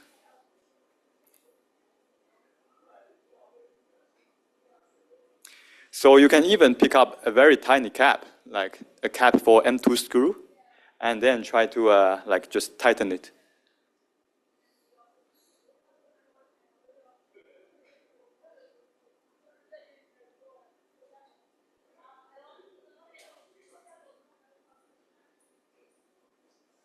So beyond that, there are also many manipulations that not just involves the fingertip, but also the whole like hand, including the palm. So we also have some full-hand dexterous manipulation tasks. For example, flip open a seasoning bottle, or like use a paper cutter where you need to squeeze the handle to release the blade and then cut the paper.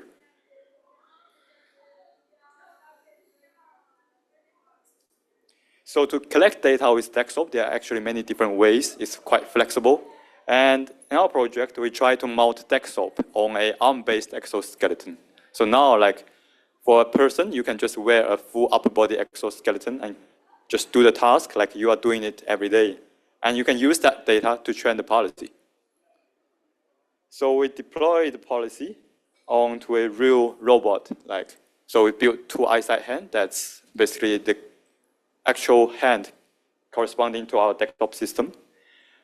And you can see that it's actually doing a long horizon contact reach and bimanual task.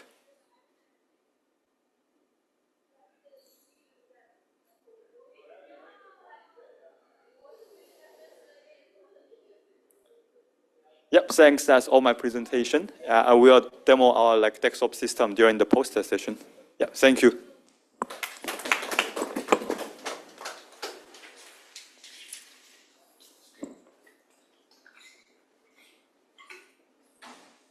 Okay.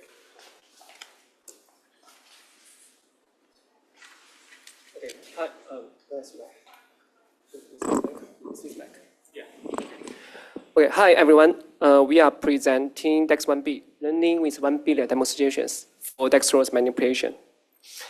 So data scarcity is a key challenge for Dex hand imitation learning. And the previous works like DexGraspNet and RP1M both leverage simulation to construct million-scale demonstration data sets for Dex hand. But in our paper, we aim for billion scale. So the question is, how can we scale up to billion scale in a very economical way? Because we don't want to spend 1 month of time for the data generation. And then the next question is, how can we, do we really need a billion scale data set? Is the effort to scale up to the next level worth it? And here are current techniques for data generation. The optimization-based method, like DexGraspNet, is efficient, but still too time-consuming for billion-scale data generation. And the IL-based method still faces diversity issue. So in our paper, we choose generative models, which is not only scalable for data generation, but also achieve higher diversity. By using the generative models, our proposed Dex 1B contains 1 billion high-quality and diverse demonstrations. But in order to use generative models for data generation, we still face two challenges. The first challenge is the feasibility. It means for the generative model, the success rate is usually lower compared to deterministic model because generative model needs to model a more diverse distribution. And to address this, we add geometric constraints during training. Specifically, we add approximate SDF loss to encourage contact between hand and object during training, which can also prevent penetration, just like this figure shows. By adding the SDF loss, the success rate of our proposed Dex 1B model improves significantly in the simulation benchmark. Okay. We also observe that by scaling up the data set, it consistently improves the performance of our model, which does not only help the data generation process, but also validates the importance of our proposed dataset scale. So in addition to feasibility, the generative model also faces a challenge in diversity because the model tends to interpolate instead of extrapolating when sampling new actions. We address this issue by adding local conditions. To be more specific, our model is the CVAE that takes hand parameters and object point clouds as input. And this model conditions grasping posts on local object point features, which extracted by PointNet or SparseConf, so that it can sample new actions on out-of-distribution points. So here's our overall pipeline. We first obtain a seed data set by pure optimization, and then we train a CV model to generate a larger data set. In order to make sure that the data is like physically plausible, we use simulation to do filtering, and we also do data debiasing across different grasping poles and different objects. So the curated data is then used to do further training, and this whole process can be carried out iteratively so that we can get better model and get more data. So this is our generative simulation demonstrations for the grasping task and also for the articulation task.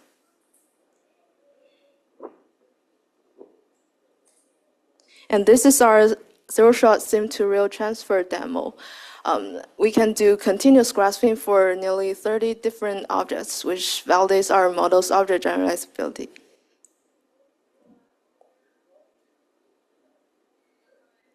Yeah, thanks for listening.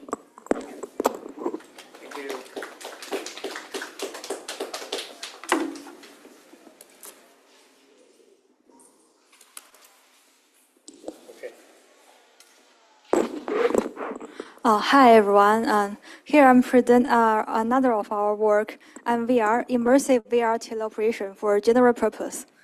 So we present our system with immersive, general purpose, and a unified sim and real teleoperation interface. We achieve such intuitiveness by placing human directly in a 3D virtual world. So the left is a VR view, and the right is a recorded trajectory view. The operator can see a full 3D world and adaptively change his viewpoint by looking closer at the text area. We achieve this by implementing an OpenVR client through the SteamVR platform. The rendering process runs at 4K resolution at 60 Hz for a smooth user experience. We achieve flexible control by directly mapping human motion to robot commands. We stream the human operators' wrist pose and hand pose to a teleoperation module, which are converted into robot actions. The simulation or real world receive these actions and stream video to the human operators. The rendering process runs at 60 Hz, while the action can run at a different frequency. Our control system is modularized into 3 components. The first is arm control. We align the absolute position of wrist to end effector and calibrate frame mismatch. For hand, we apply optimization-based retargeting between human hand vectors and dexterous hand vectors or gripper vectors. We also have a controller module, which is used either for intuitive gripper-based action or wheel-based mobile control. We'll utilize a unified sim and real interface. In simulation, we render a 3D scene, whereas in real world, we capture depth image using calibrated cameras and render them as point cloud in the VR space. Instead of focusing on a texture or lighting, actually we are matching the robot's kinematic control and base pose, which results in a kinematic level digital twin. This simplifies the system, whereas maintaining the same level of intuitiveness. We test MVR on a diverse variety of setups, such as gripper, robot hands, dual-arm robots. It can handle this challenging tasks like plugging a charger or inserting a flower into a vase and demonstrating the versatility. And here are some real-world examples, such as opening a box, rotating a watering bottle, pulling egg plugs. These tasks highlight how our system can handle this dexterous manipulation with ease and precision. We conduct imitation learning on 4 many-scale tabletop tasks using RFCL, which is a demo-efficient imitation learning algorithm.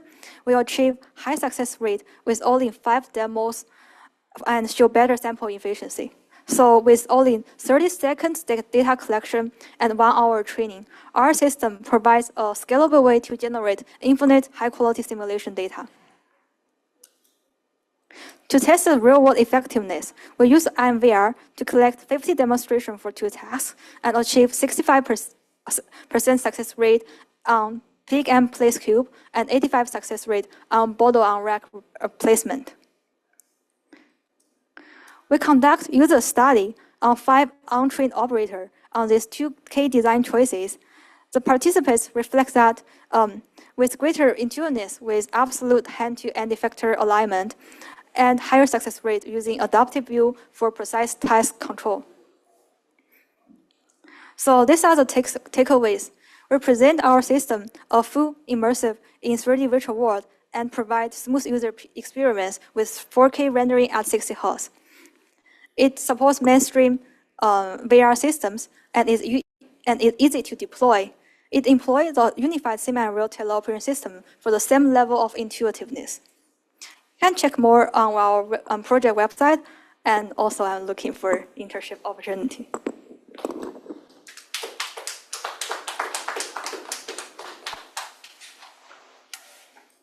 Okay.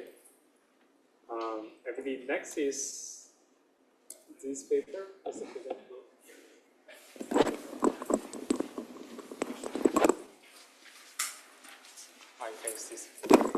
So I'm speaking to.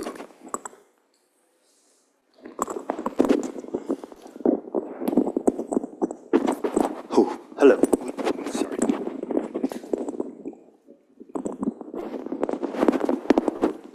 Hello. Can you hear me? Okay. So I'm Pan. I work at the Robotics and AI Institute. Today I'm going to present, I think, the only non-learning paper in the spotlight. So I really thank the organizers for giving me this opportunity to present our work.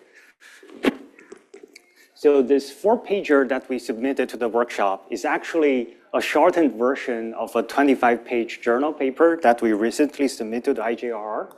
The key idea is the contact trust region, which is, like for those of you who care about this kind of stuff, a convex approximation of the complementarity constraints that most people use to model contacts when they do either simulation or planning. I think what we were able to achieve is that we can, for the first time perhaps, use model-based tools to do dexterous in-hand manipulation at a reasonably fast scale. But I don't think I should go into all the details in that paper in just 4 minutes at 4 p.m. on the last day of the conference. I think instead, a better use of this time is to tell a little story about why we wrote this paper and why we think it's still relevant to think about motions planning for dexterous manipulation in 2025. So let's go back in time a little bit to 2016. That's when I started grad school as a naive first-year PhD student, so that's me. And the first thing my advisor asked me to do is to read Stephen Lavell's Planning Algorithms textbook. This is great for moving objects around obstacles, but as soon as we need to touch objects, the methods in this book starts to break down. And the mission I was given for my PhD is to do motion planning, but subject to contact dynamics constraints. So fast forward for 2 years, I studied very hard, as a typical PhD student would do. So I got myself familiarized with the state-of-the-art in motion planning for contact problems. Back then, there were two primary, mostly popular approaches. One of them was to deal with the complementarity constraints using, by treating them as nonlinear constraints and solve them with nonlinear solvers. The alternative was to encode the complementarity constraints using integer variables and solve them as a mixed integer program. But whatever you do, I mean, this is the kind of problems that we were able to solve with planners. So it's either a planar hand with 3 point contacts with a sphere, or you have a point contact robot with a box, or you have this simplified humanoid with spheres as its limbs, or you have this cart pole with 2 walls. All very simple toy examples. But at the same time, some guy from OpenAI gave a talk at MIT on how they did dexterous in-hand manipulation from vision And I still remember very vividly when we were sitting in, all the model based people sitting in the seminar room, listening to this and having our jaws drop to the floor. Back then, we had no idea how we could scale that kind of methods to these kind of problems. So RL has been very great. But I do think as a solution, it still leaves more to be desired, especially in terms of efficiency. So the policy you saw on the last page does need to spend hundreds of years in simulation to start to get reasonable behavior. So fast forward 2 years or 4 years, I think NVIDIA did something very similar, but instead they did this on their GPUs, so they were able to achieve much shorter wall clock time thanks to parallelization. But 60 hours on 8 A100s is still a lot of compute. And 2 years later, I think our work finally started to work on hardware, and we were able to generate an in-hand manipulation policy in the form of a probabilistic roadmap in 10 minutes on the M3 Max CPU. So our planner can scale to as many contact modes as there are in this kind of systems. It can plan globally, it's efficient, as evidenced by the amount of time it takes to compute the policy. What is lacking is robustness. So after we got the planner, we did the next thing that everyone would do. We used the planner to generate a bunch of demonstrations, and then we took diffusion policy and we trained a behavioral cloning policy with that data.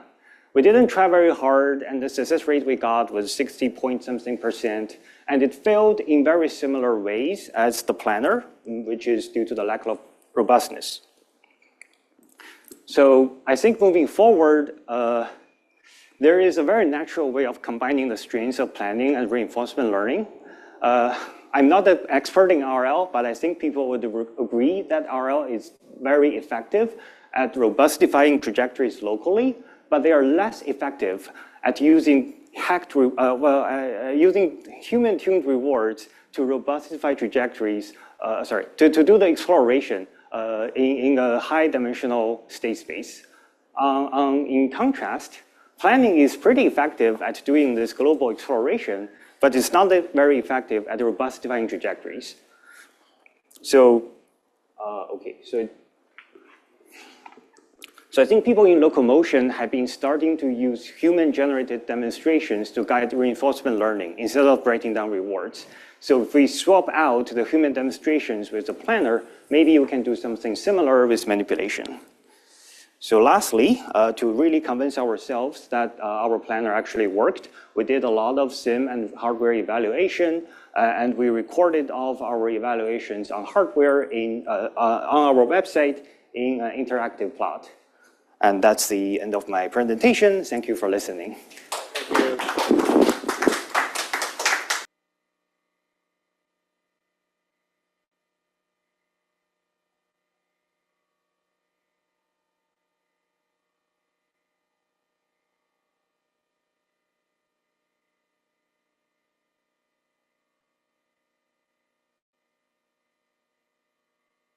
Prefer you to engage is that you can also have your own questions and take it as an opportunity to ask the panelists. And our panelists consists of the speakers. You have seen their talks today. And you might have some questions regarding their talks or their general view of dexterous manipulation or even robotics. So I'll just throw a few of the questions just at the beginning of the panel discussions. So from my observation that in today's talk, many of you have done learning dexterous manipulation. So I'm really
Okay. First of all, thank you very much. I guess I'm doing model-based. I guess I can talk about my understanding about like how what I'm going to do next in the 5 years. So I firmly believe this will be a combination hybrid approach to address the dexterous manipulation because we actually have already do that. If you think about reinforcement learning, as I have just mentioned, in my talk, actually reinforcement learning most of the reinforcement policy will give you the desired joint position displacement. Actually, you have already used like a model-based low level to track the policies, the command. So in this regard, you can see the model-based low level can be considered as a safeguard action filter, or a temporal abstraction. So you don't have your reinforcement learning policy. You don't have to do the exploration in a high frequency talk space. So I think my philosophy is maybe we can develop a hybrid system where the model-based will be responsible for the low level and the learning-based method are just like a building on the top-down direction. So it's a bi-directional hybrid approach. Of course, there are a lot of other combination of the two approach. For example, just like a matter of what sort of like an interface between the model-based and model learning. That's my thought. Okay, I'll go ahead and say learning. Okay, the fundamental question in my mind is, for dexterous manipulation, are the rules of the game more about physics or are they more about kind of common sense? About, if I want to do things in the kitchen, is it more about understanding like what surfaces are good to touch, what I'm allowed to touch because of cultural things, or is it like the physics of operating a toaster? I don't think, the physics engine doesn't tell me how to operate a toaster or even a pair of scissors or something like this, right? There's what I have increasingly come to appreciate is like how much common sense happens at the low level of control. And I think learning does help with that.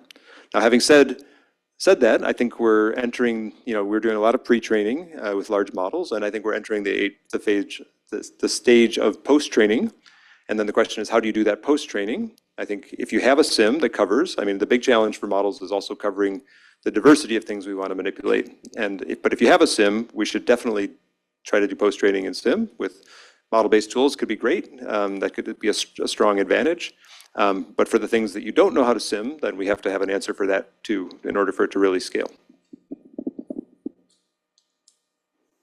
I promise I'm not hopping on Russ's bandwagon here, but I will also go ahead and say learning.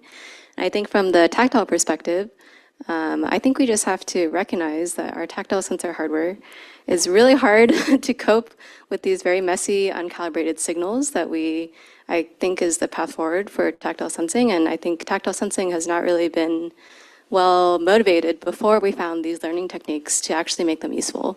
And I do think that tactile sensing is a kind of critical part of our end solution for manipulation and dexterous manipulation. So I think if our best systems use tactile sensors, then they must also use learning. So that's my answer. Hello. Yeah. I'll caveat to the fact that I came in as a computer vision person, so I just take my opinion with a grain of salt. But I would tend to say that a learning-based approach would be better, just from the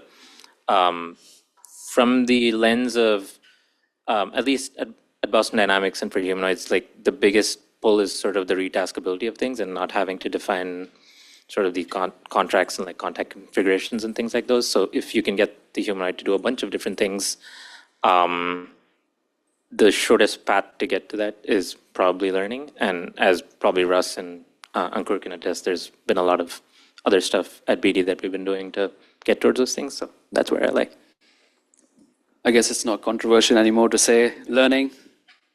But I think what we've seen with LLMs, what we've seen with AVs, the path is becoming increasingly clear that systems will be end-to-end. And I would also say that they will be end-to-end RGB-based as well, together with other tactile information. I'm a little less into depth and stuff. I think if you have more images, like it's with Tesla and Waymo still uses LiDAR, I suppose. they can compensate for additional sensors that you might need. Yeah, I think it's now increasingly clear, at least to me, that the path forward is purely learning-based and RGB end-to-end. You can have different modules that you can stitch together, but everything will have to be trained through backprop. I think Jan LeCun has been saying this since 2013, 2014, and the prophecies 1980? Sorry? Maybe he's been saying it since 1980. Yeah, sure. I guess we were not, listening to him before. But yeah, the prophecies have come to pass, and we know that this is the path forward. So it's not really controversial anymore to say, don't use learning or module plus learning. But I think, yeah, you can add modules if you like it is with computer vision. You have this detection models that you use to deal with ROI and stuff in between. But everything was trained end-to-end through backprop, and that will continue to be a solution going forward, yeah. Does any audience have follow-up questions? Okay. Just having this microphone for recording. So I guess one of the follow-up questions I want to ask is about simulation. So I think simulation essentially is kind of a model. And nowadays we are combining reinforcement learning with simulations, trying to leverage the advantage of both of them. Sometimes my research also relies on that a lot. Then I'm really curious about how much simulation can bring us to. So I think Russ mentioned some of the co-trainings, as well as there are lots of direct sim to real or Boston Dynamics using simulation as like training vision pipelines. I guess I'm keep thinking about what is the correct balance between using simulation versus using real world. Because I guess clearly what our knowledge from how to train large language models is just a lot of real world data. So should we just scale to just the real world data collections, regardless of what is the simulation? Or we just having this prior knowledge, which specifically means the simulation, and to help us training. So I know Russ has the whole talk on this co-training pipeline, but I'm also curious about like what will be the future of these things. So will the simulator becomes an essential part of all the robotics manipulation we are going to consider, or some subset of it? So, okay, I think the simulator is such a powerful tool for engineering.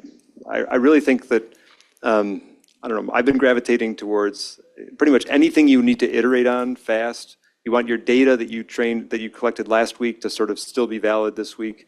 You want to do repeatable experiments. You make a change in your policy, it's still the same change next week. There's just so many things that make that simulation makes engineering better, right?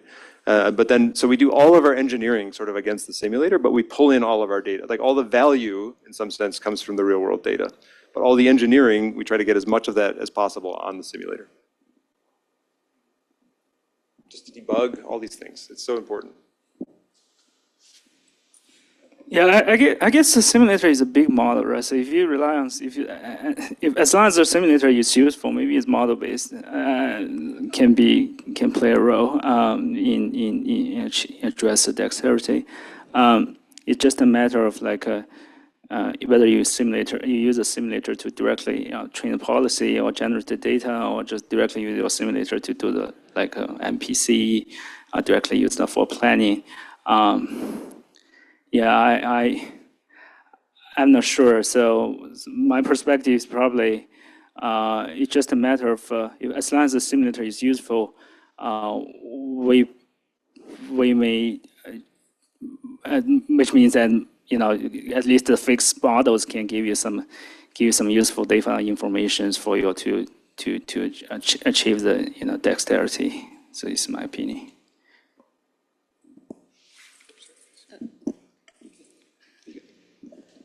Is this on? Okay. Yeah, I guess maybe from a more personal perspective, I am like a huge advocate for simulation because kind of like what Russ said, but I cannot believe how much easier my life was after starting to use simulators in my research, because at least when I first started, like the first couple of years of my PhD, when I was doing a lot of like soft sensing stuff, it was all in the real world. Like everyone was like, oh, you can't simulate like soft stuff, so like don't even bother. And then I joined like the rest of the robotics community and I started using simulation. I was like, wow, this is a really amazing prototyping tool. And there's a lot of techniques that we can do now with like domain randomization. Like I think it's interesting to also think about, what is the right model for that gets you the fidelity and the speed that you need to complete the task, even if that model is not perfect, it can still be useful. And so, yeah, I think that even like I'm not against like zero-shot sim-to-real learning or going in that approach at all. I think it's like a really interesting avenue for sure. Yeah, I've worked with simulators like through my PhD and even here, and I think especially for like learning visual representations, I think a lot of the like in a lot of the videos I show as well, a lot of the objects that we work with are strictly out of distribution from like what like a YCB object data set is, for example. So having something photorealistic in-house that we can simulate all of these is like very helpful for us. And outside Boston Dynamics, in my PhD as well, I think like the next sort of frontier in terms of like dexterous manipulation is trying to like get better simulators for all of these new sensors that we're coming up with. So dense touch is one of the things. I know like Huazhe and I have been thinking about these even through our PhD, like how do you simulate all these in like a massive parallelized fashion that is compatible with things like Isaac, I think. And that's definitely like the next frontier for some of these, I think. Yeah, I think I'll say already what has been said. It seems like nobody is contradicting here anyone. Yeah, I think the key reason for me to use simulation is I feel like you can develop pretty strong foundation models in simulation. The harder part is all about scene authoring design and sim-ready assets. That's been the bottleneck, I think. But my view is that if somebody can fix that, then you can train much more and at scale in simulation than you can get in real. For instance, like TallyOp, for instance, is another way of collecting data. It's just completely out-of-body experience. You're bottlenecked by not the data collection pipeline, but by the human who's collecting the data every day. You can scale that up a lot in simulation. So I expect at some point what we would have is something like a next token prediction equivalent of that trained entirely in simulation, and then you fine-tune on the real for a handful of demonstrations you can collect it in the real world. So yeah, simulation will be extremely useful for building pre-trained foundation models to begin with, which you can fine-tune on the real data as well. Yeah.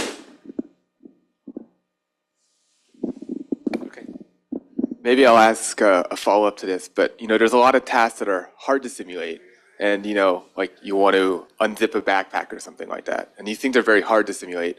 And people would say, okay, let's just train with real-world data because that's like the only way you can do it. I know like Ankur and people at NVIDIA are working on making simulators better and better, and Russ in his talk was talking about using real-world data with sims, so maybe the sim doesn't have to be perfect as long as you can do this co-training thing. I'm wondering sort of, what do you guys think is sort of the direction? Do you think the simulators will ever be good enough that they'll be super high fidelity, or that we'll really need like real-world data even more to like assist the simulator policies?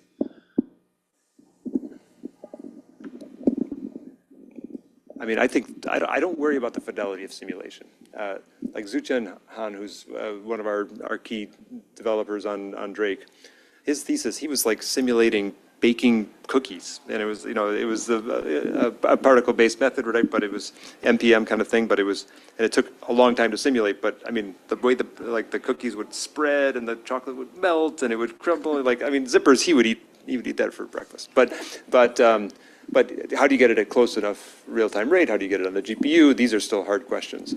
But I think actually, just like what we just said, getting the assets in there for baking bread or getting the scenes around that are zipping a backpack, these are still hard. I think the content generation for those pipelines. But in terms of just physics engines, I think it's possible. It's just a little slow.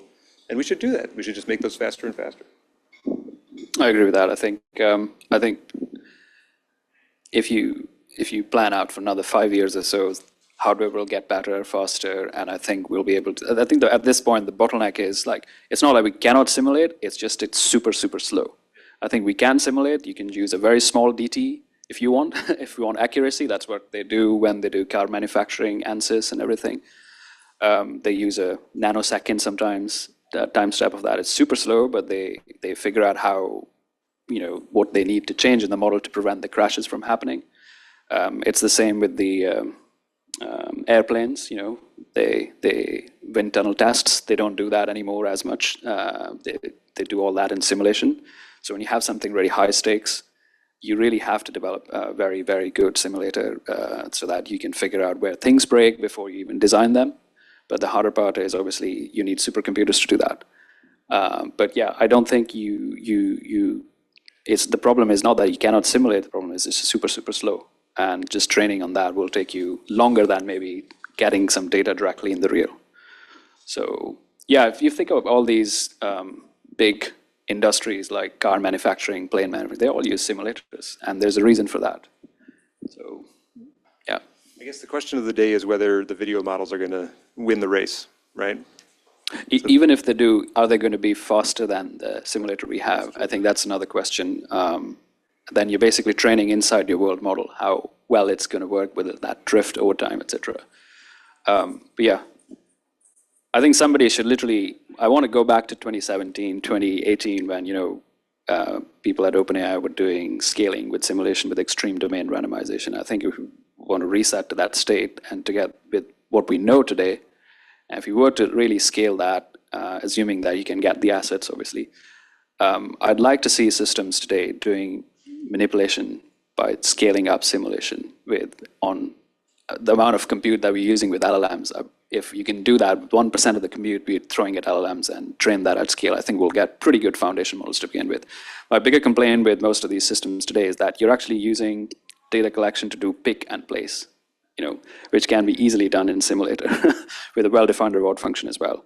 So you're wasting your human hours to do the data collection for those scenarios where you can get the data directly in simulation. And there are also a lot of other scenarios where doing teleop is extremely hard. Like, try to do reorientation teleop. It's an out-of-body experience, and anything like picking up objects with chopsticks, doing teleop is extremely hard. So there are ways to do that in simulation, I suppose.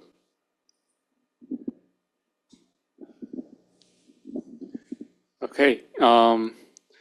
I think I have another question, not very relevant to, just the next chapter of the discussion, is I'm curious about, does dexterous manipulation need to be tied to multi-fingered hand? And I'm asking this question because nowadays a lot of dexterous manipulation are kind of doing by a pair of parallel jaw grippers, including the TRI's impressive demo. So I think, the way I understand that is that if you have two parallel jaw grippers, the number of contact you can make is significantly higher. So even like reaching the same level of a multi-fingered hand.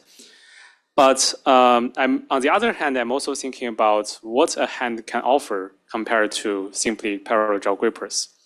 Then this comes to another question, which I'm thinking about. Maybe it's because the task we currently evaluate is not difficult enough so that it can still be solved by a parallel jaw grippers. While following this line of thinking, I'm thinking about what task should we do so that we can show the power of multi-fingered hand, or there does not exist such task. For roboticists, we should just do whatever we can do and to finish the task and not considering like the morphologies or the end effectors. Maybe I can try give a shot. So in my opinion, dexterity is more about the way the robot achieve a task instead of the morphology and the embodiment of the robot itself. So I think for gripper like morphology, I still think like I recently saw the videos from the generalist. They have just the grippers by manual to do. I think that is dexterity. That is, you just given a fixed like embodiment, how you can makes the best of like this contact, making and breaking, and to achieve push the capability, physical capabilities of the skills of the robot can do. That is what I understand the dexterity. It's not necessarily just like it's bounded towards a fixed like multi-hand finger hand. So this is my understanding. Yeah, I think I don't disagree with that, but I would also say that we evolved to have hands for a reason. If you go back to the history of how we got the hand, it all traces back to fish. I had that one of the slides there. The bimanual manipulation is dexterous, of course, but then again, it becomes dexterous only when you add another arm to it. Just a jaw gripper itself, by itself, is not dexterous, which is saying that if you had 3 arms with jaw grippers, they will be even more dexterous. But yeah, I think I still think that at the end of the day, it comes down to having multi-finger hands for dexterity. The stuff you can do with that, for instance, screwing, unscrewing, that kind of things, is one example where hands will be pretty useful, and opening containers, and lots of other things we do on a day-to-day, like tool uses in particular. Most of the stuff you have seen with those jaw grippers does not involve any kind of, I mean, there is one from Aloha tool use, but I think it's not about, so the multi-finger hands also give you this redundancy, which gives you grasp stability that doesn't come with jaw grippers at times. So that's another reason. And yeah, that's my view. I also tend to think of it, maybe it's easier to ground it in terms of thinking of like a start state and an end state of a task. And defining sort of a contract of like, because there are many ways you can achieve this, right? You can do something with just a single hand, you could do a bimanual manipulation, you can pivot things using the environment, but maybe if we just come up with standards and benchmarks that are just like start and end state of these tasks and count those towards a dexterous task, that might be a better way to consider it, because I personally don't care how it's achieved as long as it's achieved. So I've also thought about this a lot because, multi-fingered hands are really hard. And I do think that a lot of tasks that we try to demonstrate on don't necessarily motivate it that well. But when I come back to it, I think that multi-fingered hands are going to be important for 2 reasons. The first one is the morphology matching with humans. So, like a direction that I'm really excited about is human to robot skill transfer. And that's just a lot more seamless when your robot has the same morphology as you. So that goes down to kinematic retargeting, to contact retargeting. I think that makes the problem a lot more tractable when we're looking at sources of human data. So that's one. The second one is how far we are willing to push generalist robotics. Because I do think that, hands are really useful, but, the way that you motivate them over parallel jaw grippers can really look like edge cases, like really contrived edge cases. But if we want our robots to be truly general, then I think they do have to have hands because, again, this world is designed for humans. Our tools are designed for us. And so that's why I still believe in working on multi-fingered robot hands. I love it. That's great. I mean, I can add, but I think it's been said. Yeah.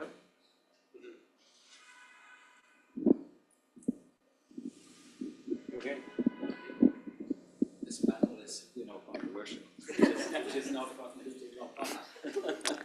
everyone's eating. Yeah, maybe, I guess, but I think there is still some different opinions on from solving the task perspective versus what is the ideal, from the ideal morphology perspective. So that's still some room of discussions. Any of the audience have questions? Ted's got to have a question. Come on, Ted. I can make it spicy. Do you believe that arbitrarily complex models can be distilled into an AGI-like system? And if so, what is the role of model-based methods when we have systems that can distill arbitrary complex invariances and heuristics that are designed for humans, which are by definition tractable and limited? Let me unpack that, just make sure I understand the question. So you're saying I have potentially a model-based method that's very complicated, and the prerequisite is that I can assume that I could just compile that into a big model. Is that what you're saying? The model is capable of distilling. Yeah. From a model-based into a neural net. So that means neural nets win because of that. That's the question. But I mean, let me just give an example. So from MPC, there's a well-known result from explicit MPC. So if you take the result of a quadratic program solving a linear control problem, and you can write that down very efficiently, and you just hand it to a convex optimization. If you write the explicit method, then it's combinatorially bad. Like the number of switches that it makes is actually, it's a far worse representation than the policy. I think this is actually a little bit related to why we do action sequence prediction. I think somehow that actually makes the optimization landscape better than if you'd only predicted in one sequence at a time. It actually might, I think it puts some sort of inductive bias in the way of learning, but it's somehow fundamentally better. So it does not, I do believe that neural networks can learn sort of anything, but there still might be better representations that are not just exactly one-step action prediction, for instance.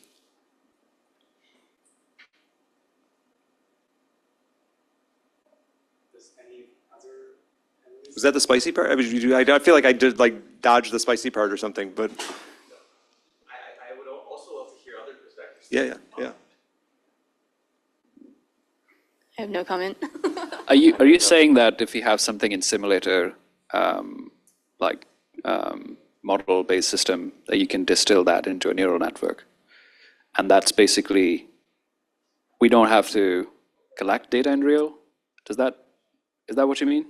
Not sure where my question's going, but I can give you the start of it, which is simulators, right, I think are great for many physical simulations. Yeah. Engines are very great, but they were coded by humans. Oh, I see. Right? And in theory, right, the amount of labor and intelligence that went into creating simulators is limited. And in theory, if you have an AGI-like system, the learning capacity could, in theory, implicitly just be a world model of all possible physics. Yeah, I agree. I think that's possible. These are the lessons we learned from AlphaZero, all sorts of models that came out that you can basically learn without being explicitly given the rules. And you can come up with something that is a human wouldn't think of how to do. Like Move 37 is a great example where you sort of astound a human completely when you're like, I wouldn't do this. So if the question is that, are we bottlenecked by the physics equations that we know we can implement and solve? I think you can go quite far with what we have, but there are cases where obviously we don't know, we don't even understand the physics, in which case it's basically a AGI system helping us develop better physics, physics understanding of the system. But the approximations we made so far, we can already do so much. Like we can grasp, we can land on the moon, and we can do all sorts of amazing things. And especially in space, it's much easier to predict trajectories with no friction, and gravity is also easier. And in here, we can do sim to real transfer pretty well, which still amazes me, because there is so much wrong with the simulators. What it tells you is that the physics simulators don't have to be accurate. But as we go forward, I think we're going to move towards neural simulations as well. There are lots of things that are just simply difficult to simulate, and there are lots of things you can simulate, but they're very slow. But maybe that AGI system can figure out shortcuts, can figure out the smallest program to do that a human cannot, which is what we've learned from coding, alpha. There was this paper from DeepMind that did the alpha tensor, and also discovering matrix multiplication, which is better than what a human would do. So I think that's going to happen to most of the things we do. So physics is just a subset of that. So it's not a spicy question then. Yeah, so I'm looking forward to seeing those things sort of trickle into physics engines as well. And it would be silly to bat against it at this point. Yeah. So I think I got where you're going more. So, okay, you said there's a finite number of resources that have ever been put into simulators, so there's like a cap on that. But of course, there's like a finite number of sensors or robots that have ever been built. So maybe the question is like, we have some budget of labor. Like, should we pour our money into like artists, creating assets, or should we pour it into like data teleoperators, right, or something like that? And so there's maybe an argument that the rate would be higher in the teleoperators. There's somehow if you put the same amount of capital, same amount of labor, you'd get more out at some point. But it is true, like you make one asset, you can use it in a lot of different scenarios. So that grows in sort of a different way. Maybe we should just stop doing teleop and like pay a bunch of artists to make assets. I would be very happy. Right? If you stop doing teleop, yeah. I mean, I think I agree with most of the things you're saying, so I just don't want to read that, but yeah. We're basically spending a lot of human labor. Life is finite. We're spending a lot of human labor just collecting teleop data. So, it's a fun question. Yeah, I think it's a good question. It's not as spicy as initially, when you said it, but it's one of those things. Yeah, it's certainly going to happen. The writing's on the wall. At some point, it's going to happen. Yeah. Who else has questions? Any more spicy questions? I had a question that maybe I can get responses from the panel for, but do we have a codified definition of what dexterity is? Like, what is dexterity, like in terms of a definition? I think somebody said that. Jessica did one, I think. Oh, yeah. That was a little bit of a self-serving definition for the context of my talk. It works fine. It works fine. Oh, sorry. I was going to ask a question after Okay. this. Yeah, just Yeah. I guess I have so from my understanding is like the dexterity, because I'm looking into the context a lot. So dexterity, in my understanding right now, is how do you make and break contact? How do you discover different contact modes? So that is my simple understanding. But definitely there is more than that. But this is the hardest problems I'm trying to look at right now. Yeah, no, it's subtle. I mean, I think Matt Mason has this great breakdown definition of manipulation, and somehow manipulation is doing mechanical work with making and breaking contact, kind of something like this. I think is a pretty good definition of manipulation. And then dexterity, I think, for me, is the next rung beyond just manipulation. I wouldn't call all manipulation dexterous. There's something about the level of achievement that's happening in the manipulation system, or I mean, it's based on the feel the AGI kind of thing. It's an AGI feeling. No, I meant the similar to that. You know it when you see it. Right. That's one of those things. It's very hard to define, and the definition will evolve over time as we start solving more and more complex tasks. So, yeah. But it's not representative of the number of fingers or hands, for example. I don't think it needs. I think the two fingers are generalist, and I tend to disagree with that. Okay. Is that right? Yeah. I think it's more fingers you can do a lot more dexterous tasks, and that's basically saying you add one more jaw gripper into your system, and you can do far more complicated things than you can do before. But obviously, I don't know what that complicated thing is, like the definition of that. Where do you draw the line that this is dexterity and this is not dexterity? The generalist stuff, the generalist. Yeah, it is dexterity as well. I think the dexterity comes from that system by adding one more gripper than the jaw gripper, which is where I'm saying, like, when do you? There's a famous, I forgot it's not coming to me, that there's a pile of sand and you start removing grains one after the other. At what point does it cease to be a heap? Yeah. One of those things. I can't remember the full. But there's neurons in the brain. Yeah. It's one of those things. Yeah. Yeah, it is. Generalist stuff is pretty amazing. It's beyond just standard pick and place, so it is dexterity. But again, it's sort of only you can do that when you have more redundancy in the system by adding another jaw gripper, which can coordinate with the other. Anyway, it's not a perfect definition, but I admit that. So you had a question? Yeah, I had a question. By the way, before getting into that question, like for the dexterity terminology, sorry, like so then do you conclude that dexterity can be measured by the tasks that you do? Like is that the correspondence that we sort of draw? You think? You're saying is it a property of the system or is it a property of the task? Yes. Yeah. I would put it on the task being more the definition of dexterous. Some tasks are dexterous.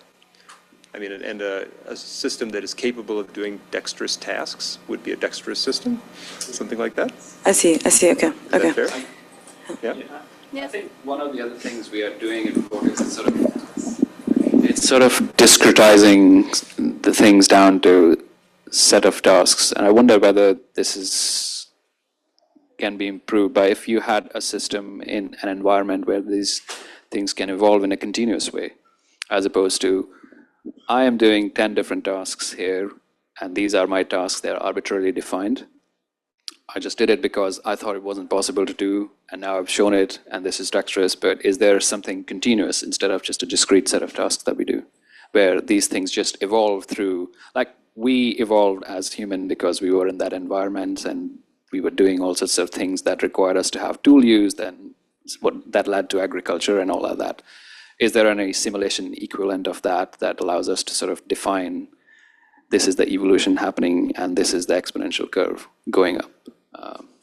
Yeah, I think we don't have that. We just do, well, I have 10 different assorted collection of tasks and I define based on that. Yeah, I may have a different opinion. So I think dexterity is a combination of both. If you think about the push T, right? So if you have multi fingers, you can just twist that. So that, in my opinion, that's dexterity, right? It's just like pick and place, similar task. But if you have one finger, so you just like you need to think about how do you push a T in a different direction. So that is kind of dexterity. So when you think about dexterity, you not only think about the task itself, you also think about like compared to the difficult level of the difficulties of the task, and what's the embodiment itself, right? So if just the two fingers, it can also do like really amazing task. Yeah.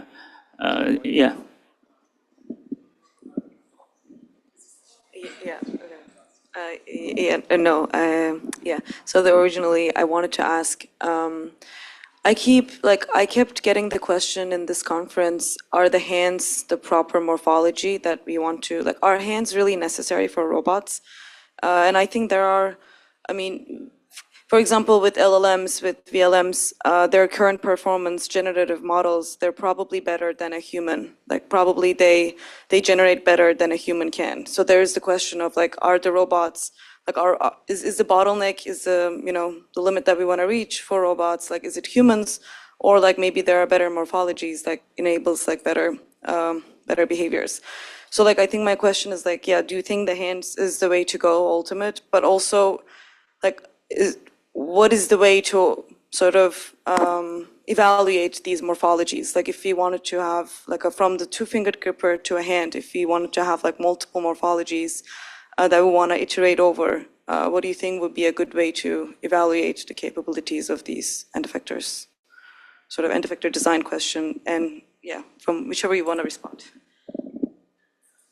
I think the birds versus plane analogy comes to my mind immediately. Like you don't have to have exactly the same morphology to learn to fly. But I don't have an answer to how do you sort of benchmark across the morphologies. I guess it becomes more of a task dependent. If you really want to solve a certain task, then you can optimize for morphology and design.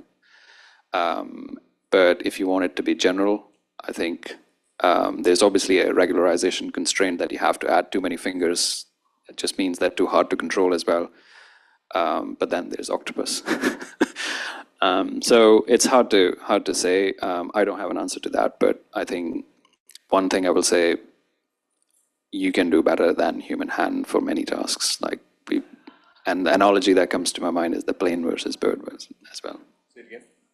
The planes versus birds, that analogy is, comes to my mind immediately.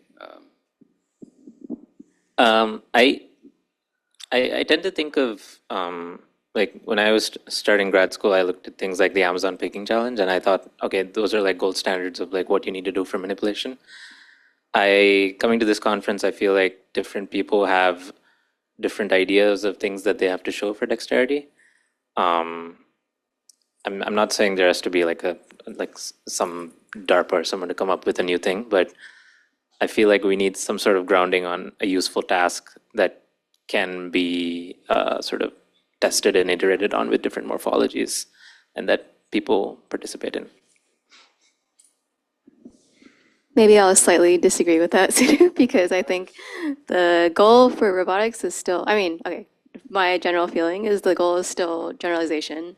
And so benchmarking on one task only is not going to really perturb that at all, in my opinion. But I think right now hands are a really convenient morphology because we understand them very intuitively.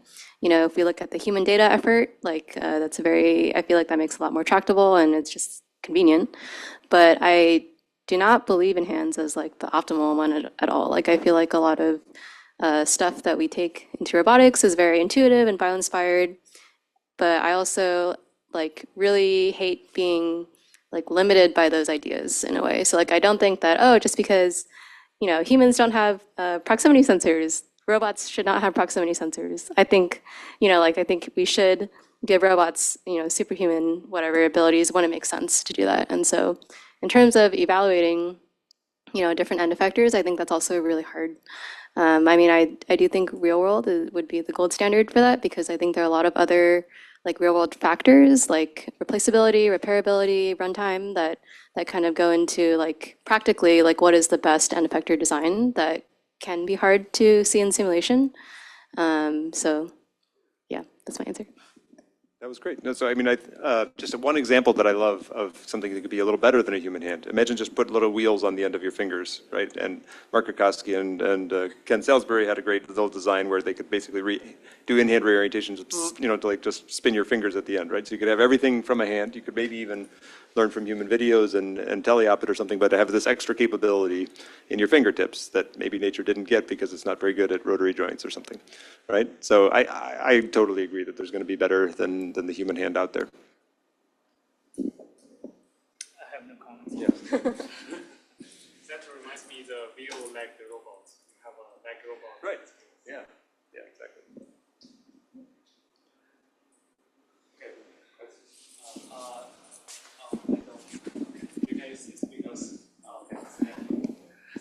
Hi.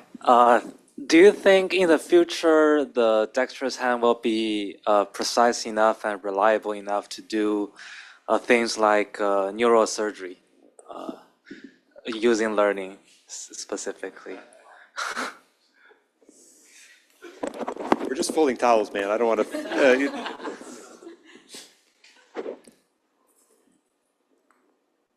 I don't see why. I mean, if the time horizon is infinity, yeah, why wouldn't be able to? I think in another few years, no.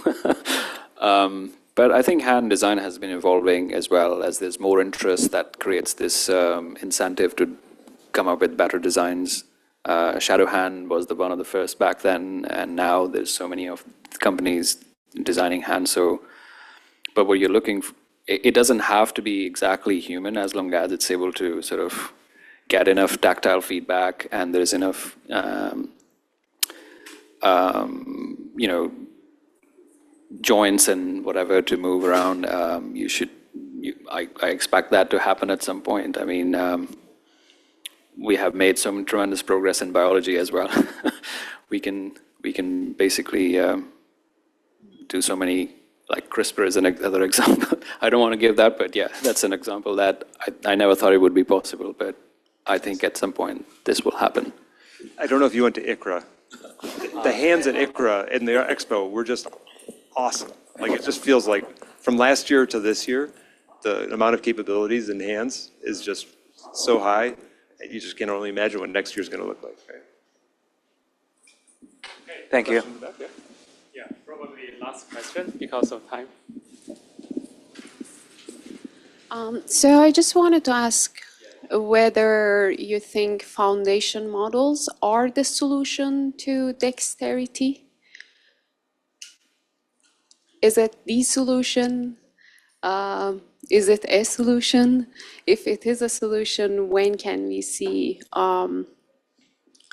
reasonable generalizability to different tasks and capabilities? I mean, I don't see the ceiling yet, honestly.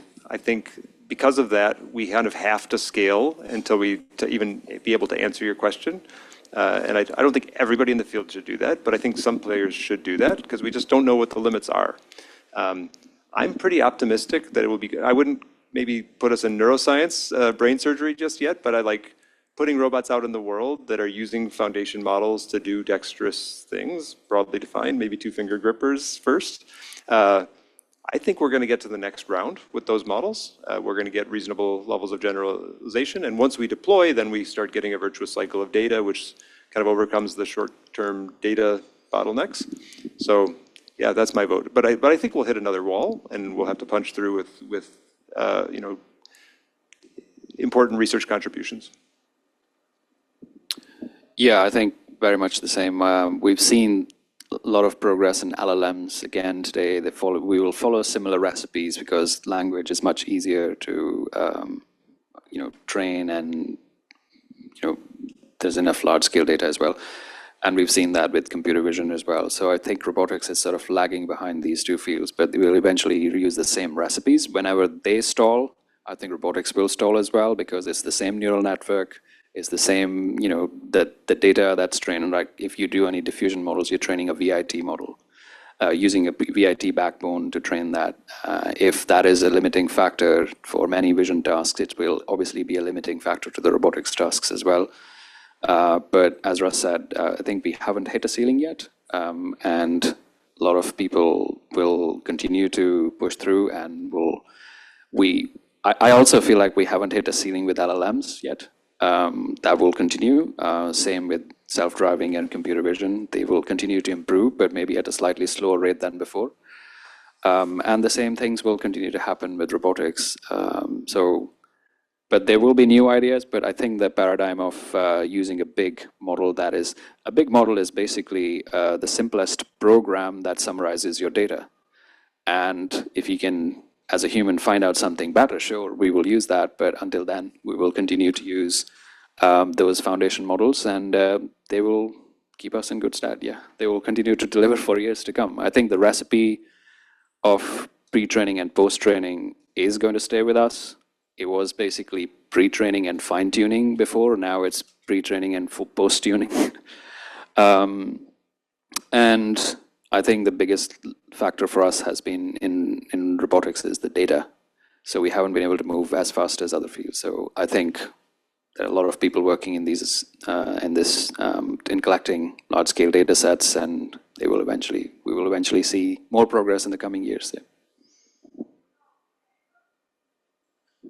Okay, then we are about time. Then thank you for all the speakers and panelists for this fruitful discussion.